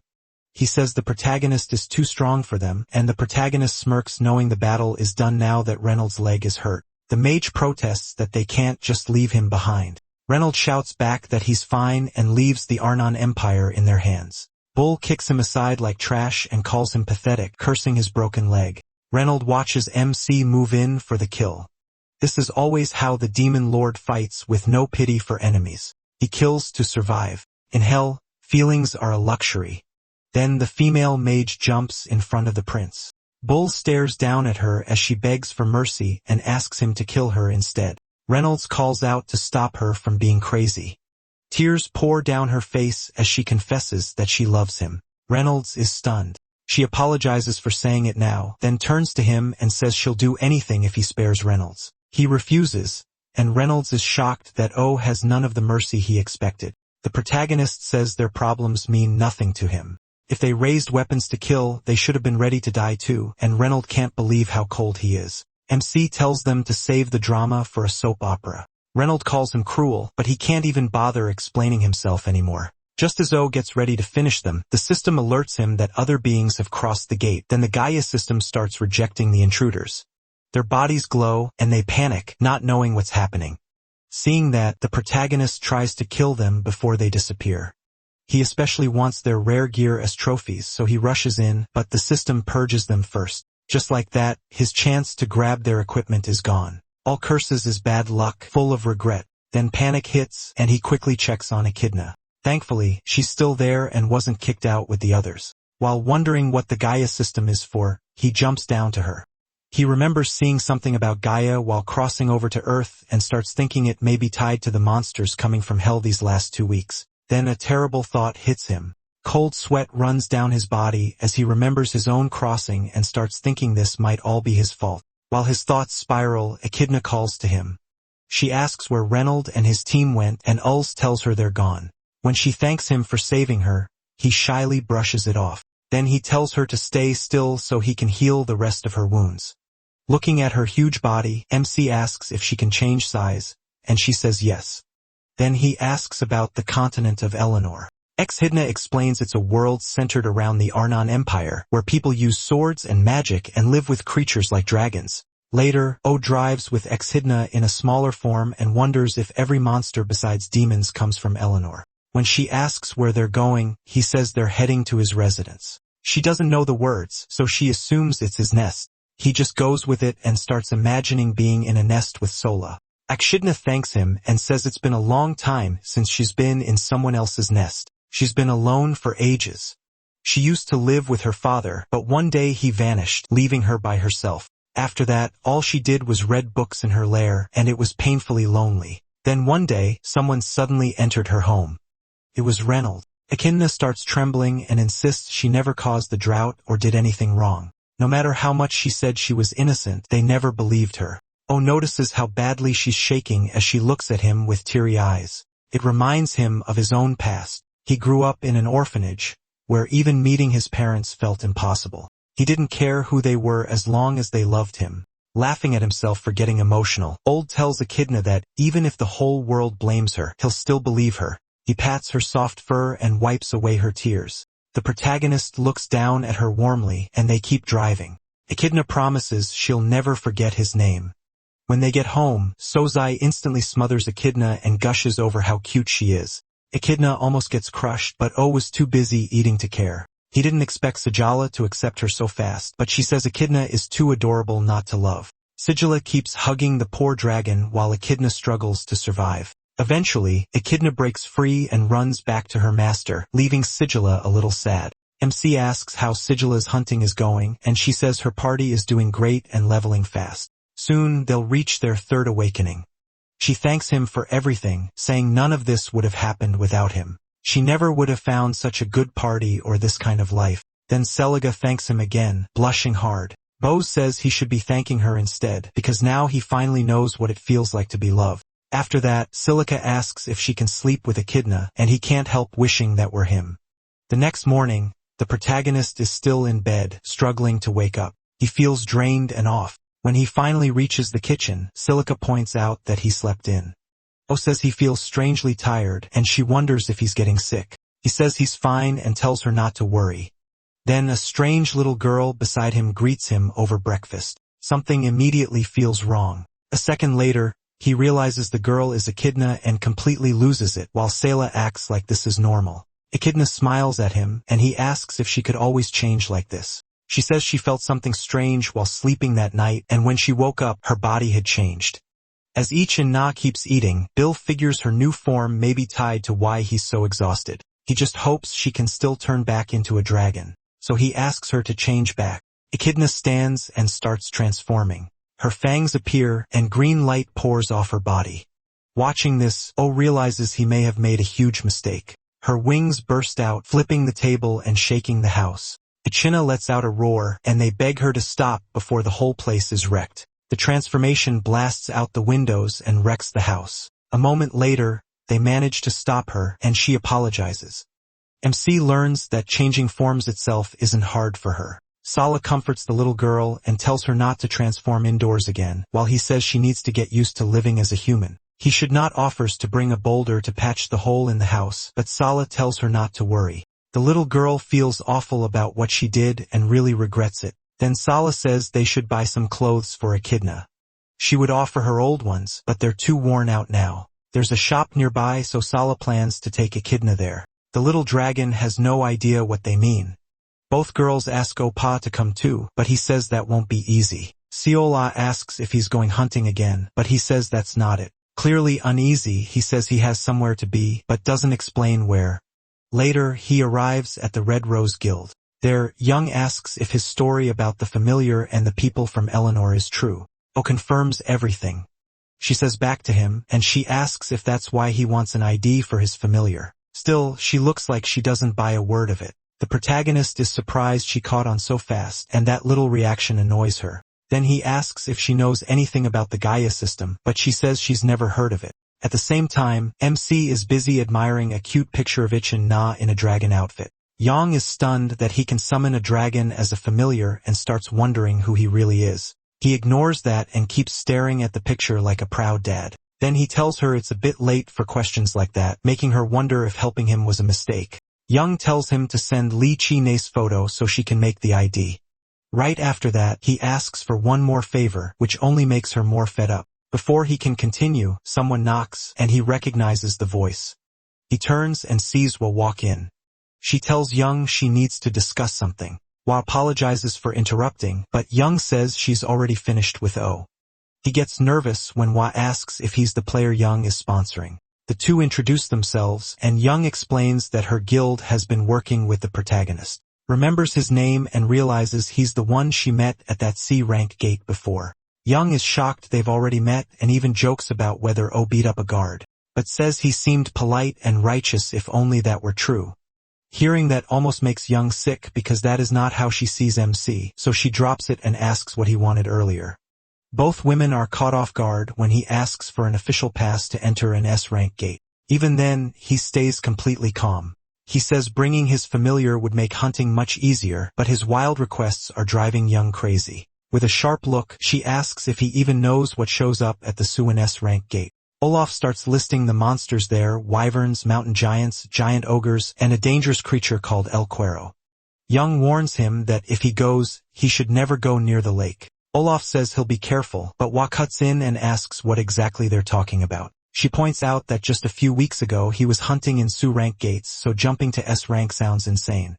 Young doesn't explain much and only says his abilities can be trusted. While the protagonist quietly enjoys the praise, Wa starts wondering if he hid who he really was when they first met. Still, she admits Young has an impressive player on her side. Young isn't even sure that's a good thing, considering how much trouble he causes. With that done, MC gets ready to leave, and the guildmaster tells him he can start hunting at S-rank gates the next day. She reminds him that S-rank gates are still extremely dangerous. Wa says he'll keep that in mind. As he walks out, Wa watches him with suspicion. Once he's gone, Young turns to her guest and asks why she came. Paz's expression turns serious when Young brings up the demonic order rumor. Paz says that's not why she's here. There's something she wants. Young asks what it is. Paz says one of her people managed to get inside the demonic order. That agent is supposed to hand over a video with proof and a contact point. Young asks why they can't just send it. Waza says the situation isn't that simple, and they haven't heard from the agent in days. The meeting is set for tomorrow at Su and Wa Su Station. When Young hears that, she remembers it's near the S-rank gate. O was planning to visit. The scene shifts to Echidna, happily bouncing around and asking him what he thinks of her outfit. He tells her she looks great, and she proudly says they bought it at the nearby department store. Echidna thanks Sual too, and Sual tells her she's pretty enough to look good in anything. O and Echidna get ready to leave for hunting, and Sual tells them to stay safe. As the protagonist talks with Echidna, Sela starts thinking about going hunting with him herself. She wants to join him and hopes she levels up fast enough. MC snaps her out of it by asking if she's heading out to hunt too. Then he tells her he wants to go hunting with her sometime soon. That fills Sela with joy, and she starts looking forward to it right away. O smiles while she blushes, already daydreaming about hunting beside him. After that, he and Echidna say goodbye to Sela and head out. At the Swan S-rank gate, he warns Echidna not to go near the lake and not to transform so they don't draw attention. With that settled, he uses his omniscient power to search for monsters. He finds a giant ogre and decides to start with something manageable. Then he uses the power of temptation, sending it into the wind to lure the monster in. After that, he signals Echidna to be ready. She waits for his move while he releases Baphomet's power of 1000, boosting his size and raw strength. O leaps from the boulder and attacks the giant ogre. Their fists collide, sending out a massive shockwave that cracks the ground and shakes the air. The ogre's power alone shows why it's an S-rank monster. The protagonist's whole body trembles, and even with all that force, the giant ogre barely moves. He knocks the monster's punch aside, slamming it into the ground. Then he bursts through the dust, runs up the ogre's arm with his dark spear, and drives the weapon into its neck. The creature grits its teeth and powers through the pain. Quickly grabs O and starts crushing his body. Echidna jumps in with Dark Storm and Blades of Wind tear into the monster. That forces it to let MC go. The Demon Lord follows up with lightning and blasts the giant ogre. Its brain gets fried and electricity surges through its whole body. That finally brings the creature down. After the fight, O levels up once from the experience he gained. He understands why hunters over level 65 usually come here. Echidna runs over and asks if she was helpful, and he tells her she did well. She says she's gotten stronger ever since he summoned her. Then Echidna smells the fallen monster and starts wanting to eat it. Suddenly, a loud screech rings out, and they look up to find a swarm of wyverns overhead. Ho grabs Echidna and looks for a way to escape because there are way too many of them. Realizing he can't outrun them on the ground, he spreads his wings and takes off for safer space. Even so, the wyverns keep up and close and fast. He glances back and sees them right behind him, but still avoids their attacks in midair. Then a few of them tear Echidna's dress, and her expression starts to change. O can tell something is wrong. It hits her even harder because he had just told her that dress looked nice. She gives in to her anger, transforms, and kills several wyverns at once. One look at her terrifying form and roar makes the rest panic and try to flee. But Echidna shows them exactly why making a little girl mad is a bad idea, crushing them one after another. O can only watch the chaos, barely slipping past her claws when she goes after a wyvern near him. She keeps rampaging for a while, and he starts wondering if this is really the same dragon who almost died to Reynold and his party. She's far stronger and scarier than he expected, and that leaves him uneasy as he wonders if she might even be stronger than him. Then Echidna lets out one last roar and finishes off the final wyvern. Sometime later, she wakes up in Oelkal's arms. He tells her they're still inside the gate and asks how she feels. Echidna clings to him and says she has no strength left. She burned through too much power in dragon form and passed out after changing back. Luckily, the protagonist caught her before she hit the ground. Even then, she's still upset about the ruined dress, but her master says they can just buy another one. And that's exactly how kids get spoiled. She starts to complain again, but O gives her a dark look and says he better not see her transform out of nowhere again in the teen. In a firm voice, he warns her not to lose control like that again. He hates people who let anger drive them crazy. Echidna quickly says sorry and promises it won't happen again. Then she pleads with him not to leave her. Kong-woo tells her he has no plan to abandon her. He just doesn't want her acting that recklessly again. As she cries against his shoulder, he decides they'll head back and get her new clothes. He knows being too soft would only let her repeat that mistake, so he feels this warning was needed. Even so, the whole fight paid off well, and the system shows his level jumped up a lot. Even after seeing her dragon form before, Kong-woo is still shocked that Echidna wiped out the whole wyvern swarm alone. That also drained a huge amount of his demonic energy. Soon, Echidna falls asleep on his shoulder. In his thoughts, Kong-woo realizes she grew stronger by taking in the demonic energy he gave her. The more power she burns through, the stronger she becomes, and the more demonic energy he has, the more he can feed her. Still, he can tell that power puts a heavy strain on her body. Then Kong-woo hears a loud roar. He recognizes it as a giant ogre and figures there may be two of them. So he sets Echidna down by a tree where she'll be safer. Fighting two of those monsters without her won't be easy, but the thought of the battle still excites him, and he gets ready. But when he turns back, two players have already taken the monsters down. One looks like a wild delinquent. The other gives off the vibe of someone trying hard to be an assassin. Kong-woo just stares, confused by how fast it all happened. The two approach, and he immediately gets guarded. They say he could have been in real danger, then pause, wondering if those monsters were actually his targets. As Kong-woo watches them warily, he realizes who they are. The calm guy in the hoodie is Choff, guildmaster of the honorary guild. The rough-looking one is Baek Kao, guildmaster of Hanul and Korea's top-ranked player. Baek flashes a friendly smile, while Kong-woo thinks about how absurd it is to run into two guildmasters at the same time. He stays quiet and keeps close to Echina while they comment that he looks like a newbie who wandered into an S-rank gate for the first time. Beck says he's lucky they found him and offers to escort him back to the entrance. He also notices Echidna looks worn out, but Kong-woo says they'll be fine on their own and tries to turn the offer down. Cha calls Bulk a meddler for butting in. Then Cha spots something that catches his eye. While Bulka keeps pushing his kindness on Kong-woo, Cha reaches into a monster corpse and pulls out a red orb. Kong-woo politely says he doesn't want to bother them and that there's no need to worry about him. He's trying to stay unnoticed, so being around these two makes him nervous. Meanwhile, Chat grips the item in his hand and watches them with suspicion. A little later, Echidna opens her eyes when someone calls her name. Kong-woo is still carrying her. He tells her they're finally outside and need to buy clothes before it gets too late. He pulls out his phone, opens the GPS, and checks the quickest route to a department store on the city map. But when they reach a quiet alley, he feels that something isn't right. At first, he figures the area is empty because it's so close to the S-rank gate. Then Echina gets his attention and says she smells blood ahead, making him tense up at once. And not just any blood. It smells human. The story cuts to an informant who managed to sneak into the demonic order as one of its believers. From what he's seen, their cruelty is worse than anyone imagined. He manages to record proof but can't send it out because radio interference is blocking every signal. When he keeps trying to contact headquarters, the order tightens security, almost like they've figured him out. Eventually, they catch him. Now badly beaten, the informant runs for his life. He wonders if this is where it all ends. Even so, with the evidence in hand, he swears he won't die before delivering it. Breathing hard, he presses down on his wound and thinks about getting the memory card to bake, but his legs finally give out and he crashes to the ground, scraping his knee. His whole body shakes, and no matter how hard he tries, he can't move. His bloody hands tremble as he drags himself forward. He knows he's only one step away from finishing his mission, so he forces himself toward the gate where the harangue corner. Right then, Owen and Echidna come around the corner and spot him. Struggling to breathe, the man looks up at them and grabs MC's hand tightly.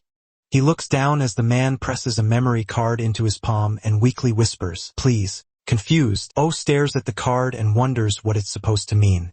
Then the informant collapses. The demon lord tries to question him and calls out to him, but it's already too late. He's dead. All that's left is the strange memory card. So the protagonist, Kong-woo, decides to learn more by looking through the man's memories. Using his power, he sees enough to know his sixth awakening has unlocked. After that glimpse, he's sure the man didn't come from the gate, but beyond that, nothing adds up. The only lead he has now is the memory card. He puts it into his phone to check what's on it. When it loads, a video file appears on the screen.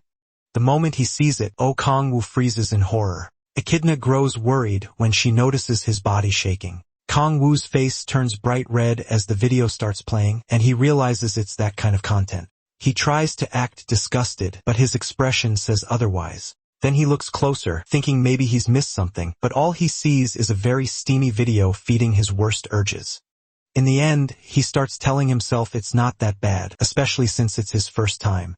When Echidna asks what he's watching, he hurriedly covers the screen and says it's important evidence. His guilty little moment ends fast when he senses people coming. A group of masked men suddenly rushes in and blocks his path. One of them instantly calls him out for watching explicit content, and he awkwardly pretends he has no clue what they mean. Echidna, meanwhile, is completely lost. The masked men draw their weapons and say he can't be allowed to live after seeing that video.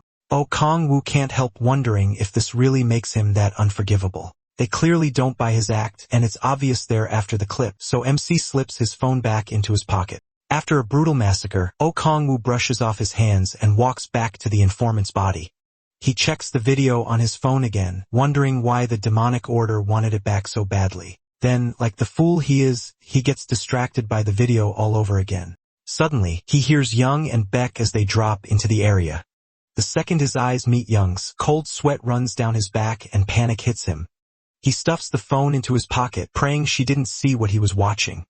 Looking down at him, Wachi seems surprised to find Kong-woo there, and that only makes him even more nervous. Kong-woo asks Young why she's here, and she answers that it's official business. Wa quickly comes down and asks if he found a memory card with a video on it. He pulls it from his phone and shows them. Young immediately asks for it, saying it contains something very important. Kong Wu starts sweating and hesitates for a second before handing it over. She presses him to give it to her quickly because she needs it right away. Of course, Kong Wu takes that in the worst possible way, and his mind goes somewhere dirty.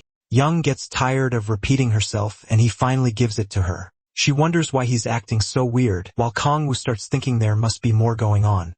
Young isn't the kind of person who'd ask for that sort of video. Then she tells him to watch it with her, because it's something he needs to know. That only sends Kong Wu's thoughts even deeper into the gutter, while he imagines nonsense. Meanwhile, Young tells Hwa to check the agent's condition. Hwa confirms the man is already dead and gently closes his eyes in respect. After that, Hwa asks Kong Wu to explain what happened here. He says he doesn't know the full picture, but tells them what he ran into. He explains that the demonic order attacked him after he got the card. Hwa figures his involvement was probably just bad luck. Then she says he should watch the video with them, but stops when she notices Young acting oddly.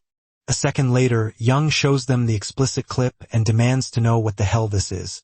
Both of them turn red, and Kong Wu insists he's innocent while trying to keep Echidna from seeing anything she shouldn't. Horror, though, stays calm and says the video is fake. She explains that the real footage is hidden and can only be revealed with a decryptor at headquarters. Their HQ even recommends using adult videos as decoys.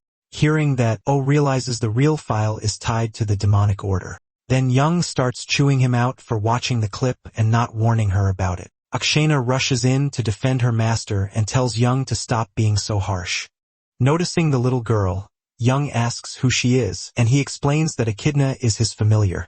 Echidna clearly doesn't like Young and keeps making nasty faces at her. Young finds that hard to believe. She says, oh, seems like the type who'd have a creepy demon, not a little kid. Hwa cuts in and says they need to get to headquarters right away and check the real video. That night, they arrive at the Huang Corps headquarters. As Huang enters, the members stand ready. She asks a man called Park Jun-suk if the night team is prepared. He says everything is in order. Huang then announces that Agent Kang Dong-hoon has died and tells them to push even harder, so his death means something. While she talks about support for his family, Huang watches and is impressed by how well she leads. She orders Captain Jun-suk to decode the video as fast as possible and asks to meet General Chong Hyun-jae. Instead, she's told he's away investigating an SS rank gate in Japan. Han-jae is her direct superior and the top authority in Hwa Rang of 4 Corps. In the whole country, only by Rang Kong-yoon can match him. With nothing else to do, she heads to the investigation room and waits for the file. Once the decryption is done, they play the footage on a projector. The clip shows a demonic order follower talking to a cardinal. The follower says the summoning prep will be finished in 3 weeks and a major guild is backing them. He adds that if all goes well, the order should reward them with something even greater. The cardinal cuts him off, says they're only at the beginning, and calls him out for getting lazy. As he stepped on, the follower hurriedly apologizes. The cardinal warns that they still have a long way to go and tells him to stay quiet until the summoning is ready. Then he notices the camera. The video ends there, and Hwa Rang-young sit in the investigation room after watching it all. The protagonist figures the cardinal is the one bringing people into the demonic order, and he's sure there must be more than one. Even so, he pulls 3 key points from the video.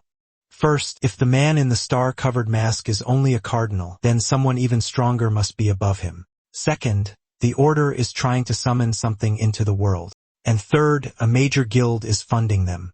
He says they should start looking into the big guilds, Hwarang, or asks why.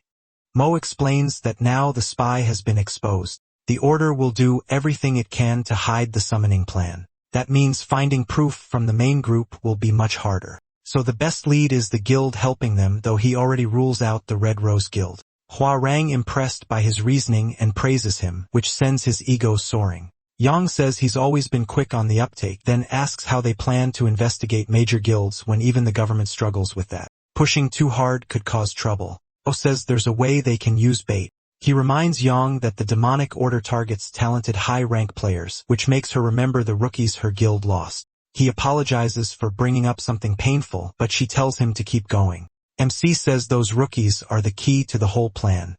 Hwarang then notes that there have been more cow players in low-rank gates, along with more missing person cases. He says they should spread a rumor about a gifted player in low-rank gates who might already be S rank or higher.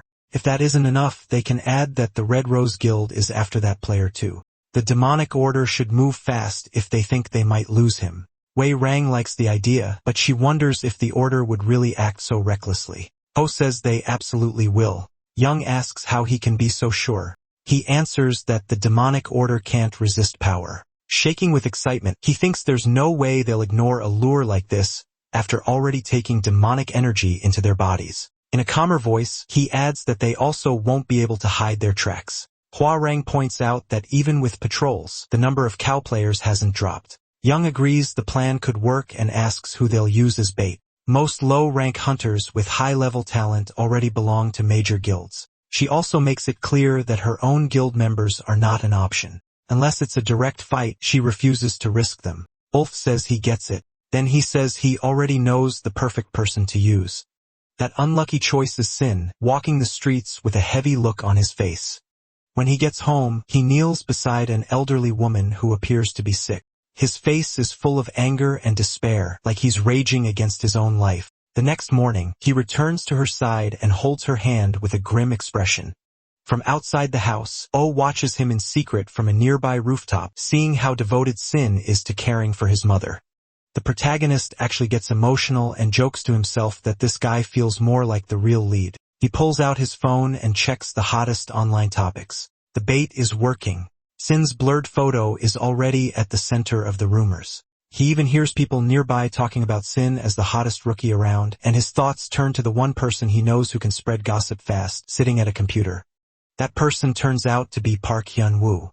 As for Young and Hwa, Oh figures they're too stiff and straightforward to handle this kind of job. He looks back towards Sin's house and sees him walking out. Once Sin heads off for the day, MC follows. At AC rank gate, Sin meets Kang Tae-soo and the rest of his team. Ignoring the crowd, he notices Sulla looks troubled and asks what's wrong. She says, Oh hasn't come home for over a week and she's really worried. At the same time, a suspicious hunter in heavy armor keeps watching them until a strange man runs up, desperate to join a party. Seola says she has managed to contact him, but he always gives some excuse for not coming back. To her, it feels like he just walked out on his family. The others try to comfort her, saying nothing bad happened to the protagonist in the gate and that he probably has his reasons. But it doesn't help much. She still can't calm down. Choi Eun-bai watches as Seola starts worrying that MC got tired of her cooking. Then Seola spirals even more, wondering if he likes some other girl now. Choi Eun-bai snaps her out of it and says maybe it's the opposite. When Su-la asks what she means, the brat says the demon lord is in his prime, so maybe staying away is the only way he can control himself around her. C quickly cuts her off before she says anything dumber and tells Su-la not to listen. He reminds her that O is a high-ranked player, so there's probably a real reason he can't show up. Then he says they just need to train harder and grow stronger so they can stand beside him. That makes Sala blush hard, but her worry still doesn't fully go away.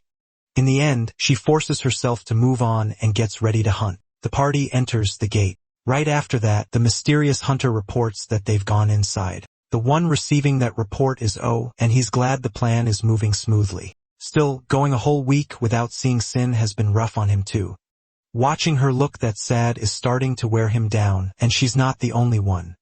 Echidna, who he treats like his own kid, has been lonely because he's been gone so long. The protagonist hasn't been sleeping or eating right these past few days, so he wants this over fast. A moment later, Kang Tae-soo moves to block an attack from a crazed troll. The monster smashes down on his shield, but he manages to hold the line. Even so, Kang Tae-soo grits his teeth and admits the thing is strong. Then he knocks the troll off balance by driving up with his shield and slamming forward. That creates an opening for Soo to charge in. Sunghua boosts him, and he uses his hidden dragon sword technique to slice through the beast before it can react. The troll coughs up blood, but it's still not down. The troll whips around and reaches for Sehun, but a bolt of lightning hits from behind and cooks its brain. The monster drops dead. Tae-soo is shocked they beat it, but Eun-bai quickly tells him not to jinx it. Sehun checks and confirms it's really dead. They already got the experience points. Even so, Eun-bai warns them not to relax. Everyone agrees Severuk monsters are no joke. Still, Sehun reminds them they've improved a lot if they can kill monsters like this in under a month. Tae-soo says that's all thanks to Sehun and his amazing sword skills. Sehun thanks him and gives Eun-bai credit for her magic too. After that, they start gathering magic stones. While they talk about selling the troll's blood, Kang-woo watches in silence from a cliff above. He feels proud seeing how much better the party has gotten. Everyone knows their role now and makes very few mistakes, so he no longer needs to step in. Once the stones are collected, Tae-soo brings up how popular Sahan has become lately. Hearing that, Kang-woo says the real bait is finally about to work. Still, he nervously thinks about the cardinal from the demonic order and wonders why they haven't moved for a whole week. Maybe the order is being extra careful. Watching them, he remembers hell and how rare it is to find someone like Soo-yoon. Kang-woo lowers his binoculars and decides to search for the order himself since they still haven't shown up. He activates his omniscient power and scans the area. Soon, he spots two bright signals rushing toward a group of trolls, and in an instant, the two players cut them down and keep going. As Kang-woo studies them, he sees they're strong enough to kill trolls with ease. They don't even stop for the magic stones. They're heading straight for Sahan. That makes him grin. The demonic order has finally taken the bait. Later, Si-hwan's group brings down another troll. As they regroup, Tae-soo praises Si-hwan for beating it without Yu-hwan's help. She jokes that he'll make her jobless if this keeps up and tells him to slow down. Si-hwan laughs, then catches a strange movement. He warns Han Seol off. She turns and sees another troll coming from behind, and the team tries to form up, but the troll is killed before they can do anything. The whole group is stunned. Who could take out a troll that fast? When Sichin looks up, he instantly recognizes the man taunting them. It's Kim Young-hoon, standing there like he's enjoying the monster's blood. Tae-soo and the others turn to Sichin, asking how he knows the vice guildmaster of the Mergold. Young-hoon is the guildmaster's son, a spoiled rich kid born with every advantage possible. He does have some talent, but mostly he climbed to the top using his father's money. Si-hun demands to know why he's here, and Young-hoon answers like it's obvious to hunt. The mood turns tense as the two start arguing. Then Young-hoon calls them brothers, and Si-hun snaps. Young-hoon mocks him, saying he's the one with filthy, worthless blood. That sends Si-hun reaching for his sword. Young-hoon only smirks and dares him to try. For a moment, Si-hun manages to hold himself back. Then Young-hoon brings up the rumors about his dear brother. Si-hun freezes when he hears him mention his special power, something that should be S-rank. Shaking with anger, he demands an explanation. Young-hoon stares at him in disgust and says he needs an offering like him. He adds that the rest of the party would make good offerings too. Hearing that, Tae-soo assumes he's a hostile player and quickly tells Han Sol-ae to get behind him. But Young-hoon says he has other nasty plans for her that finally breaks Si-hoon's restraint, and he charges only for Young-hoon to counter him with almost no effort. The others call out to him, but Si-hun manages to land on his feet. He can't understand how his brother stopped that attack so easily, and it frustrates him even more. A huge man in a tuxedo looks ready to step in, but Young-hoon tells him to stay back. Then he switches his weapon to absolute defense mode and lunges at Si-hun. Laughing wildly, Young-hoon mocks him for attacking so confidently. A storm of slashes forces Si-hun on the defensive. He struggles to block the non-stop attacks while his brother keeps insulting him. At last, Si-hun parries one and throws Young-hoon off balance. Seeing an opening, he swings to finish it, but Young-hoon still knocks the strike aside. Then he kicks Si-hun and sends him crashing into a wall. Tae-soo and the others shout his name but don't manage to help. As Si-hun pulls himself from the rubble, he realizes the truth. Young-hoon isn't controlling those sword moves. The sword is moving him. His absolute defense system is special gear built with his father's company's resources. It reads the enemy's movements and automatically moves the user's body to defend.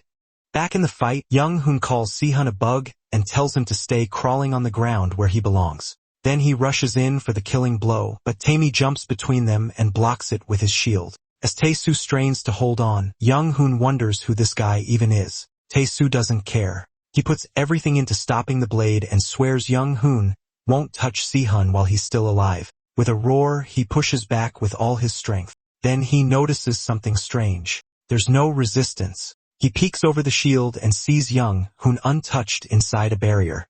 Young-hoon calls him an idiot for challenging him with gear that's useless. Then he activates the demonic energy in his defensive suit and blasts Tae-soo away. After Tae-mu-soo hits the ground, Young-hoon says his interference never mattered. Without much interest, he notices Si-hoon charging another attack with Han Solo boosting him. Si-hun unleashes his hidden dragon technique again and rockets forward, his blade wrapped in dragon-shaped aura as he strikes. Young-hun blocks at once, and the swords collide. As Si-hun bears down, Young-hun starts struggling to hold him off. Then Si-hun shifts his blade, slips past the defense, and blasts his brother into a wall. After pouring everything into that strike, he pauses to catch his breath. But the break ends when he hears Young-hun speaking. Thanks to the defense suit, Young-hun steps out of the rubble completely unharmed. He kicks Tae-soo aside and says, Si-hun never did know when to stay down. Si-hun steadies himself as they prepare to clash again.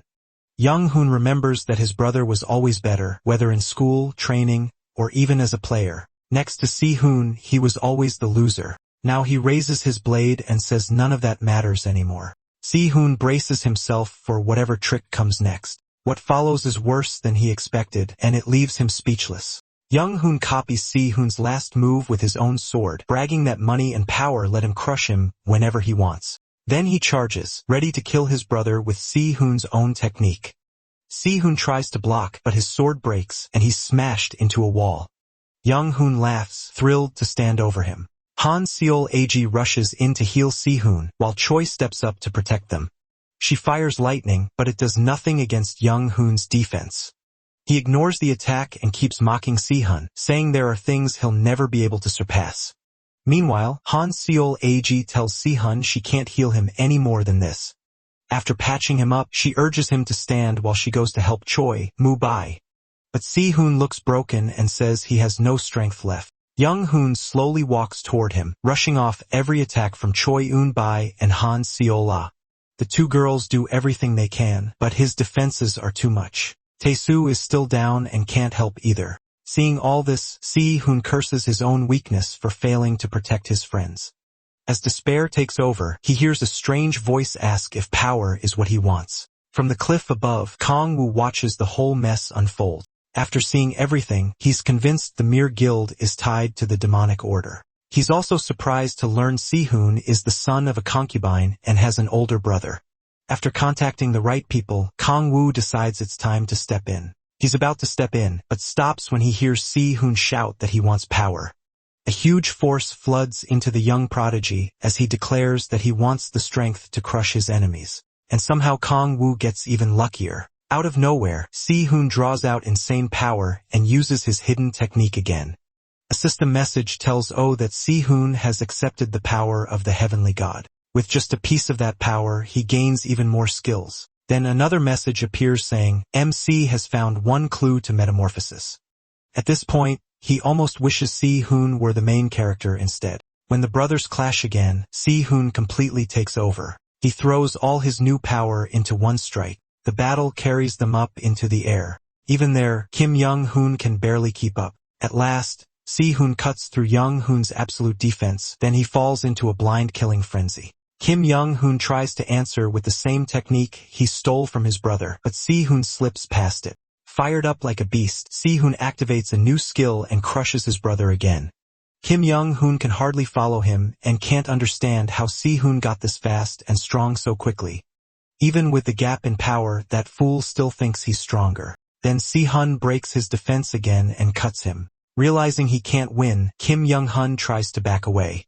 But by the time he brings up absolute defense, it's already too late. Si-hun's sword is about to go through him. Then one of Young-hun's allies jumps in and blocks the hit. The huge man swings his axe and blasts Si-hun backward. Young-hun snaps at him, calling him Chow Young-ju, Young-hu, and whining that he should have shown up sooner. Si-hun has taken heavy damage from using that much power and looks close to his limit. With cold sweat on his face, he looks up as Myung-hun walks over and tells him to admit he'll never beat his brother. Myung-hun says if he obeys, they'll only take one arm. Si-hun tells the brute to quit talking nonsense, but the giant slams the end of his axe down. That only makes Si-hun's internal injuries worse. Young-hun then stomps on Si-hun's hand, trying to force him to admit his worthless brother is stronger. Si-hun fights through the pain, but his body is out of strength. As Young-hun lifts his axe to cut off the prodigy's arm, he says the weak only deserve to suffer. While Si-hun tries to gather even a little strength, he remembers his mother apologizing for giving birth to him. In that moment, he answers her in his heart. He can endure, and he's always been thankful she gave birth to him. Si-hun finally breaks down, crying as he apologizes to everyone for being too weak. Choi can't help because she's out of mana, and Si-hun now is still busy healing Kang Tae-soo. So Si-hun accepts it and shuts his eyes as the axe comes down, then his eyes snap open when he hears a familiar voice. He turns and sees Oh Kang-woo stopping Myung-hoo's axe with ease. As his arm blades crack the weapon, he tells Myung-hoo he agrees with what he said about the weak. Then he kicks the brute away while Young-hoon watches from a safe distance. With a grin, he says he'll gladly help him experience what the weak are entitled to. Si-hun asks how Oh ended up here. The protagonist just says he'll explain later. He tells Choi and Seo Pira to take Si-hun somewhere safe and treat him. Myung-hun gets back up and asks if MC is from the Hwang Corps. If he were, he wouldn't have come alone. He tells him to stop talking and attack already. He wants to finish this fast. That smug attitude makes Young-hoon furious, and he charges straight in. But he's stunned when Oh crushes his axe with ease and throws his own words back at him. The weak only deserve to suffer. Young-hoon tries to pull his weapon free, but his strength means nothing before a real demon lord. A deep fear grips him as he stares at the protagonist and wonders what kind of monster he's facing. Kim Young-hoon yells for him to use demonic energy. Young-hoon hesitates, which only makes Kim Young-hoon scream harder, ordering him to use it before he dies. While that idiot keeps shouting, Young-hoon lets go of his weapon and decides to sacrifice himself. He slowly starts releasing the demonic energy inside him. As the transformation begins, MC watches with interest. Young-hoon's skin turns red, horns grow out, his teeth sharpen, and wings burst from his back, but MC stays completely calm. Meanwhile, Daddy's boy cackles and says, Young-hoon can win now. With fear and madness in his eyes, Kim Young-hoon orders him to kill him. Young-hoon rushes in to crush the protagonist, but Oh doesn't lose his cool for a second. He uses Iron Wall along with Power of 1,000 and smashes Young-hoon with one punch, knocking his glasses clean off. The twisted demon coughs up blood as a hole tears through his chest. Kim Young-hoon trembles as he watches his ally get wiped out that easily. As Ma-young's body drops, MC turns to his next target. Seeing that crazed look, Kim Young-hoon wonders if he is a ranker. That's the only way he can explain Ma-young losing so fast. With no good options left, Kim Young-hoon decides to run and call his father. He pulls out a communication orb that works even inside the gate. Too bad for him, the Jalm appears right beside him and asks where he thinks he's going. A slap sends him straight to the ground. As Kim Young-hoon struggles to rise, he asks who the protagonist is, but MC answers by stomping on his head. Oh notices enemies always ask the same thing and wonders if the demonic order teaches them that. Then he spots the orb in Young-hoon's hand and instantly realizes he was trying to call his father. Kim Young-hoon tries to lie, but he tells the spoiled brat to go ahead and contact him. That would make this even more fun. Jang Ho-hyun is in his office when his orb lights up. He expects his son, but hears the protagonist's voice instead and demands to know who's speaking. MC tells Jang Ho-hyun that his son is being held hostage. Then Jang Ho-hyun hears Kim Young-hoon screaming for help. He stays quiet while Oh keeps beating him and mocking how he was raised. Finally, Jae-eun answers and he can tell the man does care at least a little. Kim Young-hoon is beaten bloody and bound in chains before Jae-eun asks what he wants. The protagonist tells him to come to the Mokdong Seer rank gate right away if he wants his son alive. When the guildmaster assumes he has to come alone, MC just laughs. He already knows what Jae-eun can do, so he tells him to come ready for a fight while making sure he hears his son's screams. When the old man starts arguing, Oh cuts him off and tells him not to whine. Just get here. Furious, Jae-eun warns that he won't get away with this because his group works with the government. The protagonist says he has nothing to do with the government. When Jae-eun asks if he's alone, the protagonist jokes that he's still single. That finally pushes Jae-eun over the edge, and he demands to know where MC got the nerve to do this. He couldn't care less. Instead, he keeps provoking him, saying Jae-eun has no idea who he's messing with. While saying the boy needs some sense beaten into him, Oh keeps torturing Kim Young-hoon and smashes his head into the orb. That leaves him barely hanging on. In agony, the boy starts wishing it would all just end. His father tells the protagonist that's enough, but he gives him 20 minutes to arrive or worse things will happen. Oh listens as the old man warns that if this is about ransom, it's already too late. Jae-eun swears he'll find him no matter what and tear him to pieces. MC just wishes him luck, then smashes the orb with Young-hoon's skull. With that done, he moves on. Then he hears Young Hoon weakly begging to be saved, promising as much money as he wants. The protagonist kicks him and says money isn't what he wants. Desperate, Kim Young Hoon asks what he does want. Oh says he wants peace and prosperity for every bowl of kimchi stew on earth. Daddy's boy can tell he's not being serious. If only he knew how much that food means to MC. When he tries to protest, he grabs his face and shuts him up. Then Young Hoon hears that the protagonist is waiting for his father and suddenly brightens. Sure, his dad will save him no matter what. But Oh uses his power on Kim Young Hoon and says he's glad Ja-yoon loves his son so much. Before Kim Young Hoon can respond, MC uses demonic power to torture his mind. Later, he leaves the gate with Seol A and her party, giving them quick instructions. Then someone calls his name. He turns and sees Young and Hwa. Young says she brought all the troops he asked for, though she still thinks that much force wasn't needed. Seol A and the others are surprised he knows two famous women like them, but Oh says they're not exactly on good terms. Young looks ready to bite his head off for that. Still, she lets it slide for now and asks who his group is, so Seola introduces herself. Young gives her a quick once-over and instantly gets jealous of her chest. She asks what Sola is to the protagonist, but Sola throws the same question right back. Before it turns into a full fight, the protagonist cuts in and says they can do introductions later. For now, he tells Sola to leave with her 3 party members. Then Hwa asks if the thing he's dragging across the ground is. MC lifts the chains and reveals Young Hoon's half-dead face.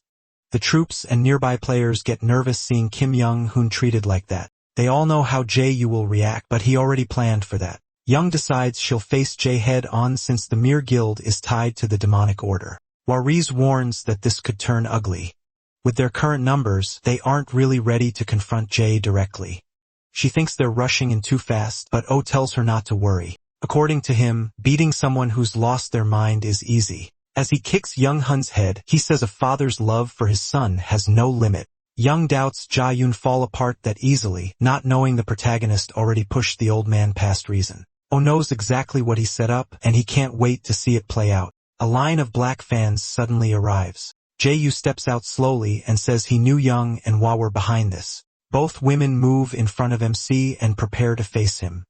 Jae laughs at how few they are and asks if they really thought taking his son hostage would settle anything. A terrifying aura pours off him as he demands to know who talked to him through the orb. His gaze lands on Oh, who walks up with a signal and says Jae-yu looks better in person. Seeing him drag his son around so casually only makes Jae angrier. He thanks the protagonist for not running, and the protagonist answers by tossing his useless son back to him. The guards rush to catch Kim Young Hoon and check his condition. Jae is stunned that MC gave him back so easily. Even Young and Hwa can't figure out why Oh would return their hostage. That only makes Jae more suspicious, and he asks what he is planning. The protagonist keeps acting innocent, saying he only returned Kim Young Hoon because a worried father must be suffering. Now Jae starts to get uneasy as he holds his half-dead son. He calls out to him while MC laughs and enjoys the show. Jae desperately checks if Kim Young Hoon is still okay. He stares down at his son, waiting for any answer. The fear in his eyes keeps growing, and then Kim Young Hoon finally speaks with a shocking question. He looks at Jae and asks who he is. That one line shatters Jae. Kim Young Hoon asks again. Jae frantically tells him he's his father. But when he shakes him, the boy cries out in pain and begs him to stop. Young Hoon scrambles away from him, and the guards try to calm him down. Watching his own son reject him leaves Jae speechless. Too many emotions hit at once, and he can't process any of them. Meanwhile, Oh enjoys every second as Young Hoon keeps screaming for his father to let go. Jae's anger finally becomes too much to hold back, and it explodes when he sees what his son has become. Young steps up to protect her people and orders them to fall back at once. Consumed by rage, Jae demands to know what Oh did to his son. In an instant, he charges straight at him, but Young moves to intercept. She powers up too, and the 2 guild masters clash. Jae brings out his 9th awakening ability, while Young uses her bloodthirsty chain to lock him down. Both of them shout in fury as their powers collide. Jae tells Young to get out of the way, and an explosion erupts when his fists come down. Luckily, she dodges and swings her chains into a trap. They wrap around Jae and pin him in place. He fights to break free, but the chains only tighten more. Then to Young's surprise, the old man still tears himself loose. He smashes the ground under them, launching Young into the air. As she struggles to avoid him, he snarls at her again to move. Just before another hit lands, Hwa jumps in to help Young. She unleashes her whirlwind power to pin Jae down, and the blast of wind drives him back. It tears up his clothes and leaves cuts across his body, but Jae is nowhere near finished. The two women, on the other hand, are starting to wear down while Oh watches from the rear like he's enjoying a show. Jae only gets madder, fed up with these interruptions. He lifts his fist high and slams the ground once more, throwing Hwa and Young off balance. Rocks burst into the air as they get shoved back, and the old man roars. With Hwa knocked aside, he rushes straight for Young, but she still refuses to step aside. Jae screams at her to move again, and she answers by charging him with her chains. This time, she shapes them into spears, and they stab through Jae's body, adding even more wounds. Even so, the old man ignores her tricks and blasts her away in a flash. Young is stunned that he pushed through those spears without caring. Still, with the chains still stuck in him, she wraps them around his body and yanks to hold him still. Since Jae is still a ranker like her, Young plans to keep piling on damage until he finally drops. But she underestimates how badly Jae wants. Oh dead. As he strains against the chains, she searches for a way to set up a finishing blow. Just as Hwa struggles back to her feet, Jae breaks free from Young's chains, leaving the Red Rose Guildmaster speechless. Once free, he rips the spears from his body and throws them aside. Now he's face to face with Oh, though badly injured. One look at his excited grin pushes Jae even closer to madness. He charges at the demon in blind rage and swings a huge punch at him, but he never notices the blade driven through his body. The hit catches him off guard, and blood pours from his mouth. He slowly turns and sees Hwan as the one who stabbed him. She stays standing, breathing hard, and clearly exhausted. Jaf's guards can hardly believe it, even as they keep trying to restrain Young Hoon. Hwana pulls her sword back out of Jae, but he braces himself and refuses to fall. Shaking from pain, he still drags himself toward Ol. The women watch as he keeps stumbling forward. At last, Jae gets close enough to reach the protagonist's face and lifts his fist for one more punch. But Oh only smiles darkly as that fist barely brushes him. Then Jae's body gives out and he drops to his knees. MC grabs him by the hair and mocks him for saying he would kill him. Then he asks Jae if he even knows who he's dealing with. Later, at the Hwanging Corps headquarters, Young demands an explanation from him and asks what he did to Young Hoon. She's shocked when she learns he can alter a person's memories.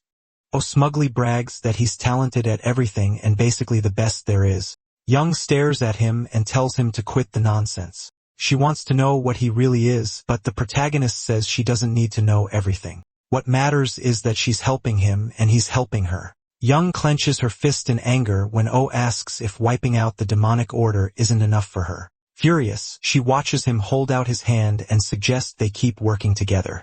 With a long sigh, Young feels like helping MC in the first place was a mistake, but she still takes his hand and agrees, knowing it's too late for regrets. Even with her doubts, she decides to keep cooperating with him. Later, Ji is held in a dark room restrained and covered with seals.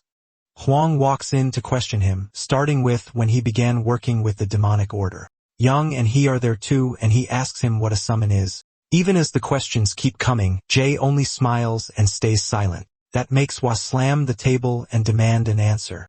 Jae Hein's smile fades when Hwa Young tells him he's not the mere guildmaster or a company CEO anymore. He's just a criminal who helped a mad cult. He snaps back, asking if she really thinks he'll answer anything. To him, the Hwa Young Corps are just the government's dogs. Hwa Young isn't amused at all. Then he threatens them, saying their lives are in his hand. Before he can keep going, Yeonju strikes him with her spear and shuts him up. Since he's already restrained, Yeonju takes over the questioning. Jaehyun groans in pain. Yeonju stomps on him and demands answers. Hwa Young quickly stops her, warning that Jaehyun can't die before they get the truth. Even then, Jaehyun only laughs. He says they'll lose in the end because they have no clue what the demonic order is planning. That only makes Yeonju angrier. Kangwoo cuts in and tells them to step back. He says he'll handle the interrogation himself and talk to Jaehyun. The moment Jaehyun sees Kangwoo, he looks ready to tear the Demon King apart. He says Kangwoo stepping in won't change anything, but Kangwoo is sure he can make him talk. Jaehyun clearly doesn't buy it. But his attitude shifts fast when Kangwoo says he can restore Young Hoon and make him normal again. Using the old man's love for his son, Kong Wu tells him to answer every question. Jae-hin looks up at him and sees someone truly wicked. Instead of answering, he breaks into wild laughter like he's finally lost his mind.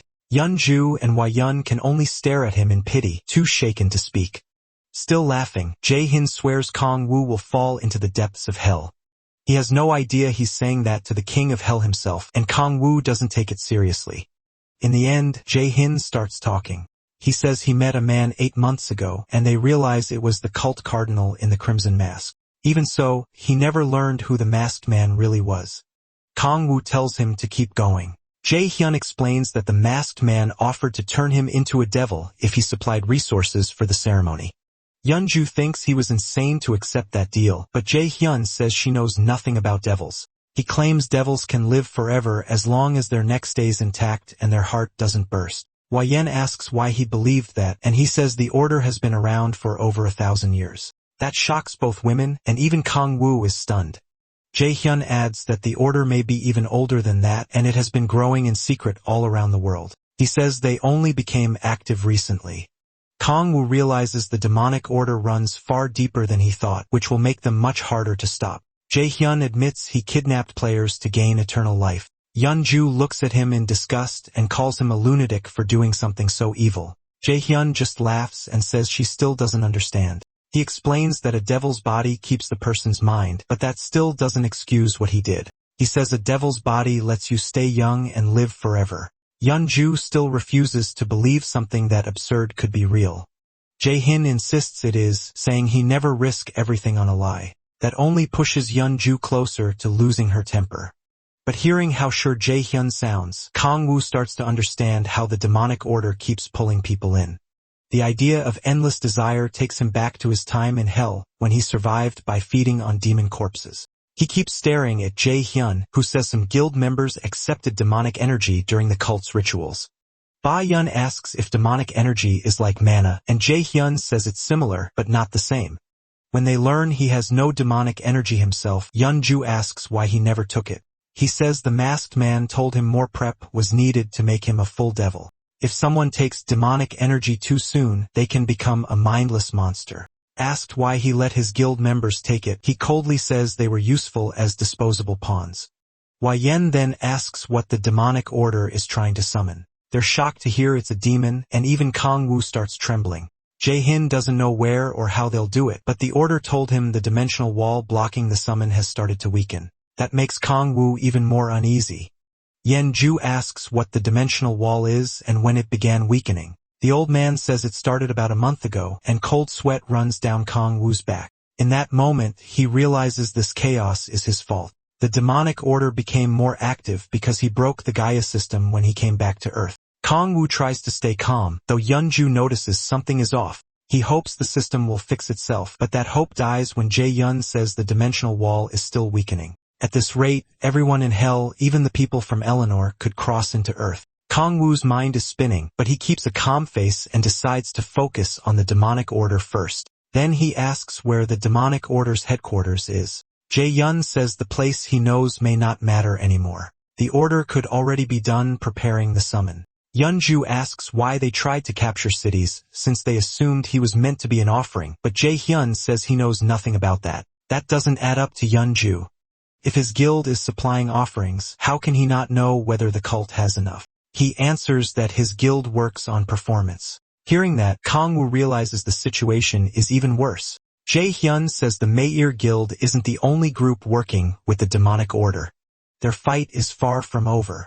Elsewhere, at what seems to be the demonic order's base, the crimson masked man tells his followers Jae-hyun has been captured. He's disappointed. Jae-hyun fell so easily, but one follower says their plan won't be delayed because other guilds already provided offerings. Even so, the masked leader can't figure out why Jae-hyun got involved himself. As he looks into the orb, he spots Kong Wu and recognizes him right away. He asks his followers for updates on support from the order. They say it has arrived, and they've also received a crystal filled with sealed demonic energy. With it, the cardinal can boost his power and complete the plan. They add that no new orders have come from above. The cardinal takes that to mean the order wants them to handle it on their own.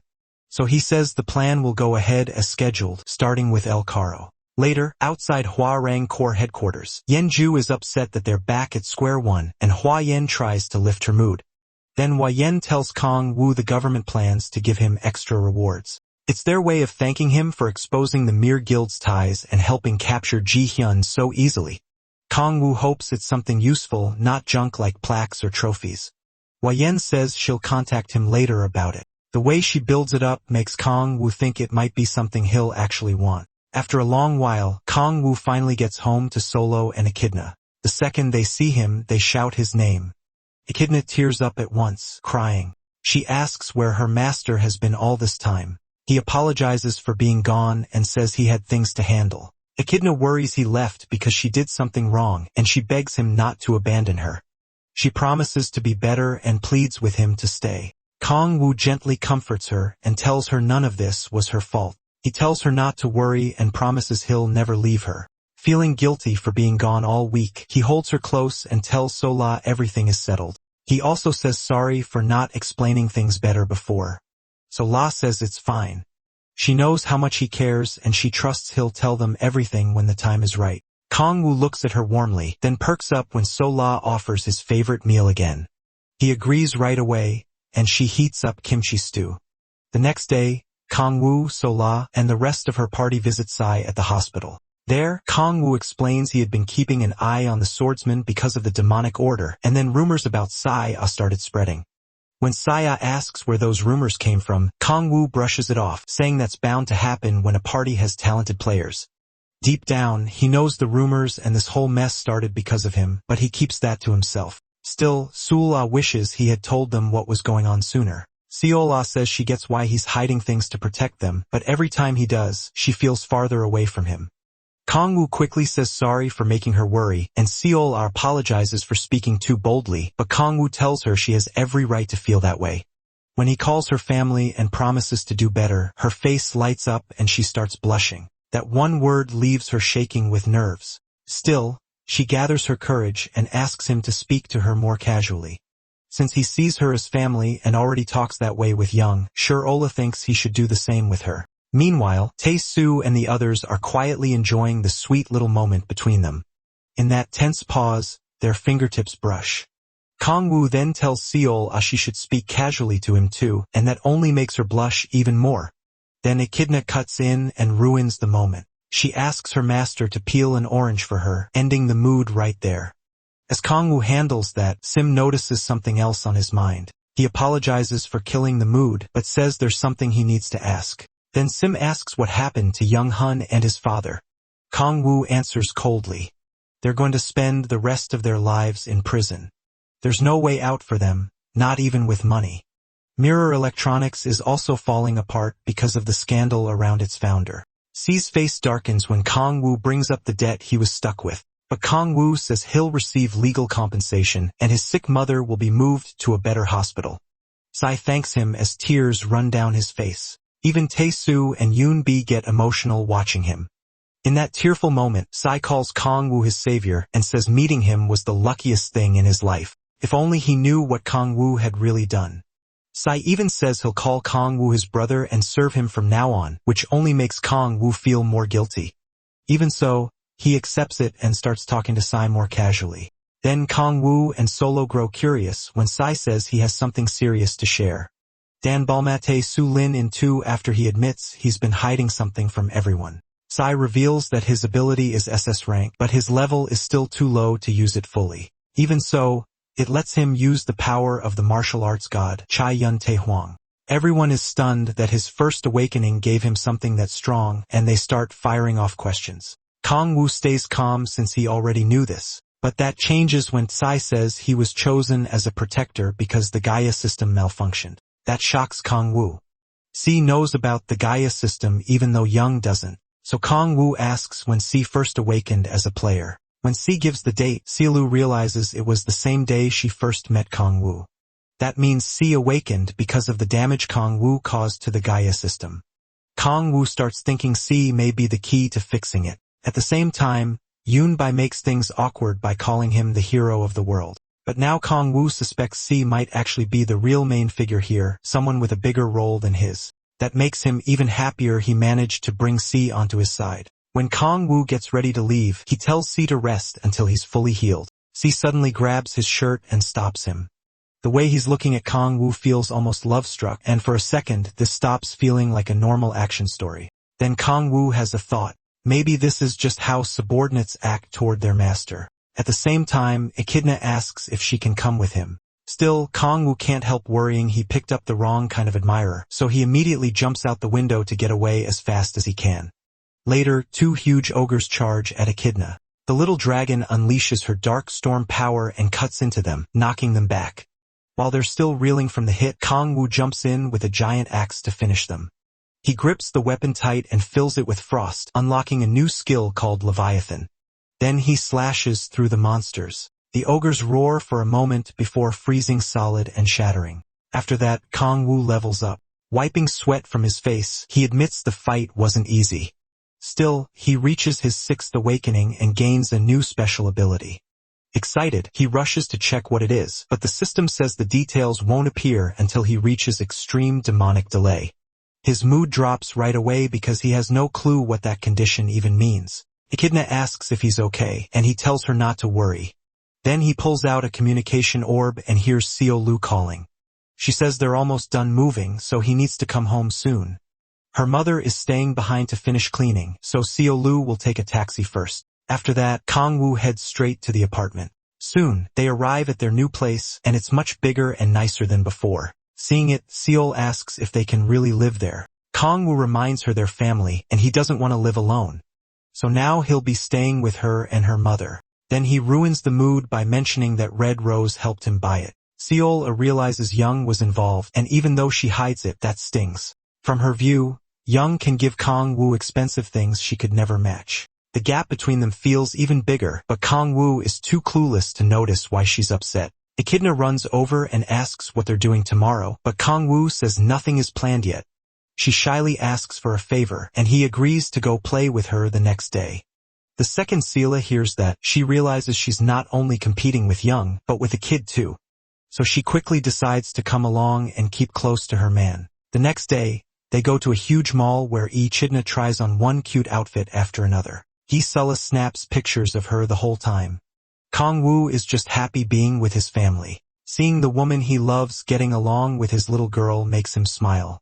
Echidna keeps trying on clothes while Gisela buys her all kinds of sweet snacks. The two grow close like mother and daughter, and Kong Wu is glad Echidna has someone else she can lean on. Of course, he soon learns how tiring shopping with women can be. The two girls keep piling more bags onto him. His mood finally improves when they reach the food court and he can eat whatever he wants. Just thinking about all the food makes him drool. Gisela tells him it's not that special and asks if he's never been to a food court before. For Kong Wu, all those different dishes feel like heaven or maybe hell.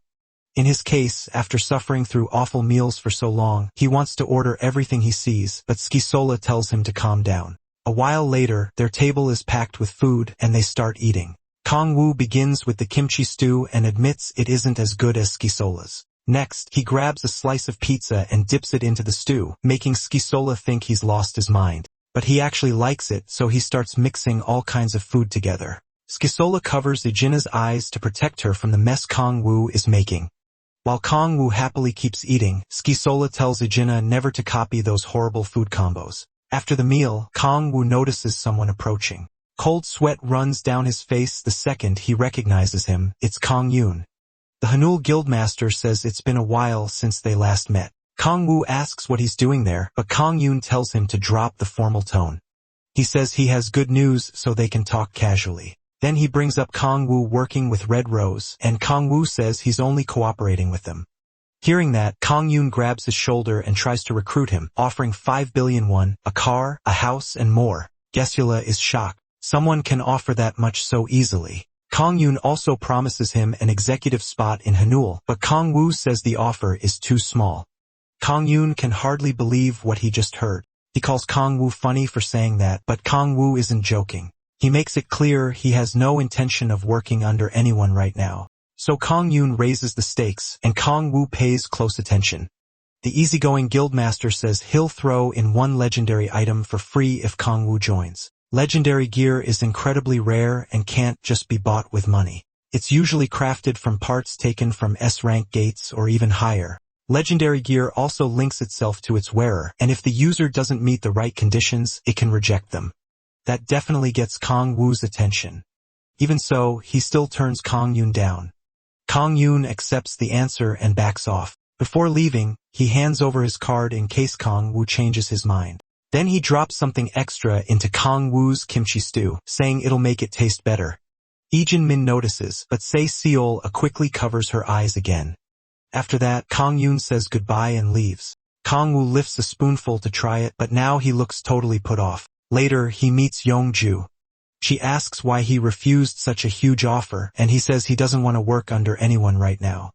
Yong-ju just calls him weird. Still, Kong Woo believes that even without joining Hamwell Guild, he can get legendary gear from the rewards he earns by protecting other players. When they reach the elevator, Yong-ju says she's met Kong Won before since they're both guild masters. She says he's not what people expect, so Kong Woo asks if there are rumors about him. Yong-ju brings up the one time Kong Won got furious during the world ranker evaluations. He lost to a Japanese ranker and got eliminated. That ranker was Fujimoto Ryoma, who used the mythical weapon Susanu's Eye, and the media came down hard on Kong Woon because of it. Yong-ju says that's all she knows about Kong Woon, while Kong Woon wonders if refusing him will come back to bite him. She tells him not to worry.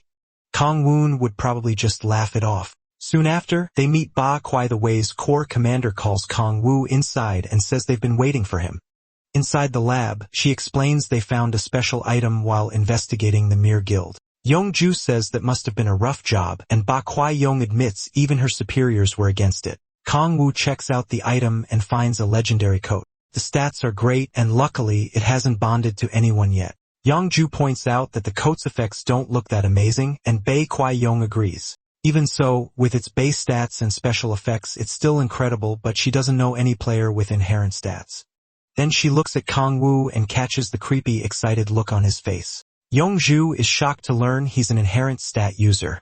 With that trait, this coat is basically perfect for him. Among all legendary gear, Kong Woo stares at the coat like he's in love, and says he wants it. He thanks Ba Kwai Yong and promises to do everything he can to stop the demonic order. Then he takes the coat and Yong-ju tells him to equip it like he did the gargoyle armor. Kong Woo puts on the trench coat and instantly looks rich. The system announces that the coat has accepted him as its owner, and power rushes through his body. It reads his inherent stats and raises his demonic energy by 5. With that, the coat fully bonds to him.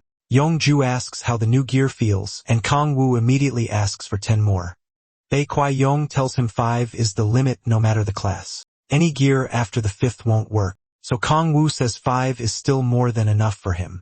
He starts admiring himself and goes on about how amazing legendary gear is. Then Yong-ju tells him to test how much stronger he got. He looks at her and she asks for a fight. They move to the combat room, where Ba Kwai Yong says they don't need to hold back too much. As Kong Woo gets ready, Yong-ju wonders how much stronger he really is. She remembers how easily he crushed Yong-hoo and knows his raw stats played a huge part. This is her chance to learn what makes Kong Woo so unusual. At the same time, Kong Woo also wants to test his new strength, and he sees her as the best person for it. Ba Kwai Yong steps in as referee while they prepare. The moment she starts the match, Kong Woo moves in an instant. He lunges straight at Yong-ju, but she slips past his punch. She spins into a counterattack, and Kong Woo dodges that too. She keeps pressing him, but he blocks the follow-up blows. Once he realizes she's opening with hand-to-hand combat, he starts getting annoyed. He knocks her hand aside and fires back, but she avoids it. Kong Woo suddenly snatches her hat and says she's looking down on him.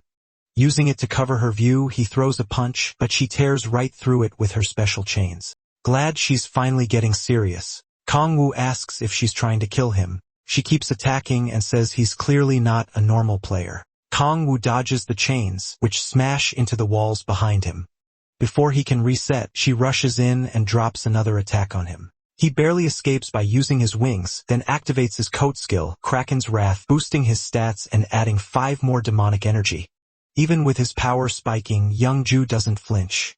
She keeps up the assault while Kong Woo flies around to avoid it. Ba Kwai Yong starts worrying about how far Yong-ju might take this. Still, Kong Woo keeps slipping past the chains. When they finally get close enough, he smacks them aside and flies straight at Yong-ju. Trapped in a bad spot, she sends the chains at him again, but he blocks them and keeps charging. Once the spear-like chains are close enough, Kang-woo uses explosion to blow them apart and blast Young-ju backward. She fights against the shockwave, and when she looks up, Kang-woo's already in range. He instantly uses the power of sound, sending harsh shock waves through the room. The girls cover their ears to block the screaming noise. Using that opening, Kang-woo closes the distance and slams the ground with the power of thousand and the power of destruction. Knowing she can't block at all, Young-ju is forced into a corner. With no better option, she wraps herself in a chain barrier. But against Kang-woo's power, it isn't enough. He breaks through a defense and smashes the wall right in front of her face. Baek-hwa-young sees it and can't believe how strong he is. Young-ju drops to the floor, laughing at herself while her body shakes with fear. Kang-woo has blasted a massive hole through the wall, and she calls him a monster. Just then, Kraken's wrath runs out, and the system says it won't be ready again for 2 hours. Kang-woo looks down at her, impressed by how much power the legendary coat gave him. As Young-ju laughs, she slowly draws her chains back into her gauntlet. Kang-woo offers a hand to help her up. While she struggles to catch her breath, he says the boost came from his new gear, but she reminds him that she has legendary items too. With a dark grin, Kang-woo listens as she asks if he's even human. He tells her at least he's not her enemy, but she still doesn't trust him. Then both of them look toward Baek-hwa-young, who explodes at them for wrecking a room that cost billions to build. Kang-woo and Young-ju both apologize for going too far, but Baek-hwa-young is still furious that she's stuck dealing with 2 lunatics who don't know when to stop. While they argue over the damage, she orders the training room closed until repairs are done. Young-ju mutters that maybe they should have just fought inside a gate, annoying as that would have been. Meanwhile, Kang-woo wonders if he should pay for it with giant ogre magic stones, but decides that would be a waste. When he asks, Young-ju confirms that high-rank boss monsters can drop materials for legendary gear. So Kang-woo suggests they go hunt El Cuero. Baek-hwa-young asks if he means the monster in the S-rank gate, and he says yes. They explain that no one has beaten it because of where it lives. It stays underwater, making close-range attacks useless, and when it's attacked, it hides underwater again. So long-range attacks don't work well either. Young-ju adds that even if they kill it, there's no promise it'll drop legendary gear. Kang-woo says it still might if they're lucky. He thinks this could help break his level cap now that he's unlocked his 6th awakening. Players usually hit 2 walls as they level up. The end of your efforts at level 59 and the end of your talent at level 89. The only way past them is to defeat a powerful monster. Since she's already at the end of her talent, Young-ju thinks this could be her chance too. Then it hits her that she just lost to someone way below her level, which makes her feel pathetic. After thinking it over, she decides to help Kang-woo. She warns him the fight will be too much for just the 2 of them. But Kang-woo says he already has a plan and gives Baek-hwa-young a devilish look. He says they'll need someone strong in close combat. Hearing that, Baek-hwa-young says she'll join the plan too. She wants to make up for the damage to the training room since she allowed them to use it. Young-ju respects how serious Baek-hwa-young is, especially compared to Kang-woo, who keeps getting on her nerves. Baek-hwa-young is also interested in how Kang-woo plans to hunt El Cuero. The protagonist Kang-woo says it won't just be the 3 of them. Echidna is coming too. He also wants one more fighter who's strong in close combat, so he starts thinking about who fits. Baek-hwa-young gets his attention and says she knows someone perfect for that role. Later, they arrive at the S-rank gate. There, Kang-woo and Kredni are busy taking down a giant ogre. When he finishes it off, his level rises to 59. Then the system locks his level and says any extra X will be saved until the restriction is removed. That proves the level cap applies to him too. Young-ju thinks he's burning through too much strength, but he tells her it barely cost him anything. Then he spots Baek-hwa-young with the new recruit. She introduces him as Koo Hyun-emo, commander of Hwang's 2nd Corps. Without the title, he just seems like a clueless idiot. Kang-woo greets him and notices right away that he fights with twin blades. Young-woo calls him a rookie and asks why he's out hunting ogres. He also can't figure out why there's a kid with him, so MC explains that Echidna is his familiar.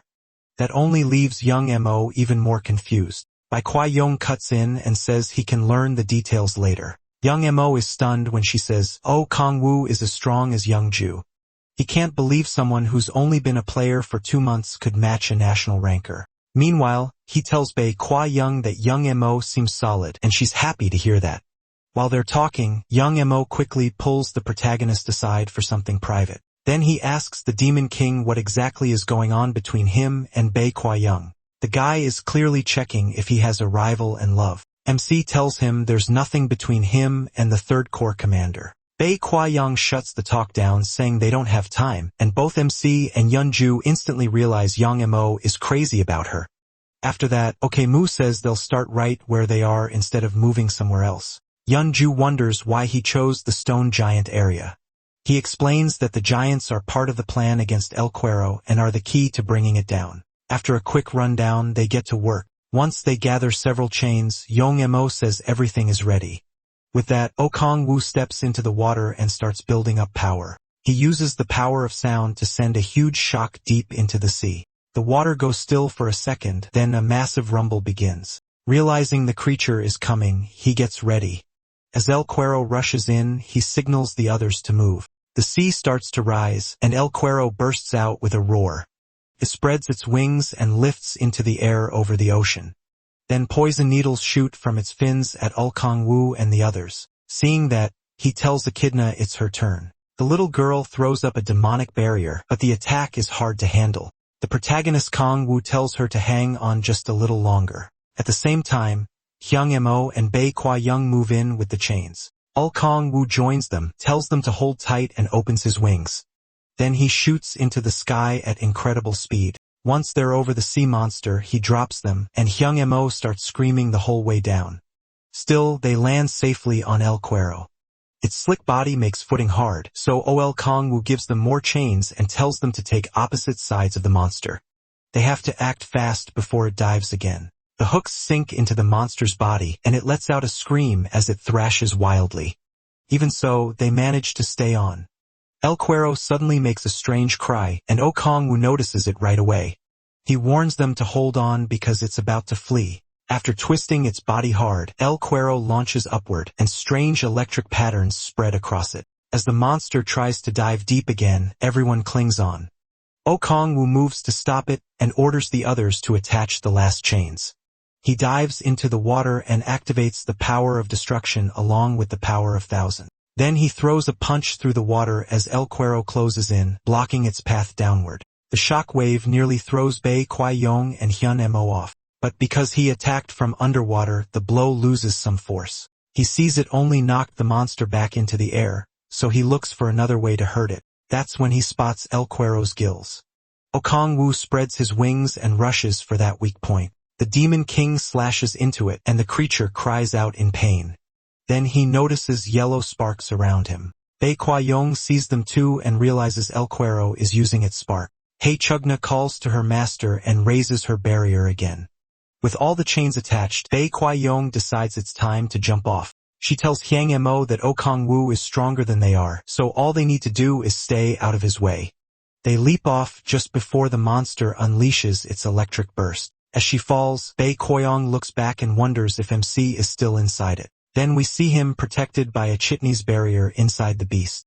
He realizes she shielded him the moment she sensed he was in danger, but keeping up a barrier from that far away is draining her badly. Okongwu tightens his fist and rips his way out of the monster's body. Thanks to his familiar, he feels even stronger. After cutting through it, he drives El Cuero down toward the ground. He pulls out the chains and signals to Yunju. From far away, standing on the stone giants, she catches it. At once, she attacks the giants to stir them up. Yunju keeps provoking them, and she's clearly having a great time. Laughing like a maniac, she lashes them with her chains. The giants start chasing her, and the chains tied to them yank El Cuero out of the sea. Okongwu uses his powers to keep those chains locked onto the monster. It only needs to come a little farther onto land before they can really finish it. But suddenly, El Cuero starts fighting the chains, and even the stone giants get dragged back. Okongwu strains to hold it in place because the monster doesn't seem weaker despite all the damage it's taken. Even injured, El Cuero manages to line itself up and fires poison needles from its fin at the stone giants. Echidna blocks them with her barrier. Things are getting dangerous, and he starts wondering if he underestimated this sea monster. While Echidna struggles to keep the shield up, he searches for any way to weaken El Cuero, but there aren't many options. So he tells Yunju to use the thorns. She tries to warn him that he'll get caught in it too, but he just shouts for her to do it now. Yeonju is furious, but she has no choice except to follow his order. Using her arm braces, she activates her special skill, Energy Drain. As its effect reaches him, Oh Kong-woo uses the Gargoyle Armor's petrification skill. Even with that rare item, enduring Yeonju's ability is rough. Still, if it weakens the monster, he's willing to take it. Eltsuerong keeps raging and struggling, but little by little, it loses strength until it can barely move. After that, Yeonju gets the stone giants moving again by provoking them once more. Stone giants have a trait called Tough Skin, which makes sharp attacks do almost nothing. The giants start marching again, dragging El Cuero farther out of the sea. The monster keeps screaming, but now it can barely fight back. In the end, its whole body is dragged onto land. Oh Kong-woo cuts the chains off himself and feels relieved that the plan worked. Echidna immediately runs over to check on him. He yells that it's still dangerous, right as El Cuero tries to strike at her. Luckily, Ho-yun jumps in to protect the girl, and Humo carries Echidna away. After Ho-yun's hit, the monster tries to attack again. Then Oh Kong-woo moves in with the others to finish it for good. Echidna is relieved to see her master alive, but he puts her right back to work by telling her to handle the stone giants. Meanwhile, Yeonju is still having fun treating the giants like pack animals. The protagonist Kong-woo tells her to stop messing with them and come help. She snaps back that she's only doing what he told her to do. Then Hoizen and Hoinchad and Haimo charge in to punish El Cuero. Now that they aren't fighting underwater, they can finally go all out. Both of them strike at once, dealing huge damage and spraying blood everywhere, but the beating is far from over. The two core commanders keep cutting into the monster in perfect sync. Then Umoju finally joins them and drives her bloodthirsty spears into the beast. El Cuero roars in pain, and the blast knocks everyone back. The non-stop screaming is getting on. Oh Kangwa's nerves and everyone else's too. Even out of the water, he admits El Cuero is still a boss monster. He turns his focus inward to his myriad demon palace and spots 3 sealed doors. Still, he decides there's no need to open them. Instead, he drinks from the waters around him, and a huge surge of power fills his body. The Demon King summons his boy Din, but that alone isn't enough, so he feeds it more power with Kraken's wrath. Wukong-woo also adds the power of shattering, and once everything fuses into the spear, he creates a deadly new skill called Gay Bulg. His party freezes when they feel how terrifying that power is. He tells them to get clear and charges straight at the sea monster. Once he's close enough, he drives the spear into the beast's body. Faced with that overwhelming force, the monster starts shaking and lets out a helpless scream. Huan Jin and the others can barely keep their footing from the shockwave of Kong-woo's strike. All of them stare in awe, wondering if this is what a 6th awakening skill can do. Oh, Kong-woo stands before the monster as it burns and waits to see what happens next. The spear's power leaves scars on his hands, and the system says he cleared the second condition for extreme demonic delay by combining 3 powers. Oh Kong-woo reads the message with his hands still trembling. Clenching his fists, he remembers that in hell, this would have been easy, but now just using that much power wears him out. He knows he's still far from where he wants to be and wants even more power. Before that craving swallows him, his teammates snap him back. They ask what kind of power that was and why he didn't use it earlier. He says it was his first time trying it. When he shows Yoonju his shaking hands, she just sees another chance to beat him someday. Echidna returns to say she's done with the stone giants, then throws her arms around him as he praises her. That's when he notices something strange. The system never announced El Cuero's defeat. The monster is still alive, refusing to die. He quickly tells his teammates to stay ready because the fight isn't over yet. They check the status window and confirm it. The monster hasn't been defeated. Things start looking bad, and Oh Kong-woo can't understand how El Cuero survived. In hell, Gabble could kill a demon from the 7th hell, so a gate monster surviving makes no sense. Even so, the team holds position as the monster shrieks again. Then MC notices something strange coming out of El Cuero. Looking closer, he realizes it's demonic energy. Long, nasty tentacles start growing from the monster's wounds. Using those new limbs, it begins crawling back toward the sea. Ba Kwai-yong and the others spot it too, so Yeonju throws out her chains to hold El Cuero down. But she's too drained to stop it, and the beast starts dragging her with it. Her teammates tell her to throw the chain back to them too. Once she does, they grab hold. It turns into a full tug of war with El Cuero. Even with everyone pulling, they still can't keep it from reaching the water. Okangwoo has almost no demonic energy left after mixing 3 powers, and it feels like they might still lose. At that desperate moment, Akendra turns into a full dragon and tells her master to leave it to her. Yenju and the others panic at the sight of a dragon, but he quickly explains it's Akendra. The dragon dives in and pins the monster down with her claws. Those claws pierce El Cuero with ease. Trying to keep it from escaping, Echidna tears into El Cuero even more. Yunju and the rest can hardly believe what they're seeing as Echidna lifts the monster up and slams it back down. After a fierce struggle, Etna stands over the monster as the winner. Then she happily asks her master if she did well. El Cuero is finally dead, and Okangwoo gets most of the experience since he did the most damage. But his level limit is still active, so he doesn't level up. Echidna changes back into her human form and runs to him. Now Yunju and the others finally get why that little girl is Kangwoo's familiar. She asks about the tentacles from El Cuero's body, but Bei Kwai Yunju says she's never seen anything like that before. Okangwoo steps in and says it isn't some natural trait. He's seen something like it before and says it looks like what happens when the demonic order transforms into demons. Yunju guesses demonic energy caused it, and he says they'll know for sure after checking. So they climb onto El Cuero's body and inspect it. The protagonist, Kangwoo, finds the spot where the tentacles started growing and reaches inside. To his surprise, he finds something hidden in the beast. The others are shocked that anything was in there at all. He pulls it out, a gemstone. Huan Mo says it's different from a magic stone, and Bei Kwai Yong wonders if this caused El Cuero's strange change. Ho Kangwoo says he isn't sure, but he can already tell the gem is packed with demonic energy. Unlike a normal magic stone, this gem looks man-made. Realizing someone created it on purpose, MC guesses the masked cardinal is behind it. Now the pieces start coming together, and he tells the team the demonic order is probably responsible. Yunju looks worried when she hears that. Kangwoo tells them to look at the gem itself, and where it was hidden inside the monster's body. It's clear someone planted it in El Cuero, and the demonic energy made the beast lose control. The demonic order is the only group that likely could have done this. It's still just a theory, but Bei Kwai Yong starts to see his point.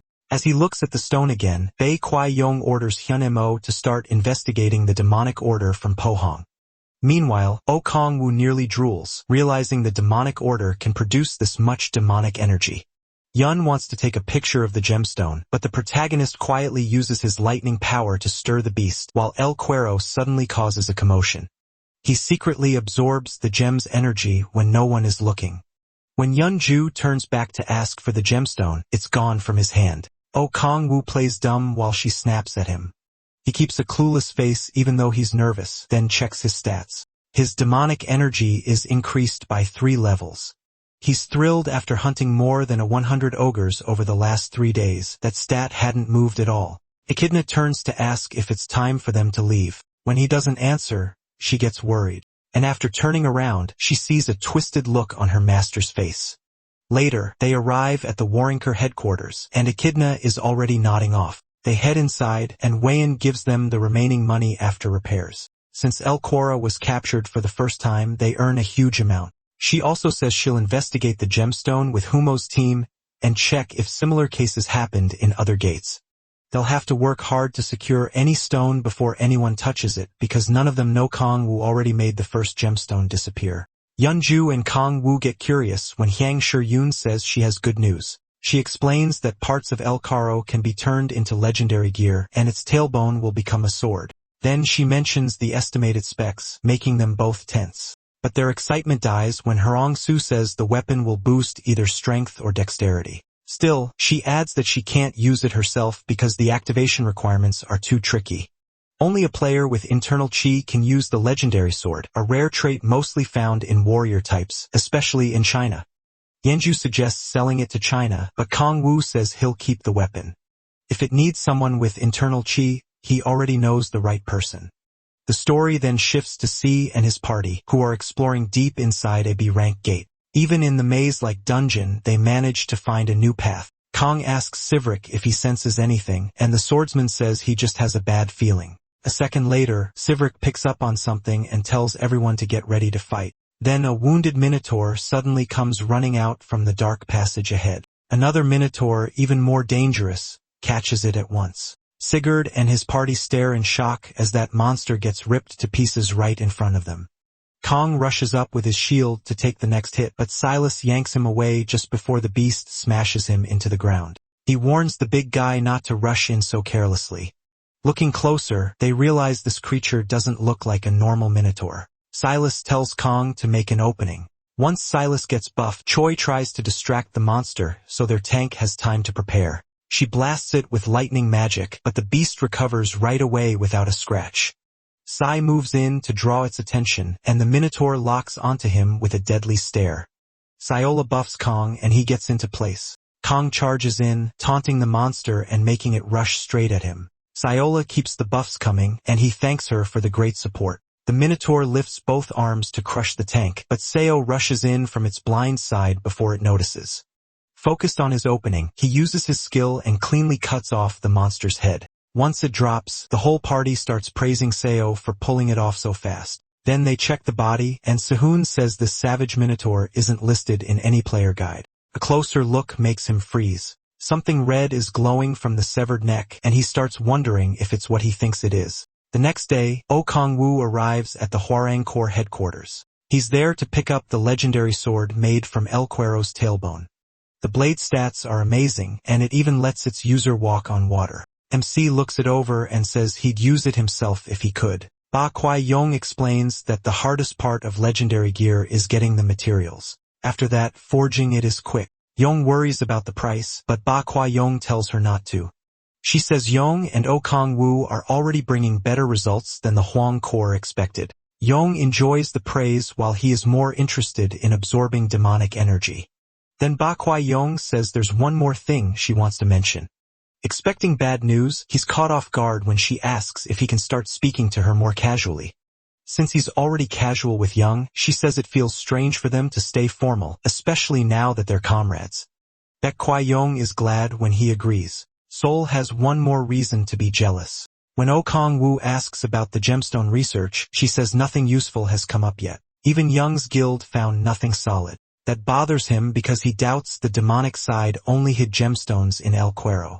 Elsewhere, the masked cardinal hears that El Cuero was defeated. His followers say they found battle marks but still don't know how it happened. When they add that the demonic crystal is missing too, he crushes the table in rage. The masked cardinal smashes what is left and demands news on the other monsters. They tell him most are still fine, and their enemies probably haven't figured out the plan yet. Even so, El Cuero's defeat clearly shakes him. They also report that the whole operation has been pushed back because of this. The cardinal suggests using another method, but his followers warn that it's too dangerous. They say it would let the plan move forward right away, but the risk is far too high. On top of that, the world rankers wouldn't just sit back if they did something so bold. That only makes the masked cardinal angrier, and he asks about the world rankers again. Right now, he doesn't care what they might do.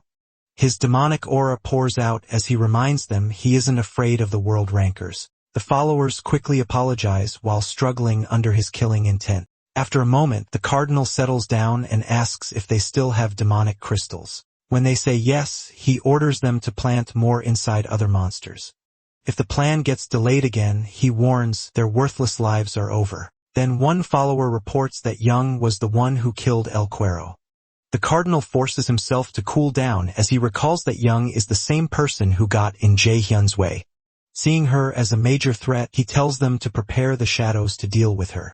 His men warn that Young is too strong, and the shadows alone may not be enough. But he says Young isn't the real target. They're going after Oh Kong-woo. His plan is to capture the protagonist and use him as a hostage. Meanwhile, the Demon King enjoys a peaceful ride in his car. Later, Kim Si-hoon and his party come out of the B-rank gate, thanking him for carrying the run. As they leave, Oh Kong-woo waves them over. He shows up looking stylish as usual. The group is happy to see him after so long, and he notes that their hunting has been going well. Then he tells Kim Si-hoon he brought a surprise gift for him. At first, everyone thinks it's meant for Si, but then he tells Kim Si-hoon to take it. He hands the sword to the young swordsman, while Si quietly adds another name to her list. The party is stunned when Oh Kong-woo says it's a legendary weapon. Kang Tae-soo can't help wishing the gift had gone to him instead. Kim Si-hoon says he doesn't deserve something that valuable, but MC tells him he'll decide that. He adds that Kim Si-hoon is going to get much stronger soon, strong enough to stand against rankers. Those words hit hard, and Kim Si-hoon starts tearing up. He thanks Oh Kong-woo with all his heart. Then he gets uneasy when Kim Si-hoon says he felt strong resistance. The first time they met, things get even stranger when he says it feels like their souls are connected. A second later, Kim Si-hoon grabs his hands and drops to one knee like he's proposing. He swears to serve him for the rest of his life, and SI is about ready to explode. Oh Kong-woo gently tells him to let go, but Kim Si-hoon says he has something to give him too. He reaches into his pocket and pulls out the gemstone he got from killing that monster, saying the protagonist Kong-woo might know what it is. MC quickly grabs his hands again and stares at him with sudden excitement. Now he really wants to keep this guy close. He immediately asks where the gem came from. Kim Si-hoon explains that while hunting in the gate, he felt something strange. Oh Kong-woo is surprised because it sounds just like the resistance Kim Si-hoon felt from him before. Kim Si-hoon says he followed that feeling to the savage minotaur and found the gemstone after killing it. He starts wondering if this prodigy can sense demonic energy, so he asks whether Kim Si-hoon felt anything from Echidna at the hospital. Kim Si-hoon thinks back but says he didn't sense that same resistance from her. Oh Kong-woo studies the gemstone, trying to figure out what he and that minotaur have in common, then it hits him. It all goes back to the Gaia system's crack. Since Kim Si-hoon is the protector, he can sense beings tied to that crack. After realizing that, he grabs Si-hoon's shoulder and says, a little too eagerly, that they should work together. Later, Kang Tae-soo and Yoon-bi are half asleep on a bus, while Kim Si-hoon stares out the window. At the same time, Oh Kong-woo walks with Si and tells her she'll have to keep hunting with Yoon-bi and Kang Tae-soo because he and Kim Si-hoon will start searching gates together. He thinks the other three have leveled up enough to manage without the swordsman. Si stays quiet for a moment, trying to find the right words. Then she calls out to him and asks if she and the others can come with him tomorrow. She says they'd level up faster that way and might even be able to help, but Oh Kong-woo tells her they're heading into a rank gates. The monsters there are far stronger than the minotaurs she fought before. He asks if she's sure she won't just hold them back, and Si ends up apologizing for bringing it up. He also warns that the demonic order will be after them, making things even more dangerous. That hits her hard, but she tenses when Oh Kong-woo suddenly puts an arm out in front of her. He has spotted followers of the demonic order looking for trouble. The protagonist asks if they're with the order, but they refuse to answer and simply tell him to obey. He laughs and tells them to stop acting tough and get away from his car. The idiots rush him at once, saying he's not as special as he thinks. Oh Kong-woo steps forward to shield Si as they close in. He doesn't waste time talking. Instead, he spreads his wings and takes off with her in his arms. Landing somewhere safer, he tells her to get far away while he handles the attackers. Flustered but trying to help, she casts a buff on him. Oh Kong-woo notices how useful her skill is as she tells him not to get hurt. He assures her he'll be fine. Before City can even move, the cultists are already on them, threatening to tear MC apart. He jumps straight into the fight and tells them he has no intention of running from people like them. He slips past their weapons with ease, but they swing back in from behind. Oh Kong-woo tracks their movements while dodging the chains flying at him. Even with all those chains whipping around, none of them get tangled, which tells him these guys are well trained. Still, compared to Young, they're nothing to him. Blue energy gathers in his hands, and he fires off a shockwave. The blast knocks the chains away and throws the attackers back too. Realizing they're outmatched, the cult followers decide to report to their cardinal right away. Too bad for them. Oh freezes their legs before they can get away. Ice spreads over their bodies, trapping them in place as he walks over. Meanwhile, Sola watches from a safe spot behind a barricade. The protagonist steps up to the first cultist and decides to ask a few questions. He rips off the man's mask, exposing a terrified, shaking face. Then he uses dread, forcing the man to talk and asks if the cardinal sent them. The cultist suddenly shifts from fearful screams to crazy laughter. O studies him and starts to wonder if he's resisting the fear. The mad follower praises his cult, then sets off a bomb hidden in his mouth. He bites down, triggering a huge blast. Sulla shields herself from the shockwave and quickly looks back to see if MC is safe. Thankfully, he already blocked it with a barrier. Once O lowers the barrier, he vows to drag the cardinal out of whatever hole he's hiding in. Later, the masked cardinal hears a report about the shadows being killed. The follower says Young is likely the one who took them out. Annoyed at losing good men, the cardinal asks about the crack fragments. The answer 30 have been collected. He sends the follower away. Once he's alone, the masked man tells himself there's no need to hurry, then he removes his mask, revealing Kong. He's sure he still has time, and everything is going according to plan. Back in the city, Sola rushes over to check on O after the blast. He doesn't answer and instead calls Cius. He tells him they need to push harder and gather every infernal crystal they can. He also says to meet at the gate at 6 in the morning. Ciola hugs herself, clearly nervous from what he's saying. Then he faces her and repeats his point. Since he has no idea what the demon order is planning, he wants her away from the hunt for now. She calls him thoughtful for worrying about her even after all that happened. Ciola says she'll repay everything he's done, but first she has to grow stronger. So she smiles, tells him to wait for her, and promises she'll amaze him next time. O gets flustered by Ciola's beauty and quickly looks away before she sees him blush, then walks off in the wrong direction. 10 days later at a gate, the protagonist is holding a few gemstones after hunting with Sajidri. The swordsman is wiped out, and MC says they're done for today. Saj suddenly looks at him like an excited puppy when O tells him how useful he's been. He offers him a ride, but Saj says he needs to visit his mother at the hospital. After that, the protagonist drives home by himself. When he gets there, Echidna runs up to him like a kid who missed her dad. He shows her the ice cream he bought, and she has no clue what it is. As Echidna shoves her face into a bowl of ice cream, MC wonders why the demon order still hasn't moved, even after he gathered so many infernal crystals. Their silence bothers him, and he hopes they're not stirring up trouble somewhere else. Then he gets a call from Hwa and answers. Hwa says there's suspicious movement at the Ace Rank Gate in Pohang. She confirms it's the demon order, and they're preparing for a summoning. Young and her guild are already heading there, and Hwa says she'll leave by helicopter soon. She offers him a seat, and he briefly wonders if flying that way would be more comfortable. Still, he declines and says he'll get there himself. Hwa starts to insist that he's needed as fast as possible, but while patting Echidna's head, O tells her he has his own helicopter anyway, so he doesn't need to borrow one. Later, he heads to an open area with his familiar. He gets her attention and says they're flying to Pulhang in dragon form. Echidna agrees at once and transforms. As he climbs on, she asks him to buy more ice cream after the mission. She gets way too excited, and he tells her to settle down, so no one sees them. He turns her transparent and says that way she won't stand out. Then Echidna takes off for Pohang.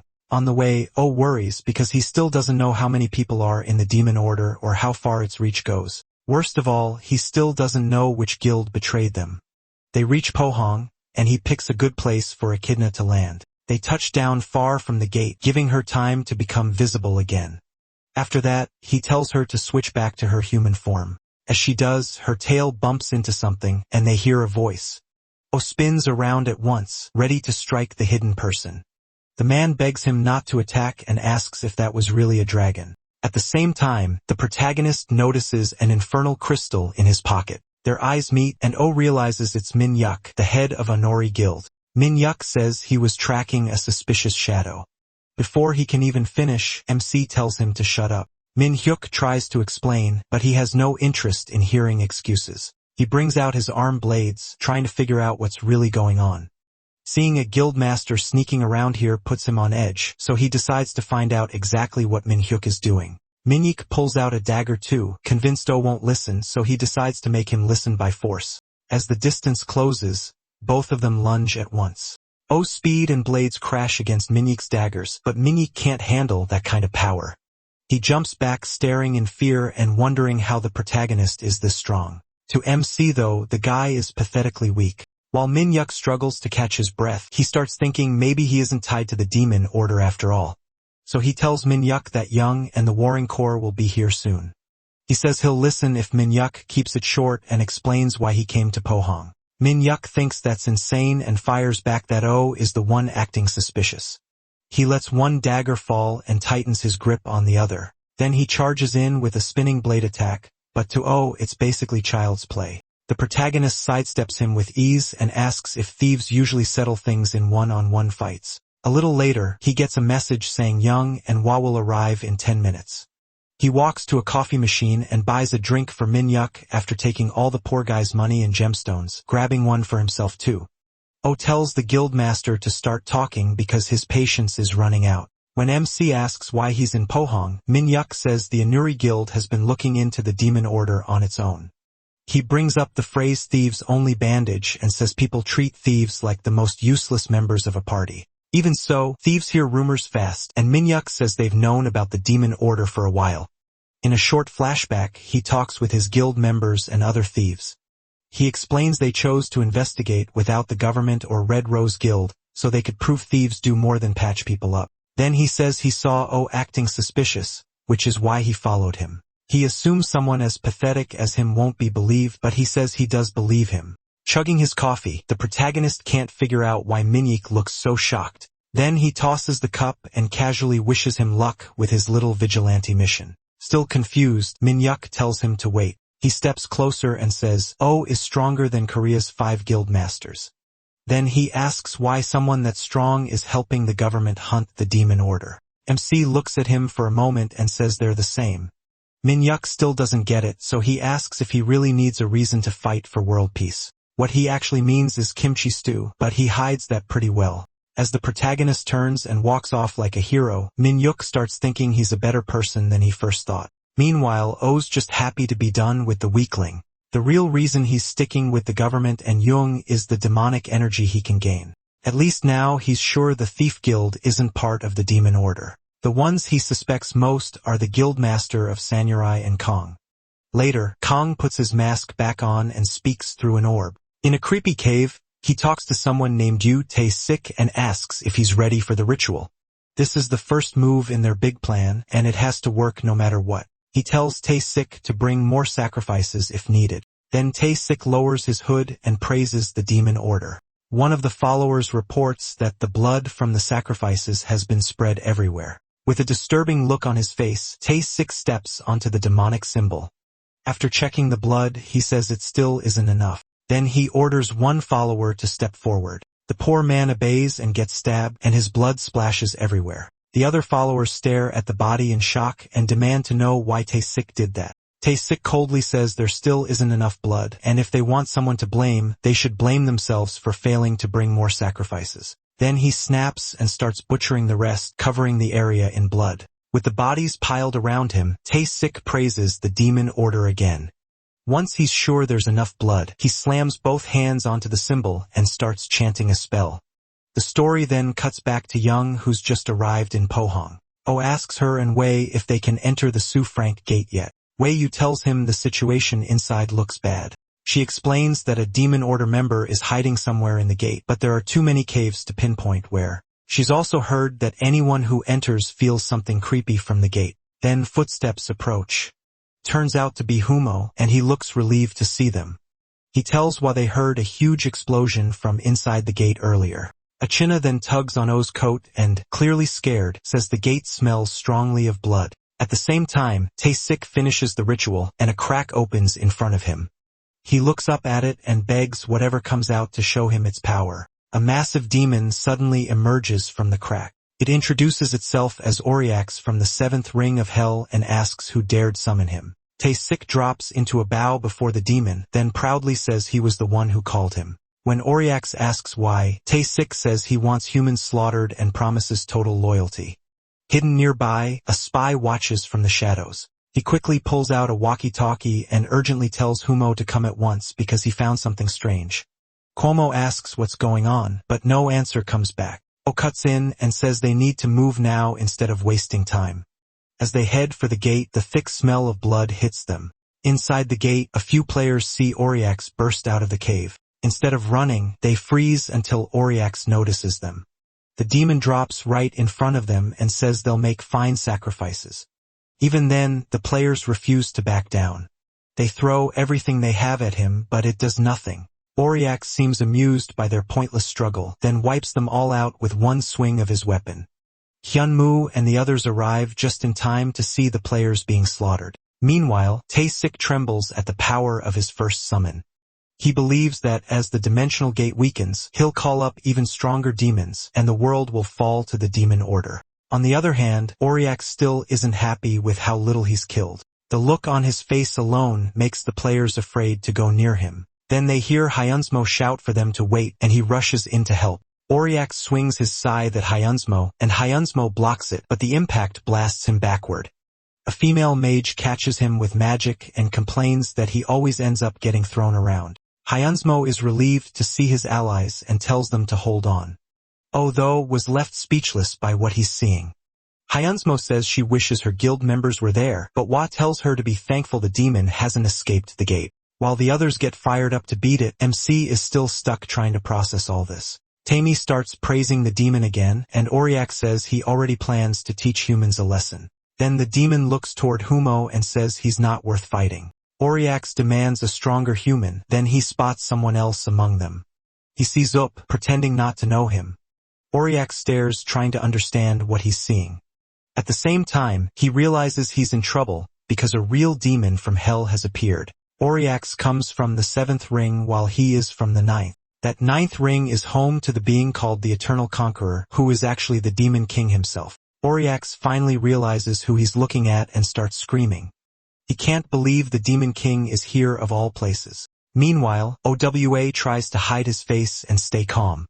Out of every demon that could have appeared, it had to be one who knows who he really is. Tammy sees Auriax shaking like a terrified dog and wonders what just happened. The demon quickly turns to him and orders him to cancel the summoning right now. Auriax grabs the idiot and says he doesn't want to fight. Oh, he just wants to go back to hell immediately. Tammy says he can't do that, but insists the protagonist group is nothing but weak humans. Auriax can't believe the nonsense coming out of this moron's mouth. He can't understand how anyone could look at MC and think he's weak, calling Tae Basic a fool. He says the man has no idea who he is or what he's done.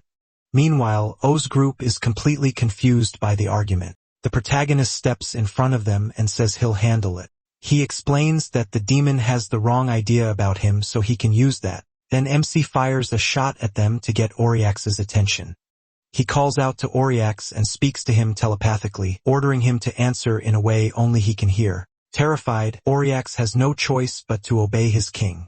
He gives his name and asks, what he's doing on Earth. Seeing how scared Auriax is, he decides to use that fear. He tells the demon it's interfering with his plans, which makes Auriax tremble even more. When the demon asks what plans, OWA glares at him for daring to question his king.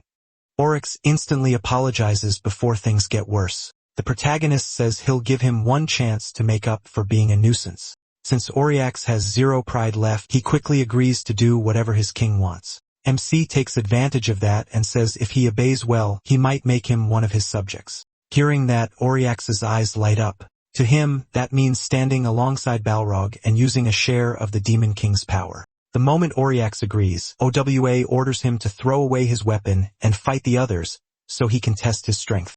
Auriax obeys at once and throws his weapon aside. Still, Young and Hwa have no idea why he's acting so weird. Even so, Hwa sees it as the perfect chance to bring him down. She activates her skill and aims her blade at the demon. As Auriax moves toward her, she jumps straight in. One slash from her blade makes the demon cry out in pain. Auriax flies into a rage, smashing the ground and hurling insults. That ticks Young off and she whips out her chains. She drives them into Auriax and swings with all her strength. The chains wrap around him and start ripping into his body. Auriax realizes Young is far stronger than he expected, and even with his weapon, this wouldn't be easy. Still, not wanting to look pathetic in front of his king, he breaks the chains. Then Watch and Hong Mo rush in together and slash him so fast he can't even react. Auriax realizes this fight won't be easy, especially since he hasn't fought without his scythe in a long time. He decides this must be part of the test the Demon King gave him. Then he notices U walking toward him while holding his scythe like an idiot. Auriax assumes he is about to fill it with demonic power and hand it back. Instead, his beloved king turns on him and uses the scythe against him. Confused and in pain, Auriax coughs up blood as he stares at the protagonist. O tells him not to hold a grudge, then cuts the demon's body in half. He even mocks Auriax for falling for such an obvious trick. A system message announces Auriax's defeat and gives MC a huge amount of experience. But even that still doesn't remove his level restriction. At the same time, Kong Yoon watches everything through his magic orb. Back inside the gate, Oswalder's annoyed that beating Oriax still didn't break his level cap. Young and the others run over and ask what happened. While he turns and tells them the demon is dead, he secretly uses his authority of gluttony on the body. Young notices flames swallowing the corpse. After that, O's demonic energy rises by 3 points. He's not happy it was only 3, but he knows leveling gets much harder at high levels.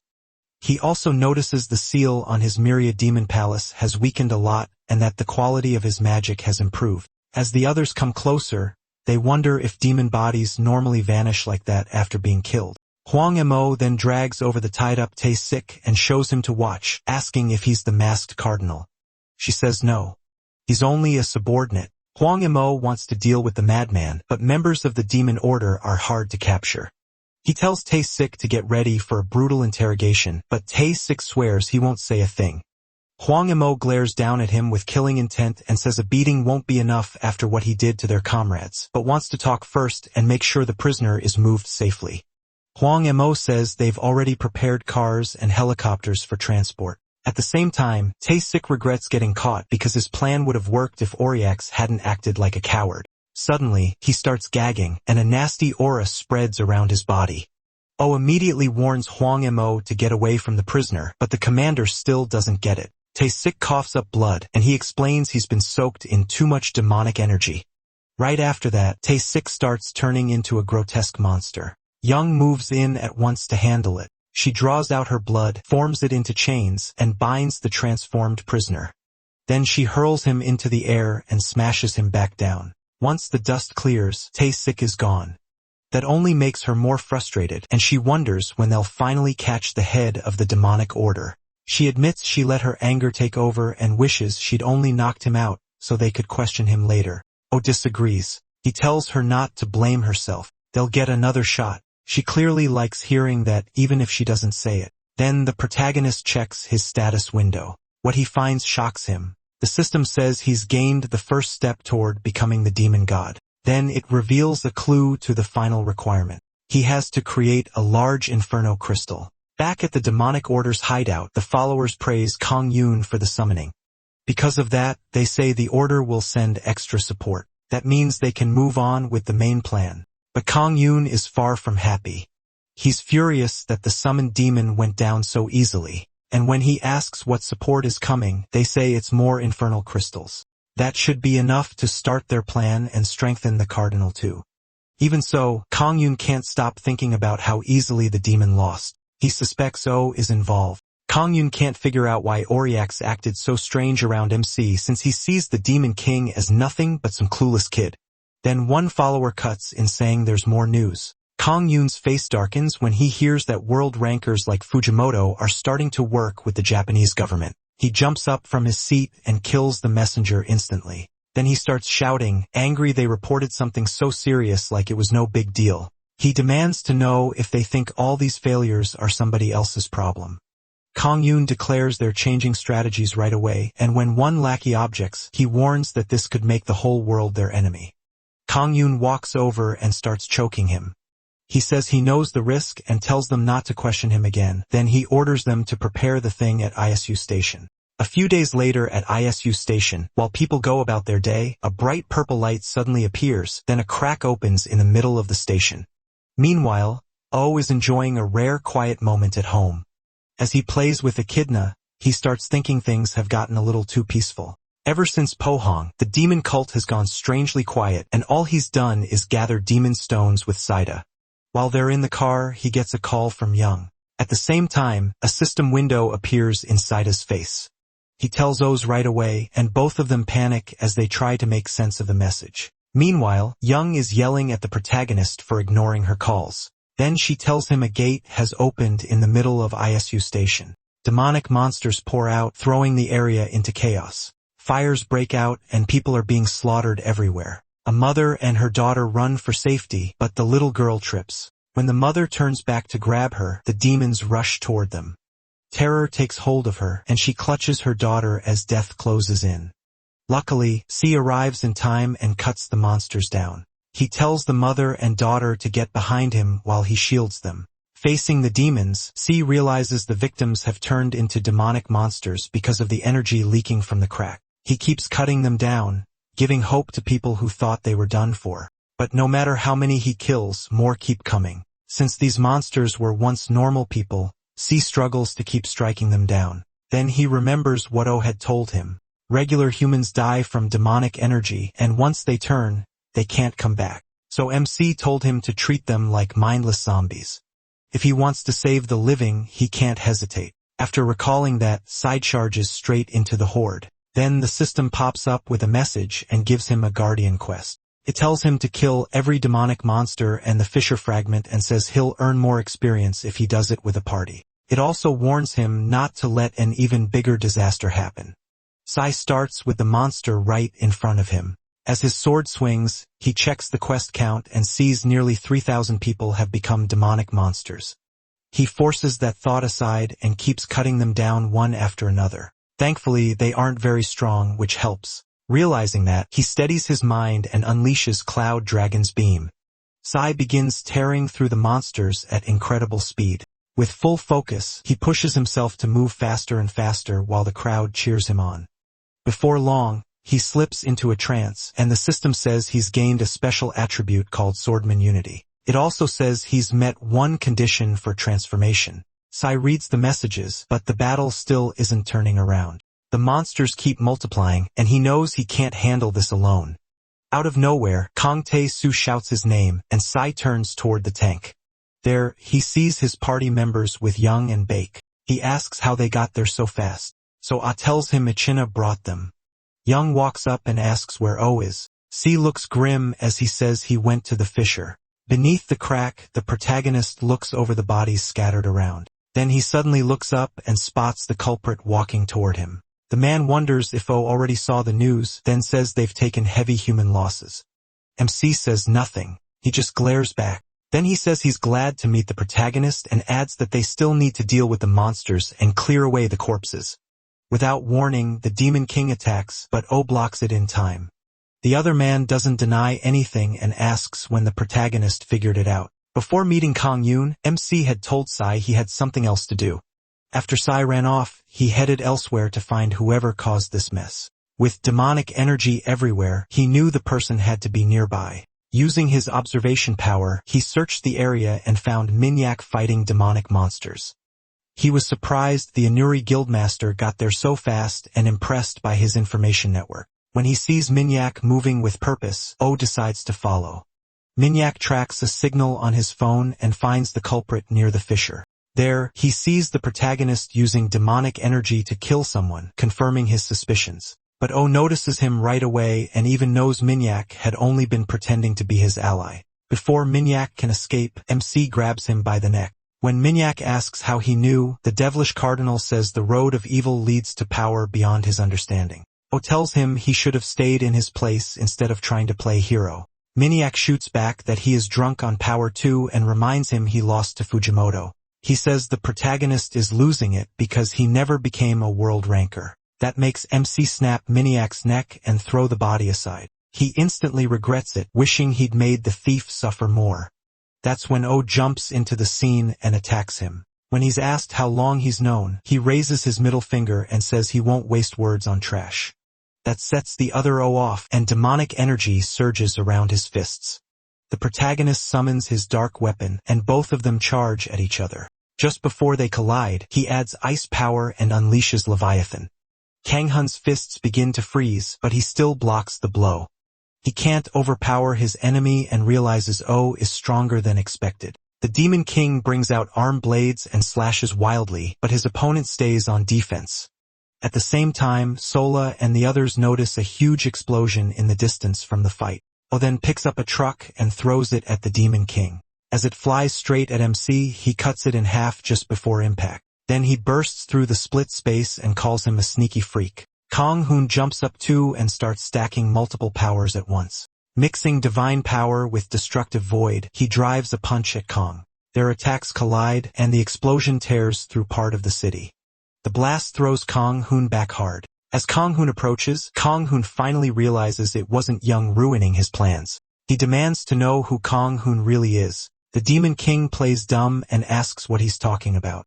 Even though Young is one of South Korea's strongest, Kang Hoon thinks it makes no sense that she could ruin his plans all by herself, so he demands again that Kang Hoon tell him who he really is. Kang Hoon just gives him a wild smile and says he already answered that. He brings his scythe back out and tells Kang Hoon he isn't worth another word, but Kang Hoon has no plan to let him off easy. Kang Hoon charges in and the brutal fight keeps going. Every hit tears up the area around them. Kang Hoon wins the next clash with his scythe and clips Kang Hoon's shoulder. When Kang Hoon looks at him, he suddenly sees Fujimoto Ryoma, the man who once beat him. Being humiliated again makes him laugh at himself. Then he decides this is perfect. Kang Hoon will be his next test subject. Kang Hoon says nothing as Kang Hoon lifts his hands and starts a summon. Looking at the fissure, he says there are enough fragments now. Inside the crack, a gemstone breaks apart and sinister laughter comes from within. Kang Hoon notices the fissure slowly changing, then all the demonic energy in the area begins rushing toward Kang Hoon. By the time Kang Hoon figures it out, he's already too late to stop it. As more demonic energy pours into Kang Hoon, his body starts changing into something else. Wings burst from his back and a tail follows. Horns rise from his forehead and he starts looking like a real demon. Kang Hoon's is completely stunned. Kang Hoon's actually managed to put a demon inside his body. He even suspects there may be more than one soul in there. A split second later, Kang Hoon's attack barely misses him and blows apart the building behind him. Kang Hoon can only stare at the monster in front of him. Meanwhile, Kang Hoon's enjoys the power flooding through his body. His new aura completely dwarfs Kang Hoon, and he's ready to keep fighting. Kang Hoon's fists begin to freeze, but he still blocks the blow. He instantly flies clear, and Kang Hoon's blow slams into the ground. Looking down at the monster, Kang Hoon swears he'll finish. Kang Hoon in under a minute, using Kraken's rage with divine power, he dives in and attacks. But even after taking the hit, the demon doesn't budge, and Kang Woo starts wondering why his attacks aren't working. Their deadly fight drags on, with more explosions bursting around them. Kang Woo pours a huge amount of demonic energy into his next strike, but the monster still shrugs it off. Kang Hyun laughs, mocking how useless it looks. Then he grabs both of Kang Woo's hands, and the Demon King's weapon vanishes at once. Kang Woo feels his demonic energy draining away, and wonders what just happened. Kang Hyun keeps taunting him, saying he knew the Demon King would fall for this trick. He boasts that this is what a demon's true power looks like. Still holding Kang Woo, he uses the power of sealing on him. The moment Kang Woo hears that, fear and confusion start creeping in. His player powers are being sealed, and not just those. He can't feel his demonic energy either. He tries to break free, but it's useless. Kang Hyun braces himself and hurls the Demon King into a wall. Kang Woo is in worse shape than ever, and the ceiling leaves him wide open. Kang Hyun mocks how pathetic he looks and says he knows rude punks like Kang Woo very well. In his eyes, people like Kang Woo think the world belongs to them and have no morals. Looking at him only brings back Ryoma, which makes him even angrier. After ranting for a while, he grabs Kang Woo by the face and says it's time to pay the price. Then he starts crushing his face with all his strength. Suddenly, Echidna rushes in to save her master. Kang Woo is scared for her the second she appears, but right now she's his only chance. She gathers power to blast Kang Hwan away from him, but her magic suddenly cuts out. Since Kang Woo's demonic energy is sealed, she can't use her powers either. Kang Hyun recognizes the little brat and notices how close she is to Kang Woo, so he lets go of Kang Woo and turns toward her instead. He quickly grabs Echidna, wanting to see how Kang Woo will react. At the same time, Kang Woo picks up a blade from the ground and tells the monster to hurry up. Echidna can't believe her beloved master would say that. Then Kang Woo points the blade at Kang Hyun and tells him to stop acting so cringe. With his powers sealed, the demon thinks Kang Woo can't do anything. But to both their surprise, Kang Woo lifts his blade and cuts off his own corrupted arm. As blood pours out, he says he'll finally tell Kang Hyun who he really is. Watching Kang Woo sever his own arm sends a chill down Kang Hyun's spine. He never expected something that extreme. Once the arm is gone, demonic energy starts tearing through Kang Woo's body again. But after using so much power and losing an arm, he's still at a big disadvantage. Kang Hyun throws Echidna aside and asks if Kang Woo really thinks he can still do anything. Seeing how bad things are, Kang Woo decides to use the one thing he never wanted to. As his wound keeps bleeding, he looks into his myriad demon palace and chooses the authority of predation. His gaze moves to the 3 doors, and he reaches for the first one. The moment it opens, his body starts changing, covered in thick black liquid. While Kang Hyun tries to understand what he's seeing, Kang Woo turns into a dark shadow right in front of him. Even so, Kang Hyun doesn't feel threatened, especially after his gauntlet regenerates. He rushes at his enemy and smashes the shadow's head apart. Laughing at the transformation, he wonders if the Demon King turned into some pathetic slime. Echidna cries out for her master, but Kang Hyun soon realizes he's in serious trouble. When Kang Woo's head grows right back, then he looks at his hands and sees the black slime wrapping around him. In moments, mouths start forming all over his body. The black slime begins to devour him, and the horrifying sight leaves Echidna shaken. Kang Hyun finds himself drowning inside Kang Woo's myriad demon palace and calls to the summoned demon for help. He begs it to get out of there because he can't let this end so soon. The demon sees Kang Hyun has been cornered and asks permission to take control of his mind. Even knowing he could lose his body, Kang Hyun agrees. Looking through his summoner's eyes, the demon screams the instant he sees the Demon King.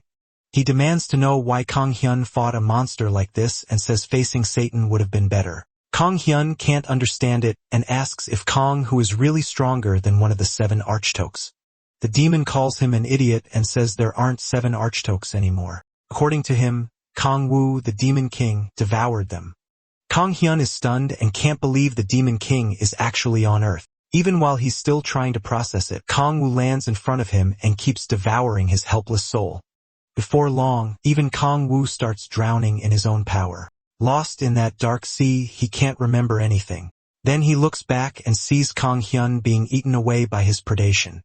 Realizing the guy is barely conscious, he tries to leave as fast as he can. But when he gets close to the door, he starts questioning everything. All at once, shadowy hands grab him and drag him back under. He can't even remember who he is and wonders why he keeps struggling. Giving up feels like it would be easier. As he drifts in those thoughts, shadowy hands surround him. Then he hears his name and fights his way out of the deep. When he breaks the surface, he opens his eyes and sees his comrades crying out for him. Kang Woo struggles to clear his head, then tells them he's fine and jokes that risking your life to look cool is normal. But Akshavna, his familiar, knows he was about to vanish. He apologizes for almost leaving her alone again. With a heavy sigh, he admits opening that door was too reckless. Those doors forced the 10,000 demon core to explode. He avoided that method even in hell because if he slips up, it can devour him. As he comforts Solaz and Exhade, he swears he won't do it again until he can control it. More than that, he can't die and leave his precious family behind. He promises to protect them no matter what. Afterward, the system tells him the demon from the 8th hell has been defeated. His level is still locked, but his demonic energy rises by 5, and he also gains the authority of sealing. Looking at the message, Kang Hyun sees his demonic energy stat has passed 100. That's the minimum needed to be a world ranker. But Echidna still gives him a proper scolding for making her worry so much. Seo La puts her hand on his bandage and heals his wounds with magic. Kang Woo is amazed by how well it works, and she tells him she's reached her 5th awakening. 3 days after the ISU station incident, Kang Woo finally gets some well-earned rest. After sleeping for 4 straight days, his body recovers enough, and Chitna jumps with joy the moment he walks into the kitchen. Selah and Young also notice him, and she asks if he's okay. He says the sleep did the job, then asks what Young is doing at their house. Selah explains that Young has been coming by every day to check on him. Of course, Young quickly tries to act like she doesn't care that much. After that, Selah tells him he should rest a little longer, but he insists he's fine. Young then tells him the Hangul Guild was disbanded while he was asleep. She adds that they caught the demon cult members, but they turned into demons before she could stop them. Since then, the demon order has stayed quiet. Reports from other countries say most of the cultists have been wiped out. Young also says Korea took heavy damage, and repairs are still going on. Oh grabs his phone to check the news. The headlines are all about the demon cult and how Sivi is being praised as a hero. A little later, Young asks if he plans to drop the demon cult matter after what happened. He laughs and says he won't stop until every cult member is buried underground. That answer makes Young glad he's still taking this seriously. Then she warns him not to mess with Sif since the genius is now a huge trending topic. She also shares another update. A representative from a world ranker guild has come to Korea. They're from a Chinese guild called Thousand Sword Gate and they're here to recruit Safe. Mo thinks about how the Gaia system keeps getting weaker and still has no clue what the demon cult will do next. His mood gets worse when he remembers his level is still capped. Since he can't level up, he starts thinking about the best way to sharpen his skills. Then he thinks of City and wonders if the martial god's descendant can be useful to him. Later, at the Red Rose Guild headquarters, City is happy to see him. While they talk, a crowd of City's fangirls is losing it over him. City says all the attention has made hunting hard lately and he doesn't like how things turned out. He says he doesn't deserve to be called a hero since O was the one who solved the ISU station incident. But the protagonist tells him to enjoy the spotlight because he has no interest in being the one everyone watches. To him, attention is just a pain if it gets you nothing. After that, the new hero asks why MC called him over. O says he wants Sai to teach him martial arts. They head straight to a training room to start. When Sai asks what weapon he mainly uses, he says he just grabs whatever fits the situation. Then he brings out his arm blades and asks if those will work. Seek ignores that and hands him a sword instead, since most of his techniques are built around one. Alfie takes the sword. Shika begins by showing the basics of the sleeping dragon sword style. He suddenly rushes in and swings his sword, releasing the 8th form of the dragon sword style. The strike explodes and smashes through the training room wall. Once the dust clears, Sika says he used the 8th form first to catch Ope interest. Then, completely serious, he says the technique is actually very easy. After that, he tells the demon to just copy his moves, but the protagonist has no clue how that's supposed to help. Cedes still insists that he'll definitely pull it off. O thinks this guy is crazy, but he tries the technique anyway. Cedes tells him he's putting in too much force and starts fixing his stance. Even so, MC just keeps flailing the sword around. After wearing himself out, he asks if learning this had been easy for C. When Cedes says yes, O realizes how dumb it was to ask a genius for normal advice. Annoyed, he throws the sword down and gives up on martial arts. Cedes grabs him and begs him not to quit, but he can't stand how badly this guy is missing the point. Cedes says he isn't good enough, and the protagonist tells him it's actually the opposite. Since the sword style isn't working, the prodigy offers to teach him the psyche style instead, saying it should be easier. Using his all-seeing eyes, O studies seed his body and decides to give it a shot. He sits down and meditates, drawing up the demonic energy inside him. As he does, he activates Ruler of Demonic Energy and gains finer control over that power. After a while, the system tells him he has learned the Celestial Dragon Psyche style. During the meditation, he also creates a demonic energy stone and gets a clue about the final condition for the extreme demonic energy body. When O sees that, he turns to C, who has no idea why he's suddenly so excited. Overjoyed, MC blurts out that he loves him. C lights up like an excited puppy. The system window then reveals the last clue. He has to make a demonic stone of a certain size. That catches O off guard, and he wonders if it's the same kind of stone the demon cult used. After checking its energy, he finds the powers a little different from the demon order's version. To him, it's like comparing an Americano to an espresso, similar but not quite the same. He turns to the test dummies and decides to try out his new power. Walking over, he charges up a punch and slams it into the dummies. The hit blows their heads clean off. Sidus T is stunned and can't understand how Oizu already using the Psyche style so well. After testing it, he figures out that one attack uses about a third of the demonic energy stone.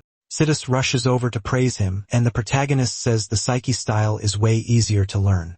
He tells Sidus the technique helped him a lot. The stone is smaller than he hoped, but he's sure it will grow if he keeps training this skill. Then he uses it again while standing, which makes Sidus panic and try to stop him. But O is completely fine, leaving the swordsman confused. He heard using the technique without sitting properly could cause chi overflow.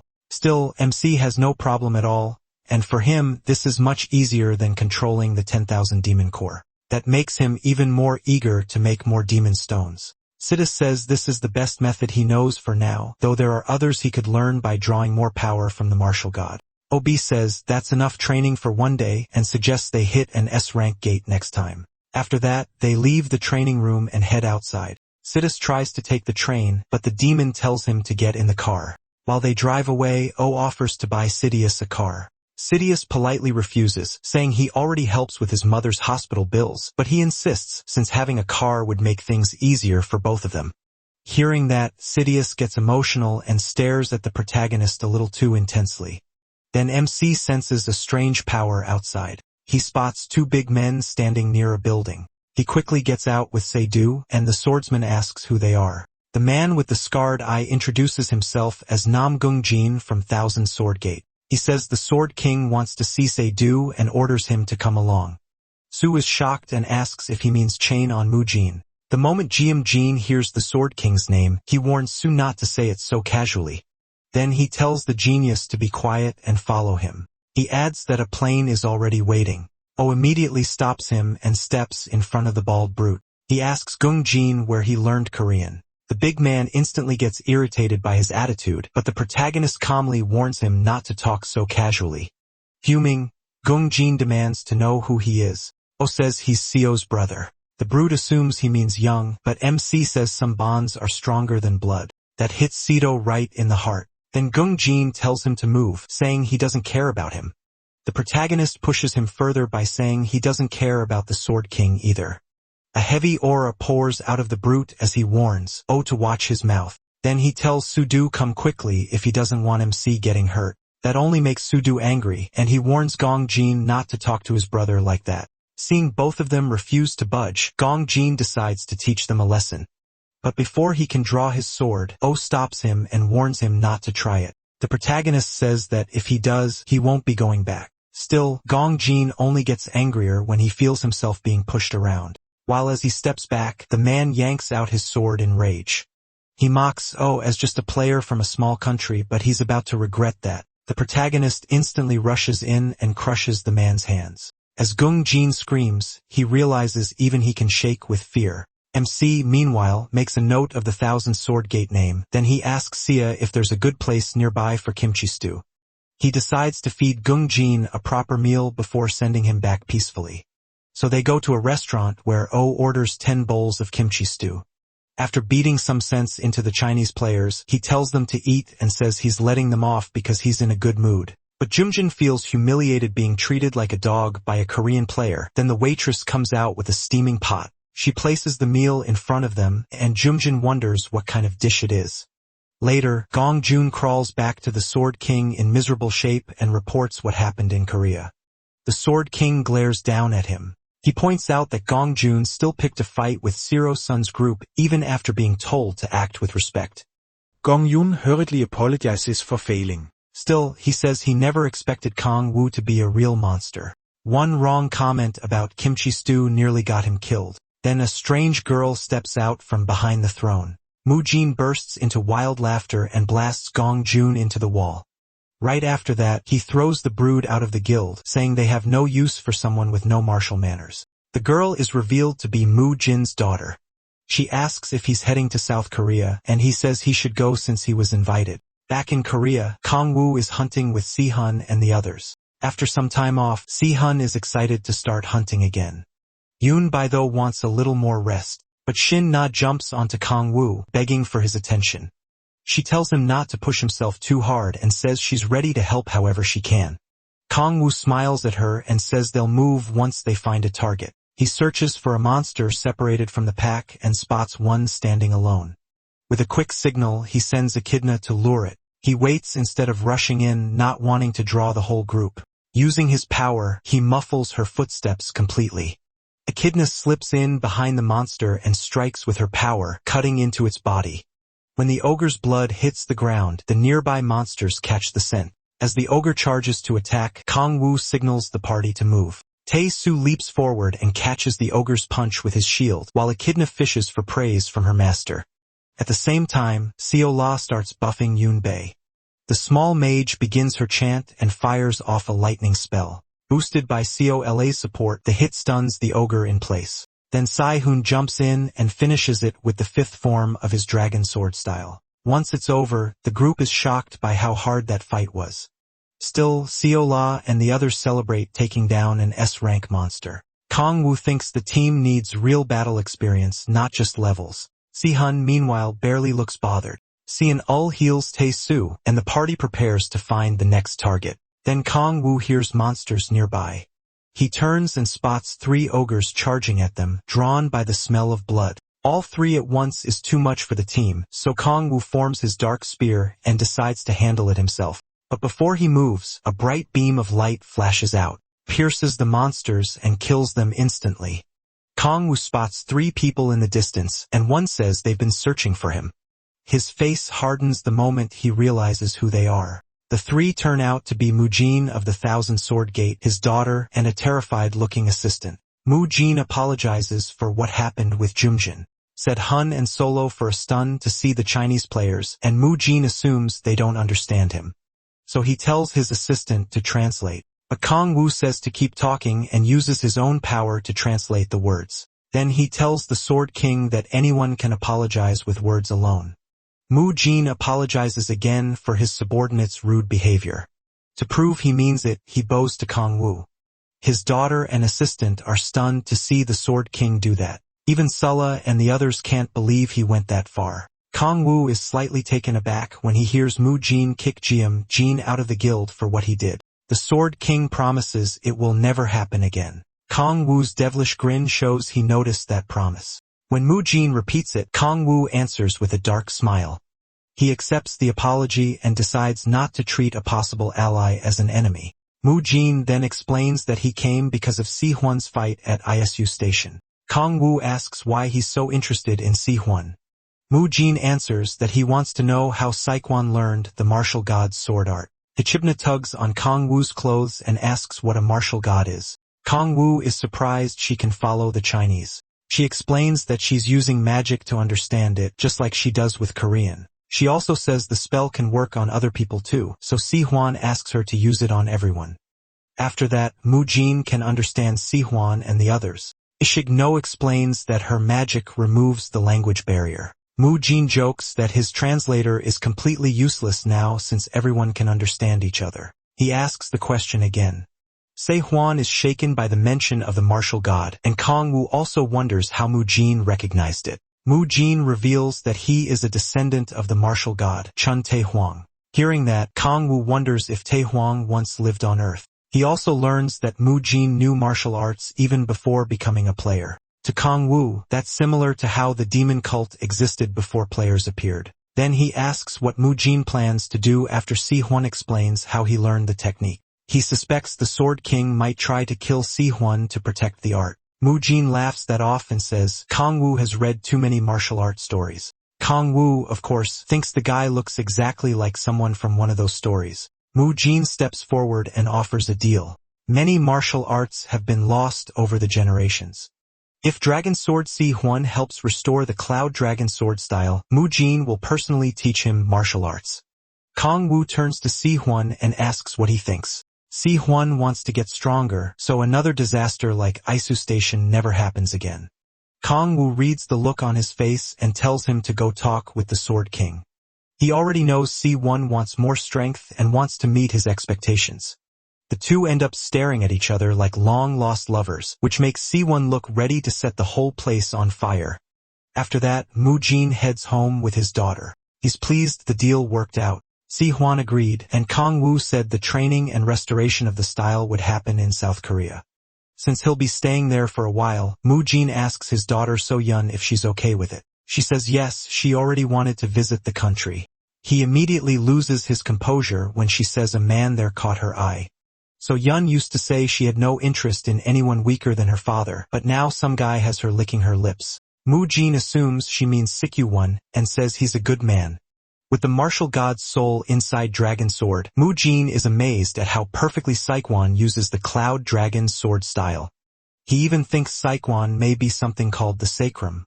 So he offers to arrange a date between Si-hwan and Si-hwan, but the man she means is Kong-woo.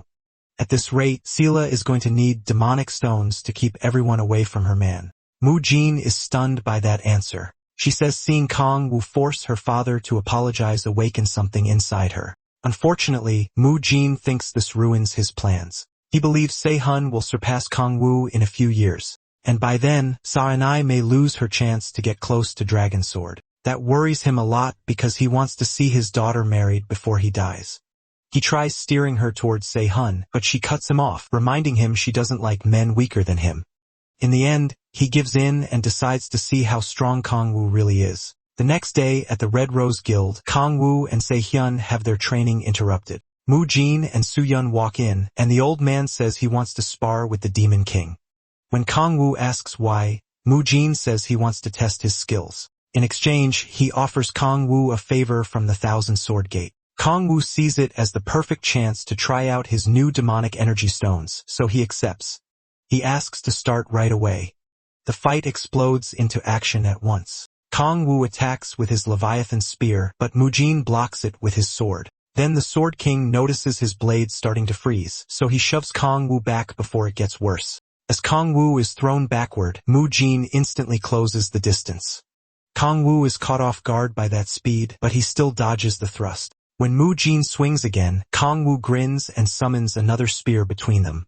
Mu-jin barely slips away before the spear can skewer him. The impact blasts the floor apart, sending chunks of stone across the room. Kang-woo says that almost got dangerous, but the demonic energy stone is working great. Holding the Biden, he notices he can use his authorities much faster now. Kang-woo tightens his grip on the spear and braces himself before throwing it like a javelin. He also realizes his body adjusts better now even without body-strengthening powers. Then he fires the spear straight at Mu-jin, but Mu-jin calmly lifts his sword and uses a blue dragon move. The technique stops the spear in mid-air and crushes it apart. But Kang-woo snaps his fingers, making the broken pieces of the spear blow up around Mu-jin. That shows just how much his destructive power has grown. Sia and Sela panic and shout for the Sword King after the explosion. Mu-jin immediately tells them to stay back, then lets out an even heavier aura. Kang-woo feels the old man's killing intent, and it sends a chill through him. Now he finally sees what a true world ranker can do, while Mu-jin says he's done holding back. That only fires Kang-woo up more. He pulls out his blades and ignites hellfire, then he adds the authority of slaughter, creating a massive sword called Gram. The air trembles as both of them power up, and Mu-jin asks who Kang-woo really is. Kang-woo says whatever he's heard is probably true, so he should stop talking and come at him. Right when they're about to clash again, Kang-woo's phone rings. He stops when he sees it's Young-ju calling. The second he answers, Young-ju starts yelling, asking why he didn't wait at the guild entrance and why he's still inside. Still annoyed, she says Captain J just got back from Japan and needs him to take her to the Hwai Squad's base. She even threatens to take his car, so Kang-woo has no choice but to agree. Seeing the bad timing, Mu-jin tells him to go, they can settle this fight another time. As Kang-woo heads out, the Sword King is clearly upset. They can't finish. Still, Sorrel and C can't stop thinking about how strong Kang-woo is. Mu-jin decides to delay his plans until he learns who Kang-woo really is. The pressure he felt from the Demon King was like a dark sea ready to swallow everything. Later at the Wei Squad headquarters, Kang-woo breaks into a cold sweat when he hears the word succubus. In the meeting room with Young-ju and Wei, Captain J explains that Japan's demon order is trying to summon one. He then confirms the demon's name, Lilith. Hearing that, Kang-woo is dragged back to some very bad memories of that monster. A little earlier before the meeting, Jay introduced himself as the first squad captain of Wei. After greeting each other, they sat down and began the meeting. As Kang-woo takes his seat, he looks over at Jay, who's said to be on the same level as Kang-yoon. At the same time, Jay apologizes for not being there during the South Korea incident. Young-ju says Kang-woo handled it and Jay thanks him for that. Then the captain says he has news. And once he mentions the demon cult, Young-ju gets a bad chill. Jay starts explaining the cult's plan in Japan, and Young-ju says she heard the demon cult there is much bigger. Jay tells Wei that the Japanese government asked for help because things have gotten serious. Young-ju wonders why they need outside help when they already have someone like Fujimoto Ryoma. But aside from Ryoma, Japan doesn't have many top players. She's still worn out from the Isun Station incident, and now the cult is summoning another demon. Kang-woo, though, gets interested and asks what demon they're trying to call. Since his demonic energy hasn't gone up in a while, he sees this as the perfect chance to hunt a demon and eat it. Of course, that excitement vanishes the moment he hears it's Lilith. Kang-woo instantly loses his composure and startles Young-ju. He swears he'll stop the summoning no matter what. The last thing he wants is that crazy ghost-like demon back on his back. In hell, Lilith was one of his closest aides, alongside Balrog. While Balrog stood for raw power, Lilith ran the Demon King's army with her sharp mind. She was also his official wife. After his faction was crushed fighting an archduke, Lilith helped him survive the mess, and he ended up marrying her. After that, she kept chasing him every night for tentacle fun, and he had to run from her non-stop. Kong Wu swears he's never going through that again. So he tells everyone they must stop the summoning at all costs, leaving Yongju confused by how weird he's acting. Then the Demon King asks Jay to explain Japan's situation in detail. Jay warns them to keep this secret, then reveals that a girl named Kurosaki Yuri was kidnapped by the demon cult. The girls are stunned and immediately ask if that's really true. Kong Wu, meanwhile, quietly asks Youngju who Kurosaki Yuri is. She explains that 5 years ago, on the day of the cataclysm, an SS rank gate opened at Sapporo Station. Monsters poured out and killed countless people, nearly bringing Japan down. Then Kurosaki Yuri, the maiden of the skies and granddaughter of the Japanese emperor, appeared to help. She boosted Japan's players enough for them to push the monsters back to Hokkaido. Hokkaido is still cut off, but that feat made her Japan's symbol of hope. Yongju adds that Kurosaki Yuri has a special power. She can let Japanese gods descend into her body, and that's how Ryoma Su's no eyes were made. Kong Wu figures the cult must have a very important reason for taking someone like her. He remembers that the 7 archdukes are tied to the 7 deadly sins. If he's right, then Yuri's power may be about bringing in a being from another dimension. That would mean the demon cult wants Lilith for her illusion and control abilities. Jay then says they can only send 7 people since Japan wants the kidnapping kept secret. With Hyun Mo included, they already have 5, so only 2 more can join. Jay also says a plane is waiting at the airport to take them, but Kong Wu suggests using Echidna instead. Jay has no idea who that is. Later, Echidna tears through the clouds at incredible speed. A purple barrier covers her back, and Kong Wu's group rides safely inside it. Youngju taps the barrier and asks when he made something like this. Kong Wu says he came up with it so everyone could ride together. Meanwhile, Hyemo looks sick from the flight and struggles not to throw up. If Kai-no warns that if he vomits on her back, she's tossing him off. Seol Ah, who came with them, gets Kong Wu's attention and asks if it's really okay for her to come instead of Si or Su. He says she'll be more useful than either of them, and she starts blushing hard. His plan is to use her buffs to raise his demonic energy trait. After a while, Echidna tells her master they've arrived. Sulla goes pale with fear when she sees what happened to Sapporo Station. The whole area has been wrecked, and all sorts of demonic monsters are wandering through it. At the center stands the SS rank gate that still hasn't been cleared. Kong Wu scans the area and senses demonic energy spread all over the station.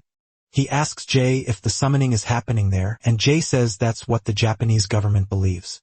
Since time is short, Kong Wu decides they should meet up with the Japanese team below. At the Sapporo base, soldiers are guarding a helicopter landing zone. An older man and a younger one look up as Kong Wu and the others land on the pad. The soldiers panic and aim their guns, demanding answers, but the older man quickly recognizes Captain Jay. Jay calls in Prime Minister Yamada and says it's only natural for them to come to Japan's help. Kong Wu then tells Echidna to cast translation magic on everyone. After that, Jay introduces the rest of the team to Yamada and assures him they're strong enough to help crush the demon cult. The younger man then steps forward and asks if he may greet the captain too. He offers a handshake and introduces himself as Ryoma. As he talks with Jai, Kong Wu wonders if this really is Ryoma. He quickly notices Ryoma's Susanoo eye. After that, the ranker comes over to greet him, but Kong Wu skips the small talk and asks about the plan since they still don't know where the summoning will happen. A virtual map appears behind Ryoma, and he starts laying out the strategy. A little later, a swarm of demonic beasts starts tearing through the area. Echidna charges her magic and strikes the monsters, dropping them one by one as they gasp for air. Kong Wu and Sela stand off to the side watching the others fight. Among the beasts, he spots a demon golem from the second hell and a Kerberos from the third. As the battle goes on, he wonders how the cult is controlling them. Youngju then calls out, asking why he's making everyone else do the hard work. At his request, Sulla uses her buff magic on him, and his stats jump hard. Kong Wu was right. The buff worked really well. He quickly mixed 2 authorities to try it out, then he fired a massive blast of flames at the monsters, almost roasting his own teammates too. As the creature burns alive, Hanju throws up a guard against the shockwave from Kong Wu's attack. But instead of relief, she just stares at the couple and asks if they've both gone crazy. Kang-woo ignores that and tells Sela she's perfect for this. She agrees if he keeps hitting this hard, wiping out the monster should be easy. Even so, something still feels off to him. He thinks back to Ryuma's plan. The team was supposed to split in two to handle the demonic beasts, and with the Korean players there to confuse the demon cult, they planned to use that opening to sneak one person into the ritual site. When Hyunju asked if that person would go alone, Ryoma said yes and made it clear he wouldn't send the captain into that kind of danger. He said he'd do it himself. That made Kang-woo feel like Ryoma was trying too hard to play hero. He was so caught up in that thought he missed Sela warning him that Hyunju was coming over. Then an explosion erupts from a nearby rooftop. Hyunju panics at once, and Kang-woo blames Ryoma for making such a flashy entrance. The Demon King uses his observation power to find Ryoma. Once he spots him, Kang-woo wonders if that's where the ritual is happening. As Ryoma keeps moving around and cutting down monsters, Kang-woo starts finding it odd that none of the demon cult members have shown up in all this chaos. Then it clicks. He figures out where the summoning is really happening. Hyungju and Sula immediately ask what he means. Kang-woo merges two of his authorities and slams the ground.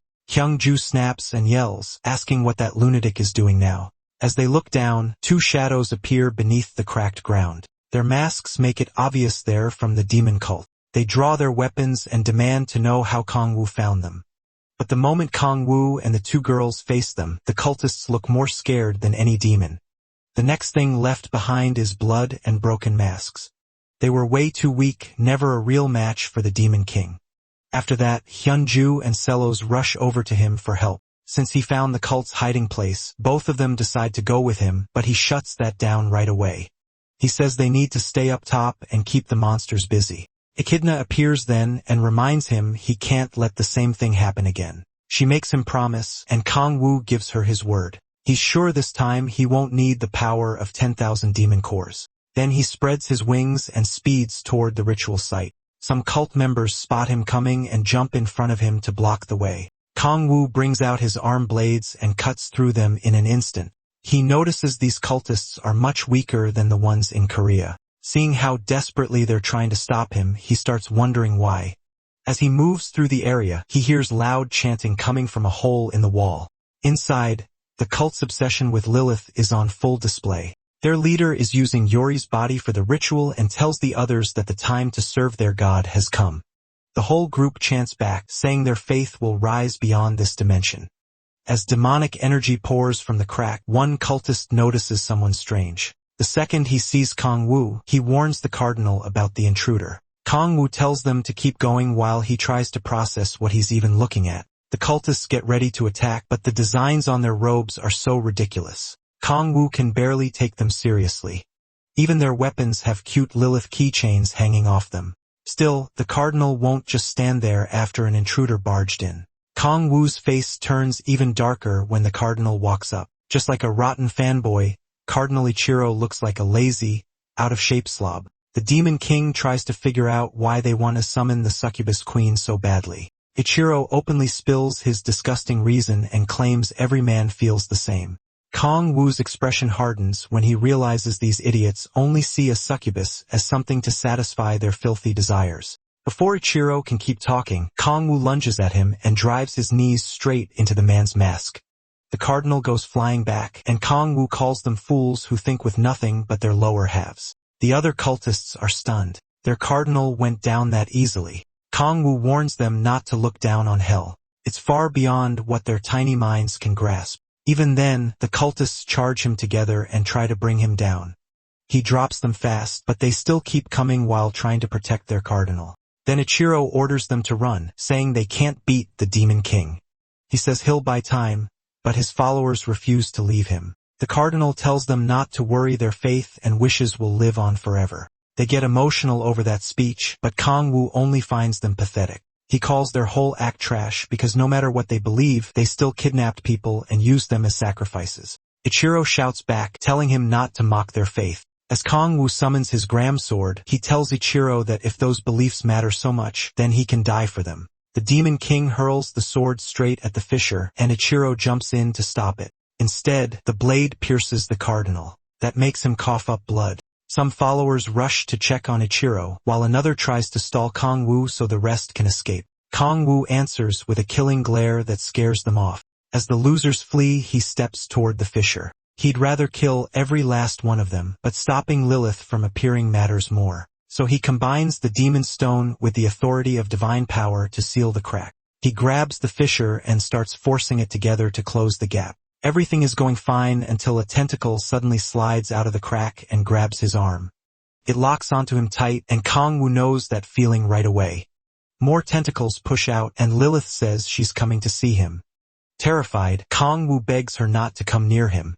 As he struggles against the tentacles, the demonic stone starts draining fast. He considers using the demonic energy sea, but remembers the promise he made to Echidna. He really doesn't want to meet Lilith again, but it's not worth dying over. Still, he needs a drastic move. Kong-woo activates the authority of predation to absorb the fissure's demonic energy and make another demonic energy stone.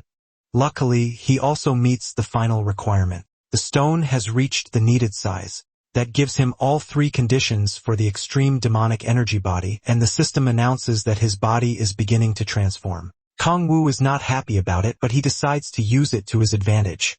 He focuses the overflowing power from the energy stone and uses it to shut the crack. Once he succeeds, the backlash slams him into the ground. The Demon King lies there gasping after the brutal struggle. When the change finishes, the system says all his stats went up by 5 points, but Kong-woo doesn't notice any major change in his body.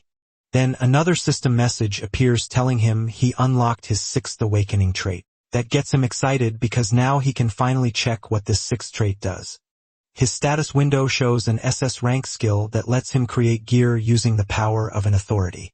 But to make myth rank equipment, he needs material of the same rank. Right now, though, the best thing he has is only legendary rank. Then he looks back at Kurosaki Yuraiti and starts thinking about a myth rank item. Walking to the table, he wonders if her possession ability could make one. He remembers she created Ryoma Sasano's eyes. So for now, he decides to save her and think about the rest later.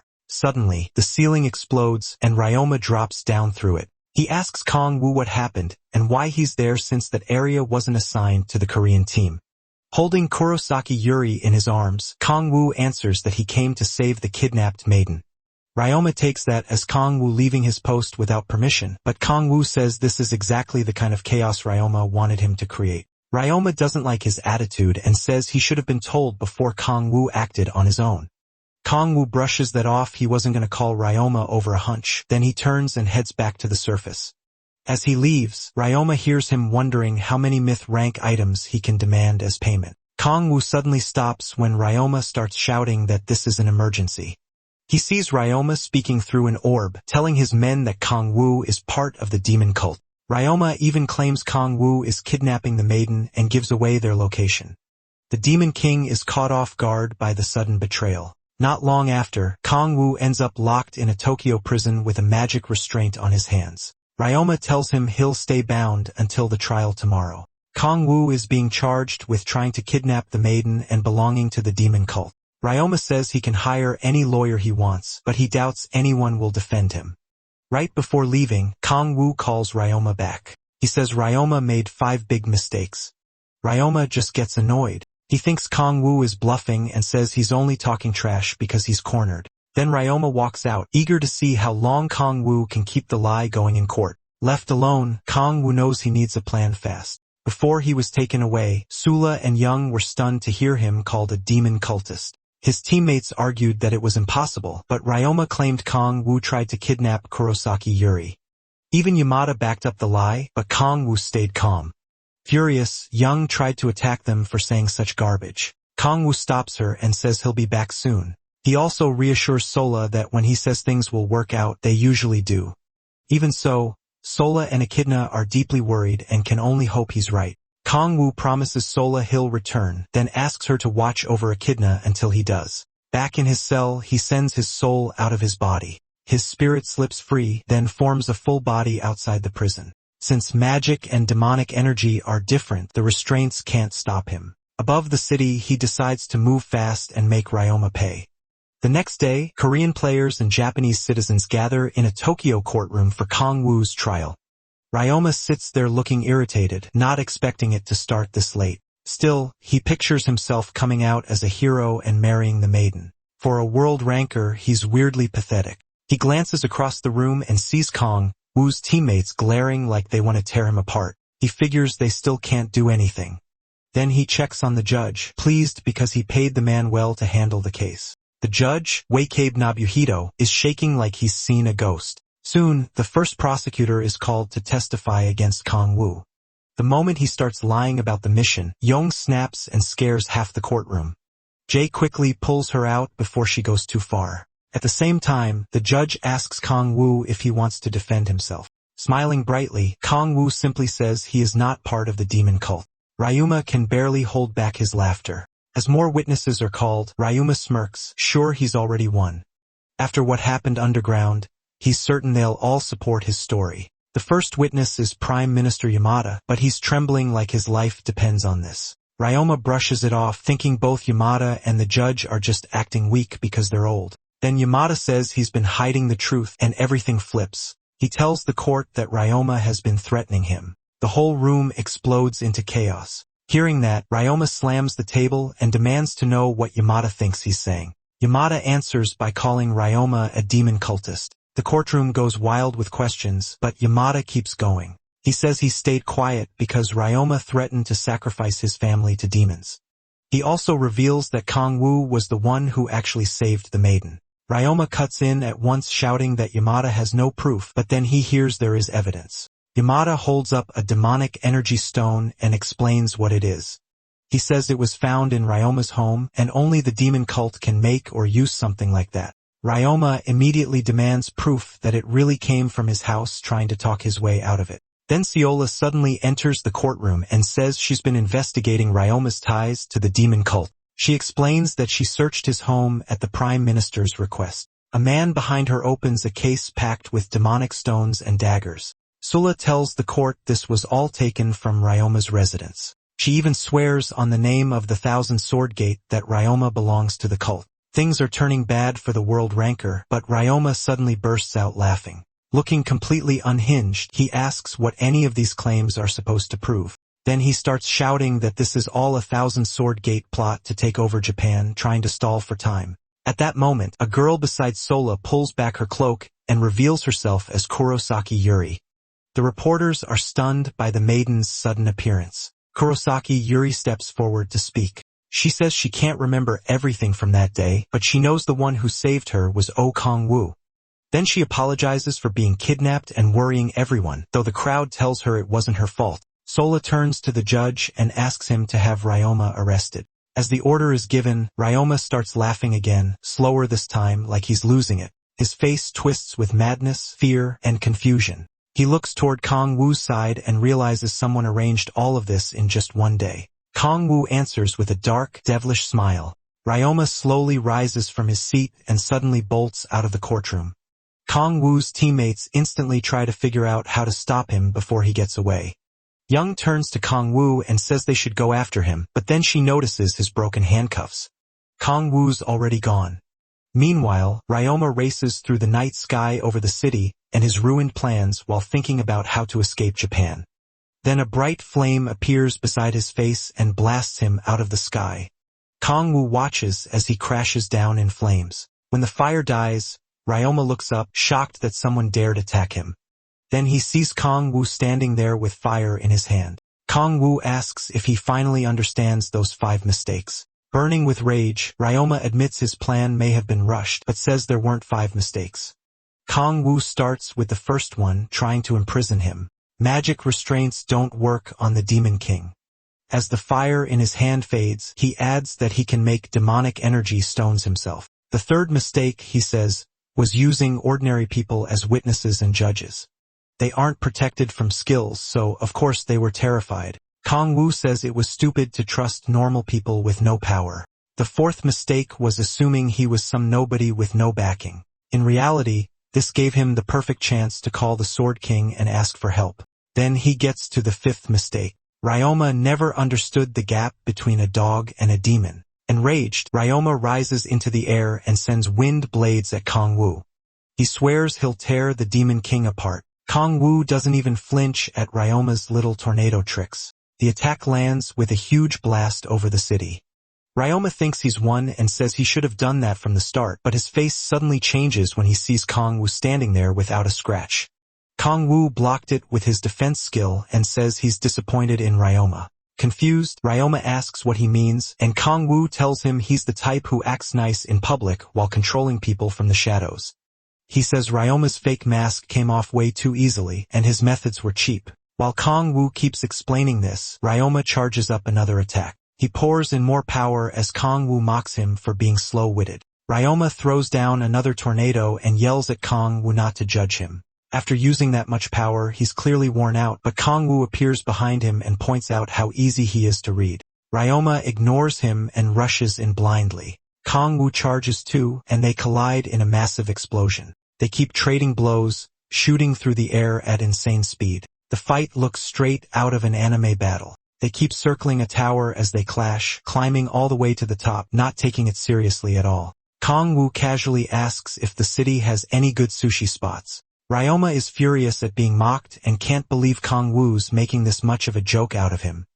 He summons a storm of tornadoes and sends every one of them at Kong Wu, swearing he'll give him the most painful death possible. Kong Wu dodges them all with ease and laughs. He even admits Ryoma is stronger than the enemies he's fought so far. Still weaving through the wind attacks, he jokes that he'll take Ryoma out for sushi after this. Then Kong Wu slips behind him, ready to strike, but Ryoma activates Susanu's eyes. A burst of light appears behind Kong Wu and blasts him into the ground. When he gets back up through the settling dust, he says he never thought he'd live long enough to see a god. In front of him stands Susanu. Ryoma can only keep this power up for 1 minute, so he has to finish Kong Wu fast. He orders Susanoo to kill the Demon King, but as Susanoo looks down at Kong Wu, he senses the power inside him and recognizes him as the being someone once spoke of. Kong Wu can't understand what the god is saying and wonders if he should use his translation power. Then Susan Wu lifts both hands and summons a giant spear from the sky. He wants to test the demonic sea inside the Demon King. Seeing that, Kong Wu starts making his own weapon. He quickly realizes even gay bulge won't be enough, so he pours in more power to forge something stronger. But Ryoma traps him inside a whirlwind and laughs at him for all that mocking earlier. He vows Kong Wu dies today, then suddenly notices the storm around Kong Wu growing even wilder. Kong Wu mixes that storm power with the other forces he's already using. By combining them all, he creates the mighty spear Gungnir. Susan was impressed by Kong Wu's power and attacks with his divine spear. Kong Wu charges straight at the god, and their weapons slam together. The clash sets off a huge blast and a light that spreads across the whole city. Kong Wu's girls reach the area and spot the bright glow in the sky. At the same time, Kong Wu is barely holding on against a god's strength, and each second leaves him more injured. As his blood spills out, he notices it's black. That makes him wonder if his demonic energy fused with his blood when he got his extreme demonic energy body. Since the energy is packed so tightly, he decides to blow it up. That move lets him push back the god and crack the divine spear. Susan, who feels fear and says the prophecy was true. Then the Demon King pierces the god and defeats him. After that, Ryoma drops to the ground and cries for help. He suddenly looks like an old man, and his body slowly fades because Susan drained his life and magic power. While he hopes Kurosaki Yuri can restore him, Kong Wu floats above the broken fool. He reminds Ryoma that calling down a god comes with a huge price, then mocks him as he lies there helpless. When Ryoma keeps insulting him, Kong Wu burns off his hand. Then he tells him none of this would have happened if he hadn't tried to kill an innocent person. With that, Kong Wu decides to take Ryoma's myth-ranked item. Ryoma begs to live and promises to have Kurosaki Yuri give Kong Wu a myth item instead. As Kong Wu's hand moves toward his eye, Ryoma swears he'll never stand before the Demon King again if he's spared. Kong Wu ignores the plea and takes the eye. After that, the ranker's body slowly crumbles into dust, and in his final moments, he still calls out the Demon King for mocking him. A system window appears and tells Kong Wu he can't use Su Genyu's eye. He thinks about the god and wonders if more will show up as Gaia's system keeps weakening. While he considers how to deal with future gods, another system message appears. It shows 2 unknown conditions and says they're the second step to becoming a demon god. That makes Kong Wu wonder if he has to become a god to fight gods. As he leaps off the tower, he leaves the cleanup to Mujin and Soya. The Sword King starts wondering if Kangwoo held back the last time they fought. After seeing the Demon King's skill, he even offers to set up a marriage between Soya and Kangwoo, but she shuts it down and says she's going back to China. When her father asks why, she says she wants to train. She wants to cover the part Kangwoo lacks: martial arts talent. Watching the man she loves float down, she admits sneaking in to see him will be much harder now. Kangwoo meets up with his friends, and they immediately ask where he's been. Yenju is clearly furious that he left without telling them anything. She also scolds him for not saying Ryumo was part of the demon cult. Trying not to meet her scary eyes, he says he only found out recently, even though Ryumo was never in the cult. Kangwoo tries to calm Yenju by saying everything worked out, but that only makes her angrier. Shirola steps in to calm her before she burns the place down with rage. Still, she tells Kangwoo they were really scared things would go wrong. Kangwoo gets nervous when he sees how upset Shirola is. She looks close to tears, then he suddenly hugs her and calls her his darling. Her whole face turns red. He tells her he wants to go back and eat his favorite food. As the two slip into a sweet little moment, Yenju is ready to snap and poor Echidna gets squished between them. While Kangwoo holds his girl close, a thought crosses his mind. He can't figure out why Kurosaki Yuri helped him when he never used his power on her. It also makes no sense that she said she regained consciousness. He would have noticed that. His thoughts get cut off when Yenju pinches his cheeks. She tells him to come with her because she knows a good sushi place. While Kangwoo struggles through the pain, she drags him along and tells the others to follow. Meanwhile, Kurosaki Yuri watches from a distance until her assistant arrives to escort her home. As she leaves, she says she'll keep watching Kangwoo from afar and visit him herself soon. As she walks away, her shadow takes the shape of a certain demon, obsessed with Kangwoo. A week later, Kangwoo returns home with his family and friends. He and Achin are excited, but Yeonju is desperate to finally rest after everything that happened in Japan. Giala tells her to get home safe, though Yeonju can barely walk straight. Both she and Kangwoo are worried about the Red Rose Guild master. Kangwoo feels bad for her after all they went through in Japan.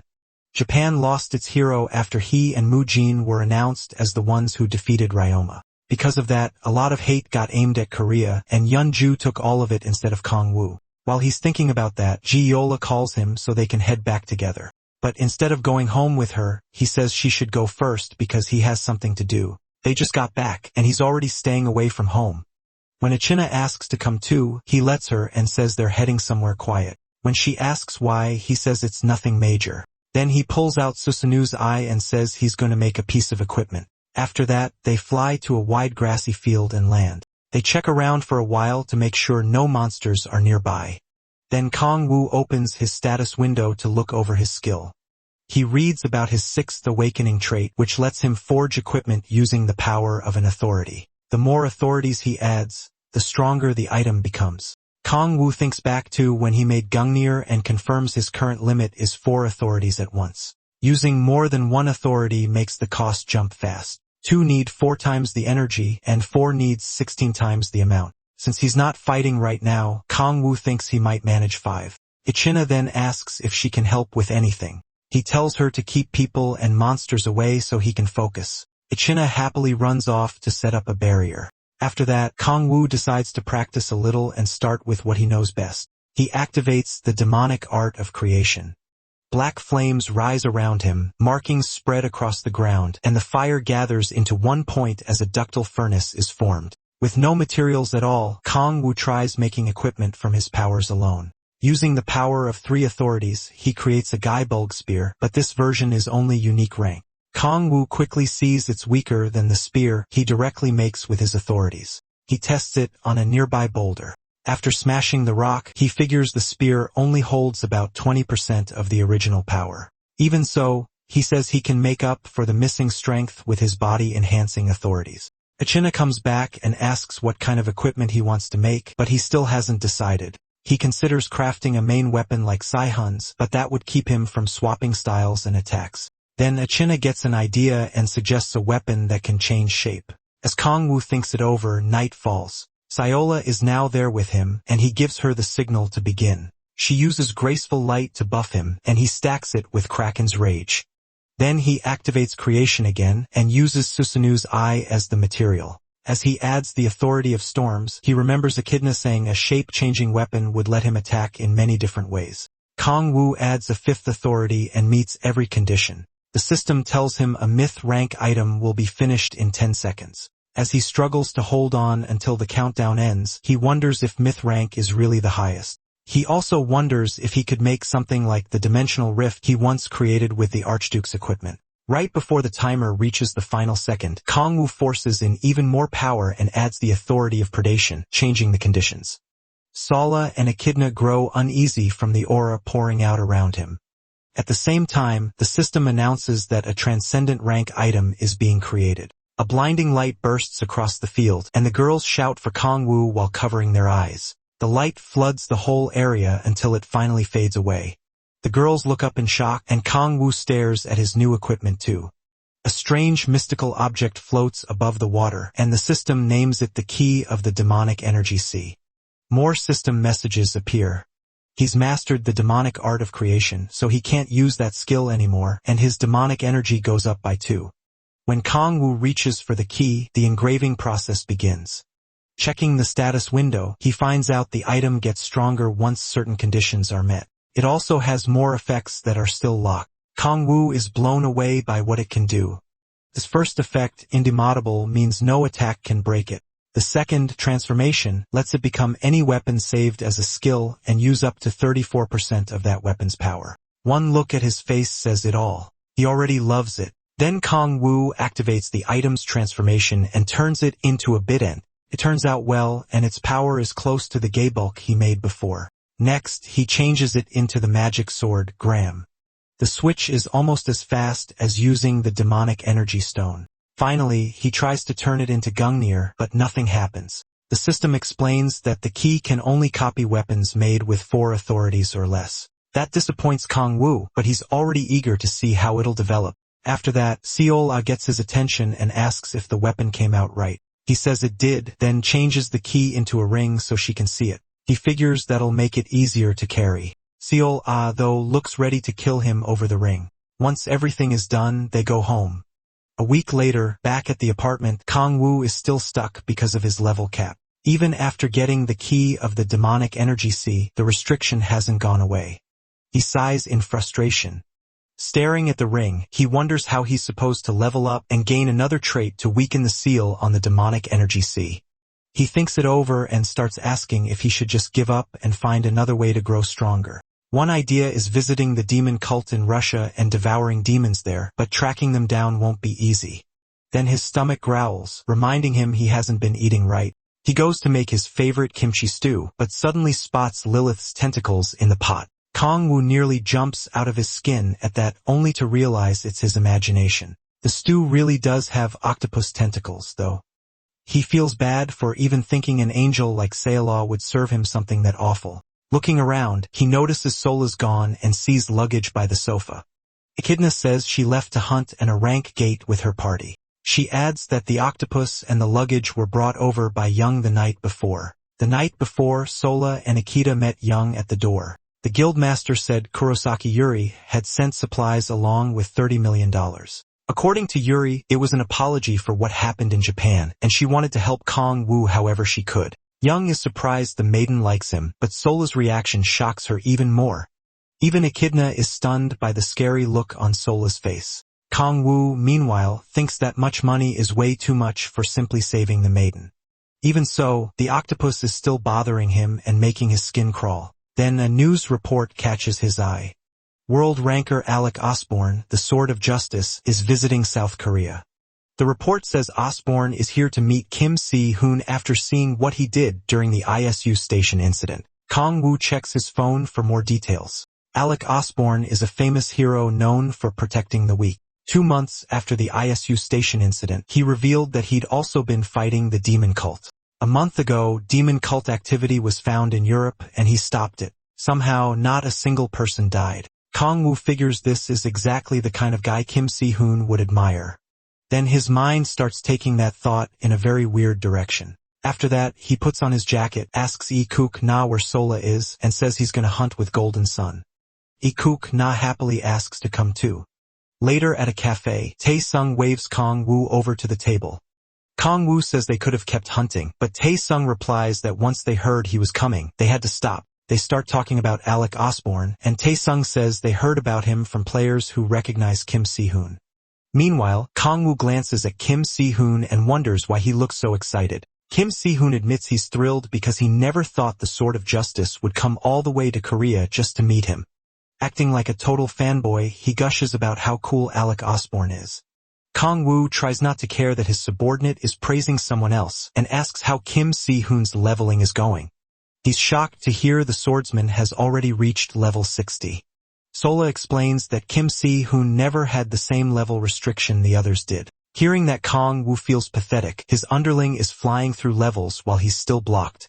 Kim Si-hoon then asks if he should go to the airport to meet Alec. Kong-woo says there's no need, and right then someone enters the cafe. Kim Si-hoon instantly recognizes him as the Sword of Justice. While Kim Si-hoon rushes over to greet the world ranker, Kong-woo turns back and sizes up Alex's aura and the way he carries himself. The moment Alex speaks, the Demon King can tell he's stronger than Ryoma.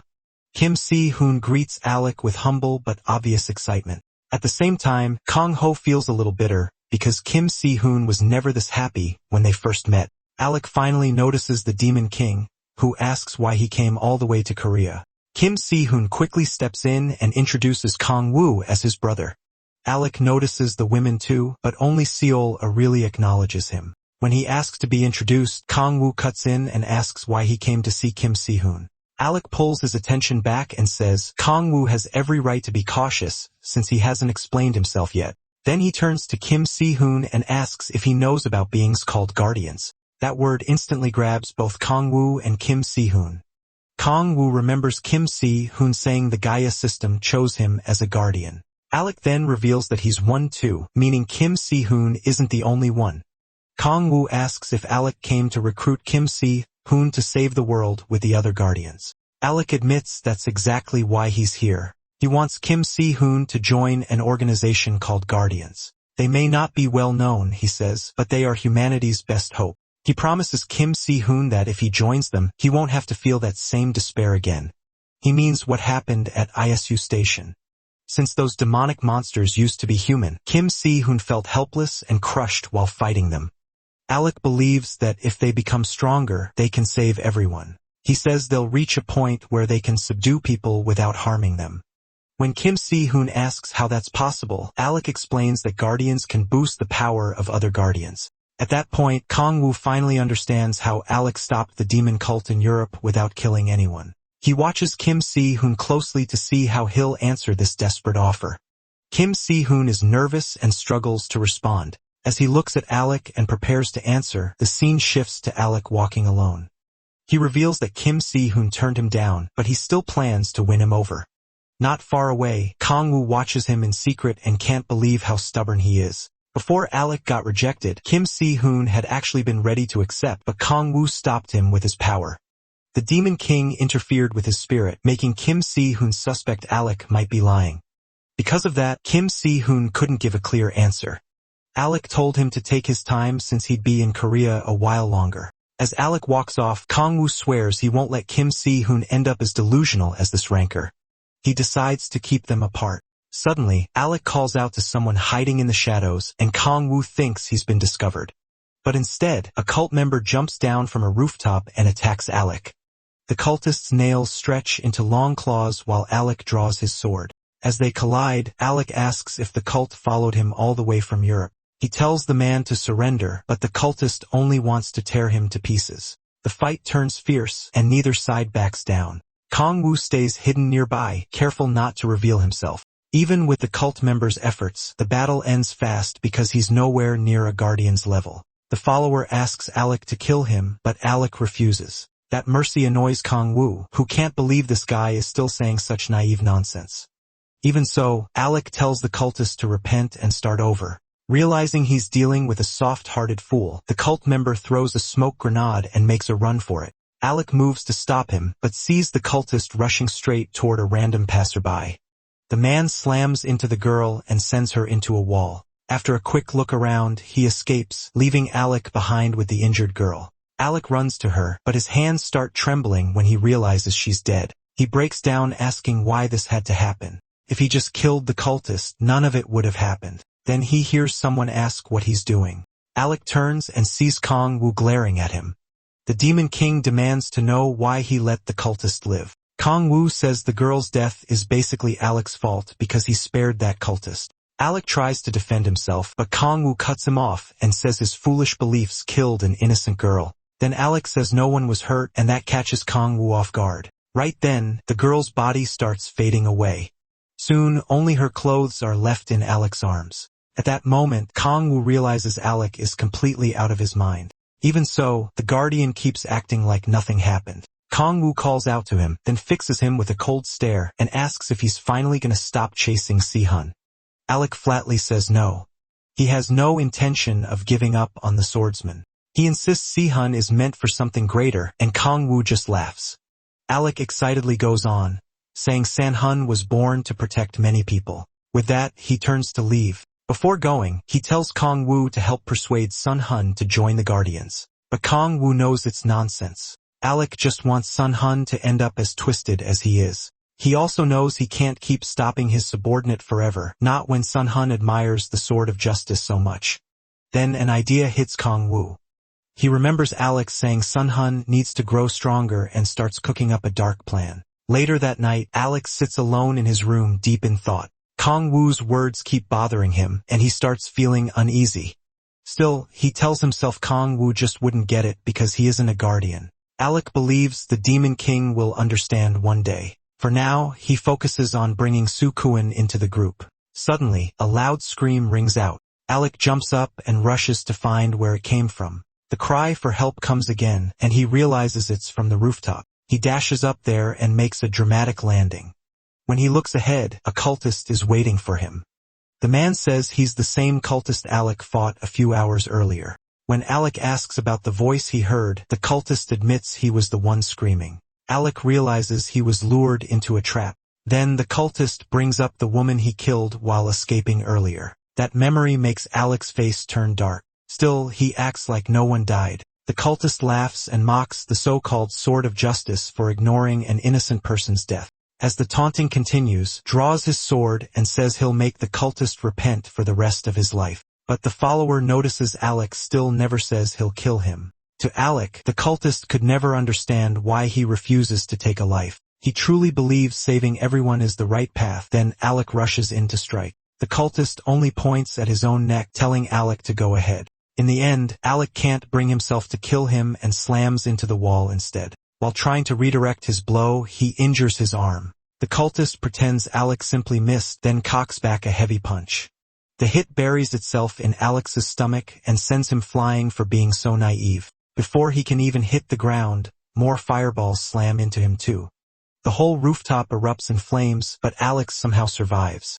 As he wonders how this enemy got so much stronger in less than a day, the cultist comes down at him with an axe. Alec raises his sword to block, but the weapon suddenly vanishes. Before Alec can adjust, the enemy smashes him across the face. Alec goes tumbling across the roof, clutching his bruised face. He starts to think this may not be the same cultist. Maybe it's someone else. Then he remembers that cultists can suddenly grow much stronger and guesses his foe is actually a demon. The masked cultist says nothing and just stares back. The fight keeps going, and every clash sends bright flashes across the rooftop. They move at incredible speed while Alec tries to overpower his enemy. He tells the demon to give up, but the cultist is already tired of this pointless fight. Just as he thought, Alec isn't fit to be a guardian. Earlier before this fight, the cultist had been resting alone while planning another ambush on Alec. Then the wall beside him suddenly exploded. Thinking Alec had found him, he got up, ready to fight, only to freeze when he saw Kong Wu instead. The Demon King is puzzled when the cultist mistakes him for one of the guardians. He starts asking about the guardians, but the cultist refuses to talk. So Kong Wu turns his ring into a demonic glove and gets ready to beat the answers out of him. Kong Wu lunges forward and drives his hands straight through the man's chest. Even then, the cultist thinks the protagonist Kong Wu is stupid for stepping into his range. But when he tries to use his claws, his hands return to normal, and he feels his demonic power draining away. Looking down, he sees Kong Wu's claws sucking out that energy. Then Kong Wu asks if he's ready to talk. The cultist stays stubborn, so the Demon King jams a hand into his mouth and uses subordination on him. Even so, the cultist somehow resists. Left with no other choice, Kong Wu burns him from the inside with hellfire. Then he pulls his hand from the cultist's torn mouth. The man collapses, screaming in pain. At last, he agrees to talk. Kong Wu orders him to share everything he knows about the Guardians, but the cultist says Kong Wu should already know more.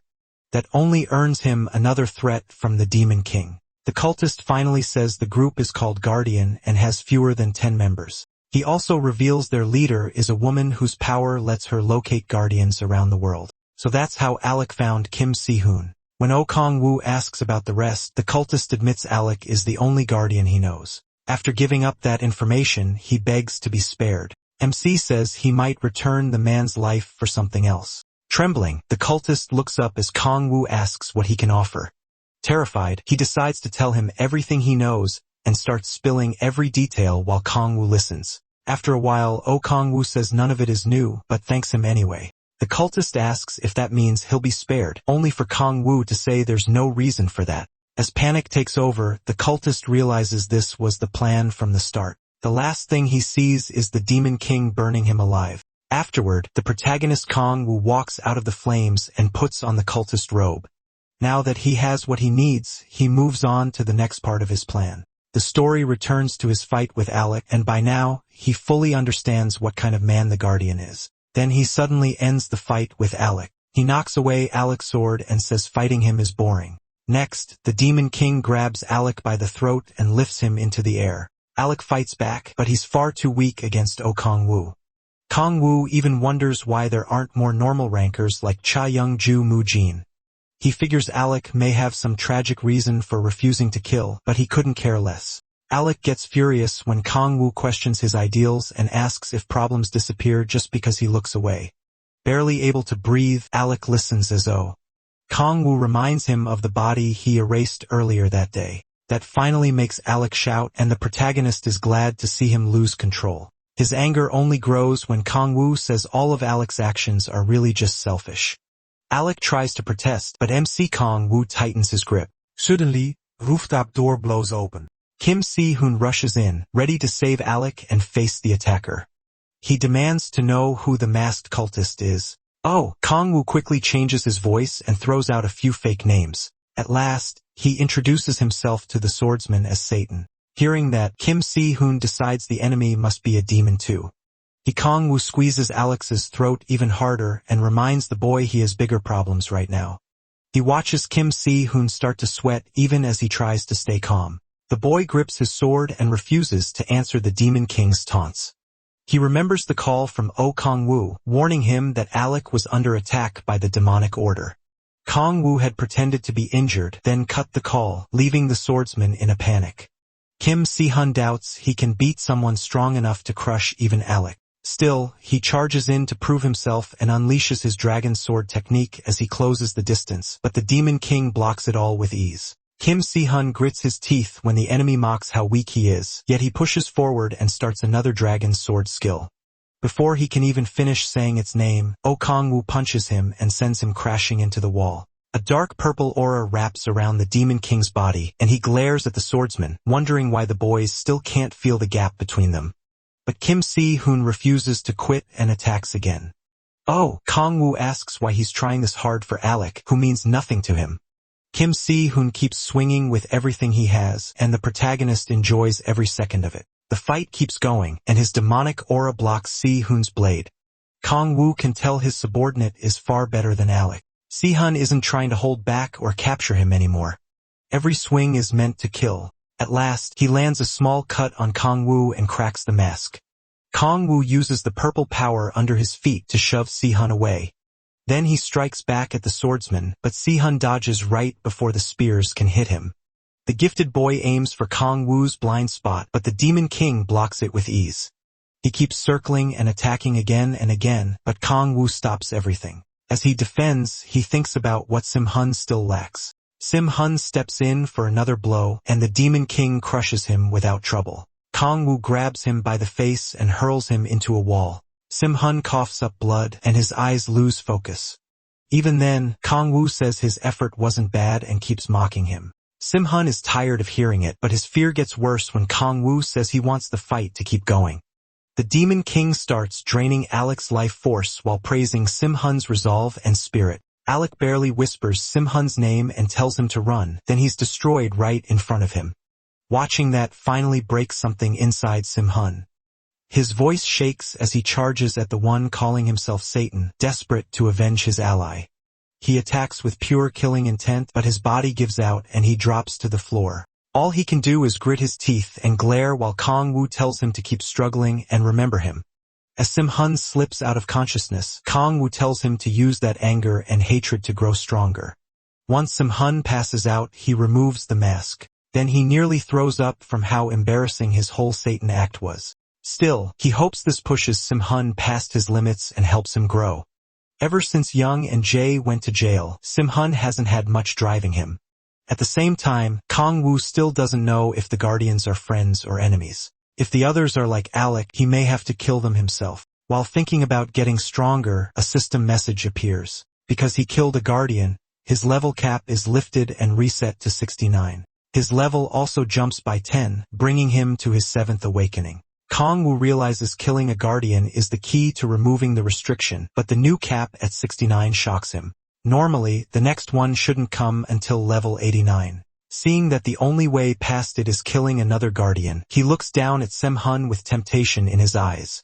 For a moment, he wonders if he should kill the Guardians one by one, but he drops the idea and takes off the cultist's robe. He decides not to thin out the Guardians yet since he still doesn't know what threats Earth will face later. After that, he checks his 7th awakening trait. The status window shows a new SS rank skill called Reaper of Souls. It's tied to the authority of predation and lets him absorb demon souls to improve the quality of his own soul. That authority already takes a target's life force, demonic energy, and other power, but Kong-woo has always thought it was inefficient. Then he checks the second step to becoming a demon god. The conditions are still hidden, but he feels this new skill is tied to them. Just like his 6th awakening was used to make the key to the demonic energy sea, the idea of hunting demons puts a dark smile on his face. He also realizes he'll have to bother Young again. At that moment, she's in bed shivering from a cold. Kong-woo begins meditating and enters his demonic energy sea. His 7th awakening weakens the seal on the 10,000 demon core, and he uses the celestial dragon psyche method to condense demonic energy. Thanks to his demonic energy body, he absorbs it more easily. He keeps taking more in and notices the quality is still poor. He goes deeper and deeper, risking his whole body turning into the 10,000 demon core. At the last second, he stops before the power swallows him. Pulling himself back takes a heavy toll, but he still raises his demonic energy stat by 8 points. That makes him happy. But when he checks the window, something is wrong. His demonic energy should be 121, yet it only shows 120. Then he figures it may be because of his coat. The system confirms it. His legendary gear can't support demonic energy above 120. Kong-woo stares at the coat, wondering why the system didn't say that sooner. Then he realizes no one has probably ever pushed a stat this high. Next, he turns to Alec's body and sets it on fire. As he thinks about going home, he realizes it took 6 months to reach this level. He watches the smoke from Alec's body rise into the air. A few days later, at the Red Rose Guild, a hard fight is happening in the training room. Si-hun and Mu-jin are going all out, but the match is clearly one-sided. Mu-jin wins by knocking the sword from Si-hun's hand. He tells the young prodigy to stop for the day. Si-hun insists he can keep going, but Mu-jin doesn't buy it. He's worn out and battered, yet he still wants to push on. With fierce eyes, he says he has to get stronger. Meijin can see his sword skills are improving, but he's still worried. Later, he tells Kong-woo that he plans to take Sea-head turn hunting. Kong-woo grows uneasy when he hears the destination is Shanghai. There's an SS rank gate there like the one in Hokkaido, so it feels too soon. Mu-jin argues that real combat against monsters will help Si-he turn more. Kong-woo realizes it's basically closed-off training and probably the best way for Si-hun to grow. Meanwhile, Si-hun is still trying to catch his breath. Kong-woo walks over to give him some motivation. He grabs him and puts on a sorrowful act, blaming himself for failing to save Alec Osborne. Then he says they need to get stronger and avenge the fallen guardian. That hits Si-hun right in the heart and he swears to become stronger. Just like that, Kong Wu's twisted plan keeps moving forward. Afterwards, Si-hun leaves for Shanghai with Mu Jin, while Kong Wu wastes time on his couch. Then his phone starts ringing. When he answers, Young tells him to turn on the TV. He does, wondering what's going on, and is left speechless by reports that the demon cult has started a massive summoning. They brought in thousands of demons, and the creatures are causing chaos across the country. Most people would panic, but the Demon King is practically drooling. To him, this is the feast he's been waiting for. The next day at the Red Rose Guild, Young heads into her office and notices someone coming in. It's Kong Wu with his family, and he asks what's happening. He says everyone looked on edge on the way in. Young explains that the mass demon summoning happened in Vladivostok, Russia. They still don't know the exact number of demons, but she estimates over 100 along with demonic monsters. Meanwhile, Kong Wu tries hard to hide how happy he is at the thought of devouring them. Kong Wu and Agdina sit down as Young says civilian losses have been low so far. Agdina points out the real problem is the demonic monsters moving out, and Young agrees. They're moving through Manchuria, and Young fears a major war if they reach South Korea. Kong Wu asks what China said. She explains that they asked South Korea for an alliance to stop the disaster in Manchuria before the death toll rises.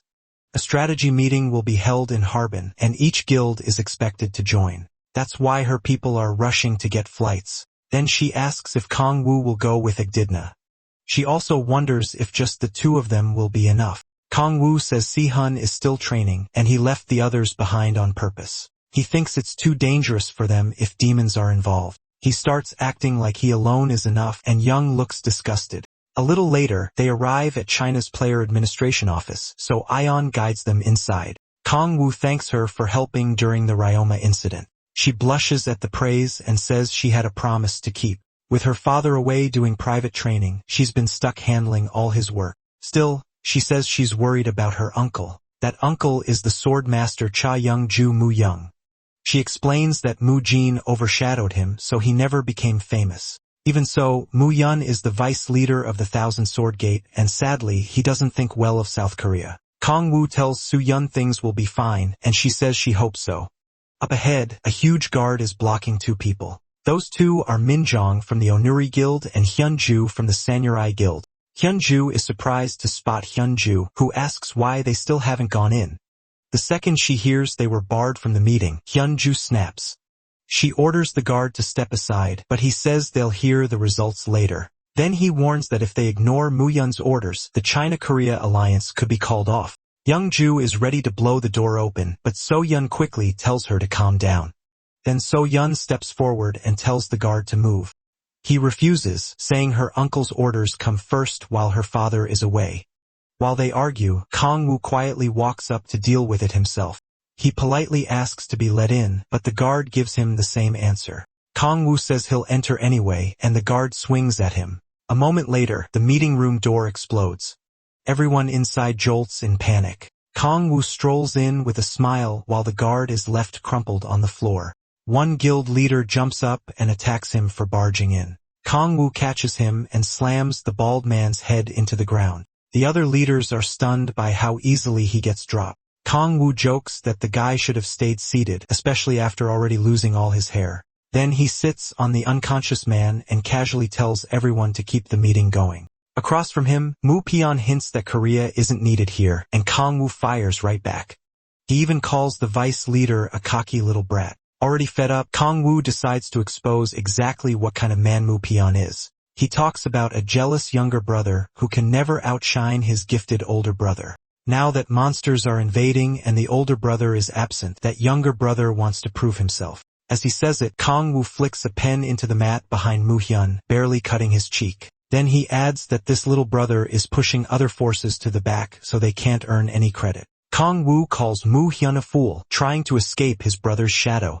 That hits Mu Hyun right where it hurts. He insists Kong Wu knows nothing, but Kong Wu says he had him figured out the moment he opened his mouth and people like him are boring. By then, it's obvious the vice leader is furious and barely holding himself back. Kong Wu tells him to continue the meeting and stop wasting everyone's time. A little later, troops are gathered outside. Hyunju is about to speak to them, and Kong Wu wonders why she's so tense. She snaps that it's all because of him. Earlier, after he provoked Mu Haiyan, the vice leader lunged at him, swearing to shut him up for good. He tried to kill Kong Wu, but before his sword landed, Kong Wu threw a pen into his face and sent him crashing across the table. Since working together was clearly impossible, Kong Wu said both sides should fight separately and go their own way.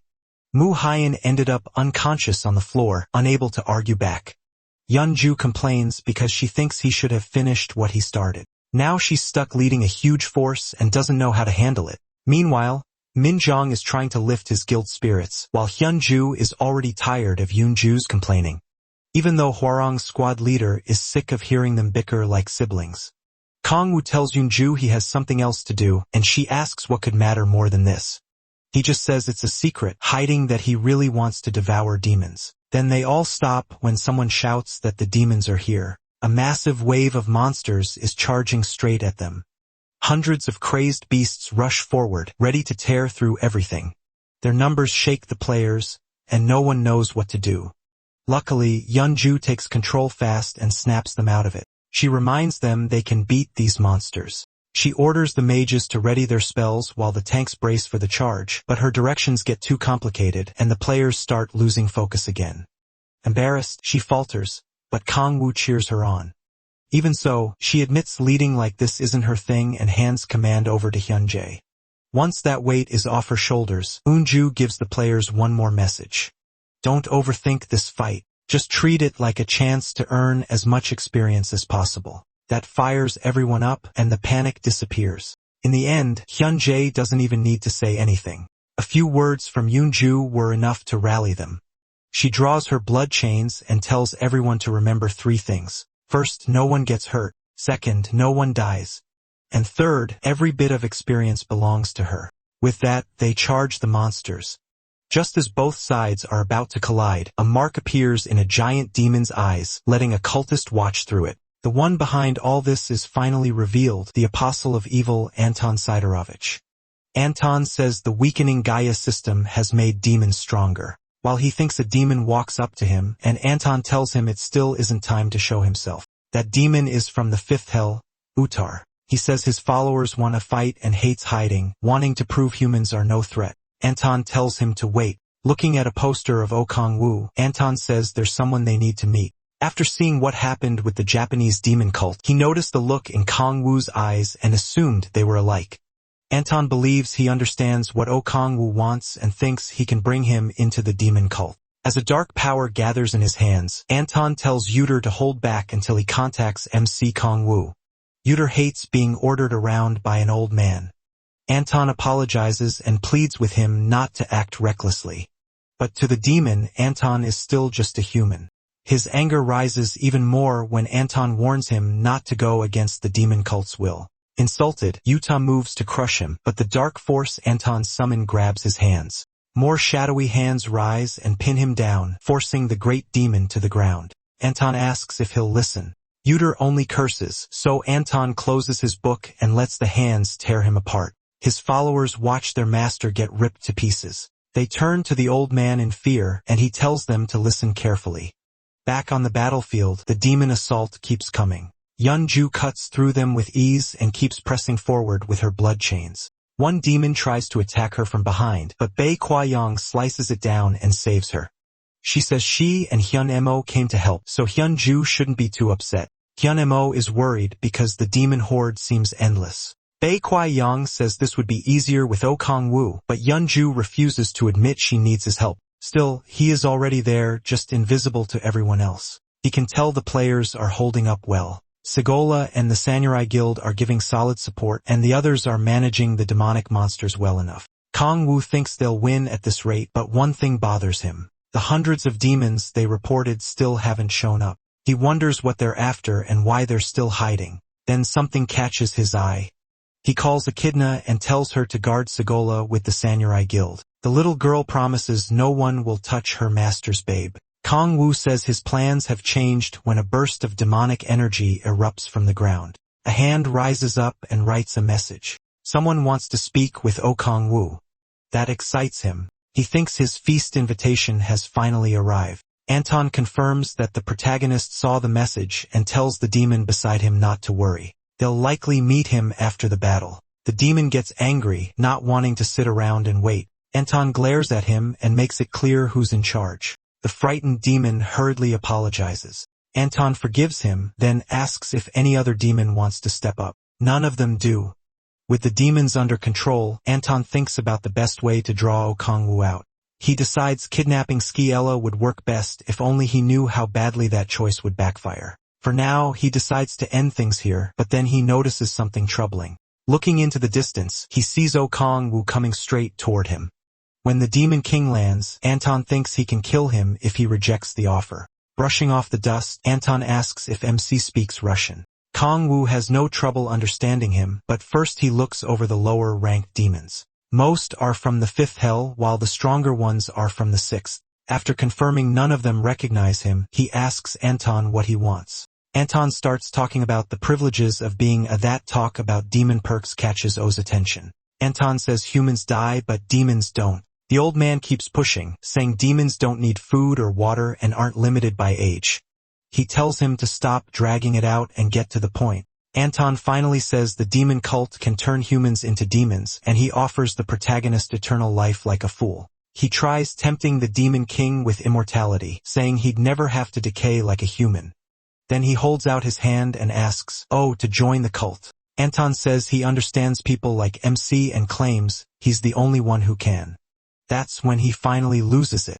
He bursts out laughing at the old man and his pathetic offer. The other demons are stunned as the protagonist openly insults Anton and mocks everything he said. Anton is left speechless when he sees O laughing at him. Once he's had his fun, MC's face turns cold. He tells Anton not to pretend he knows him because he has no idea who he's dealing with. Then he releases his power and the ground beneath them starts breaking apart. The demons try to flee as the earth splits open, but they only end up dropping into the cracks below.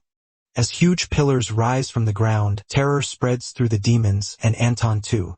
Shaken, the old man can't understand what's happening. Young and the others feel the battlefield quake hard, and they're shocked too. When she notices the eerie structure O made, her frustration only grows. Even so, she's worried about the protagonist and hopes he's safe. Anton watches MC turn the area into something like hell, then stares in disbelief and asks if this is really the power of a mere human.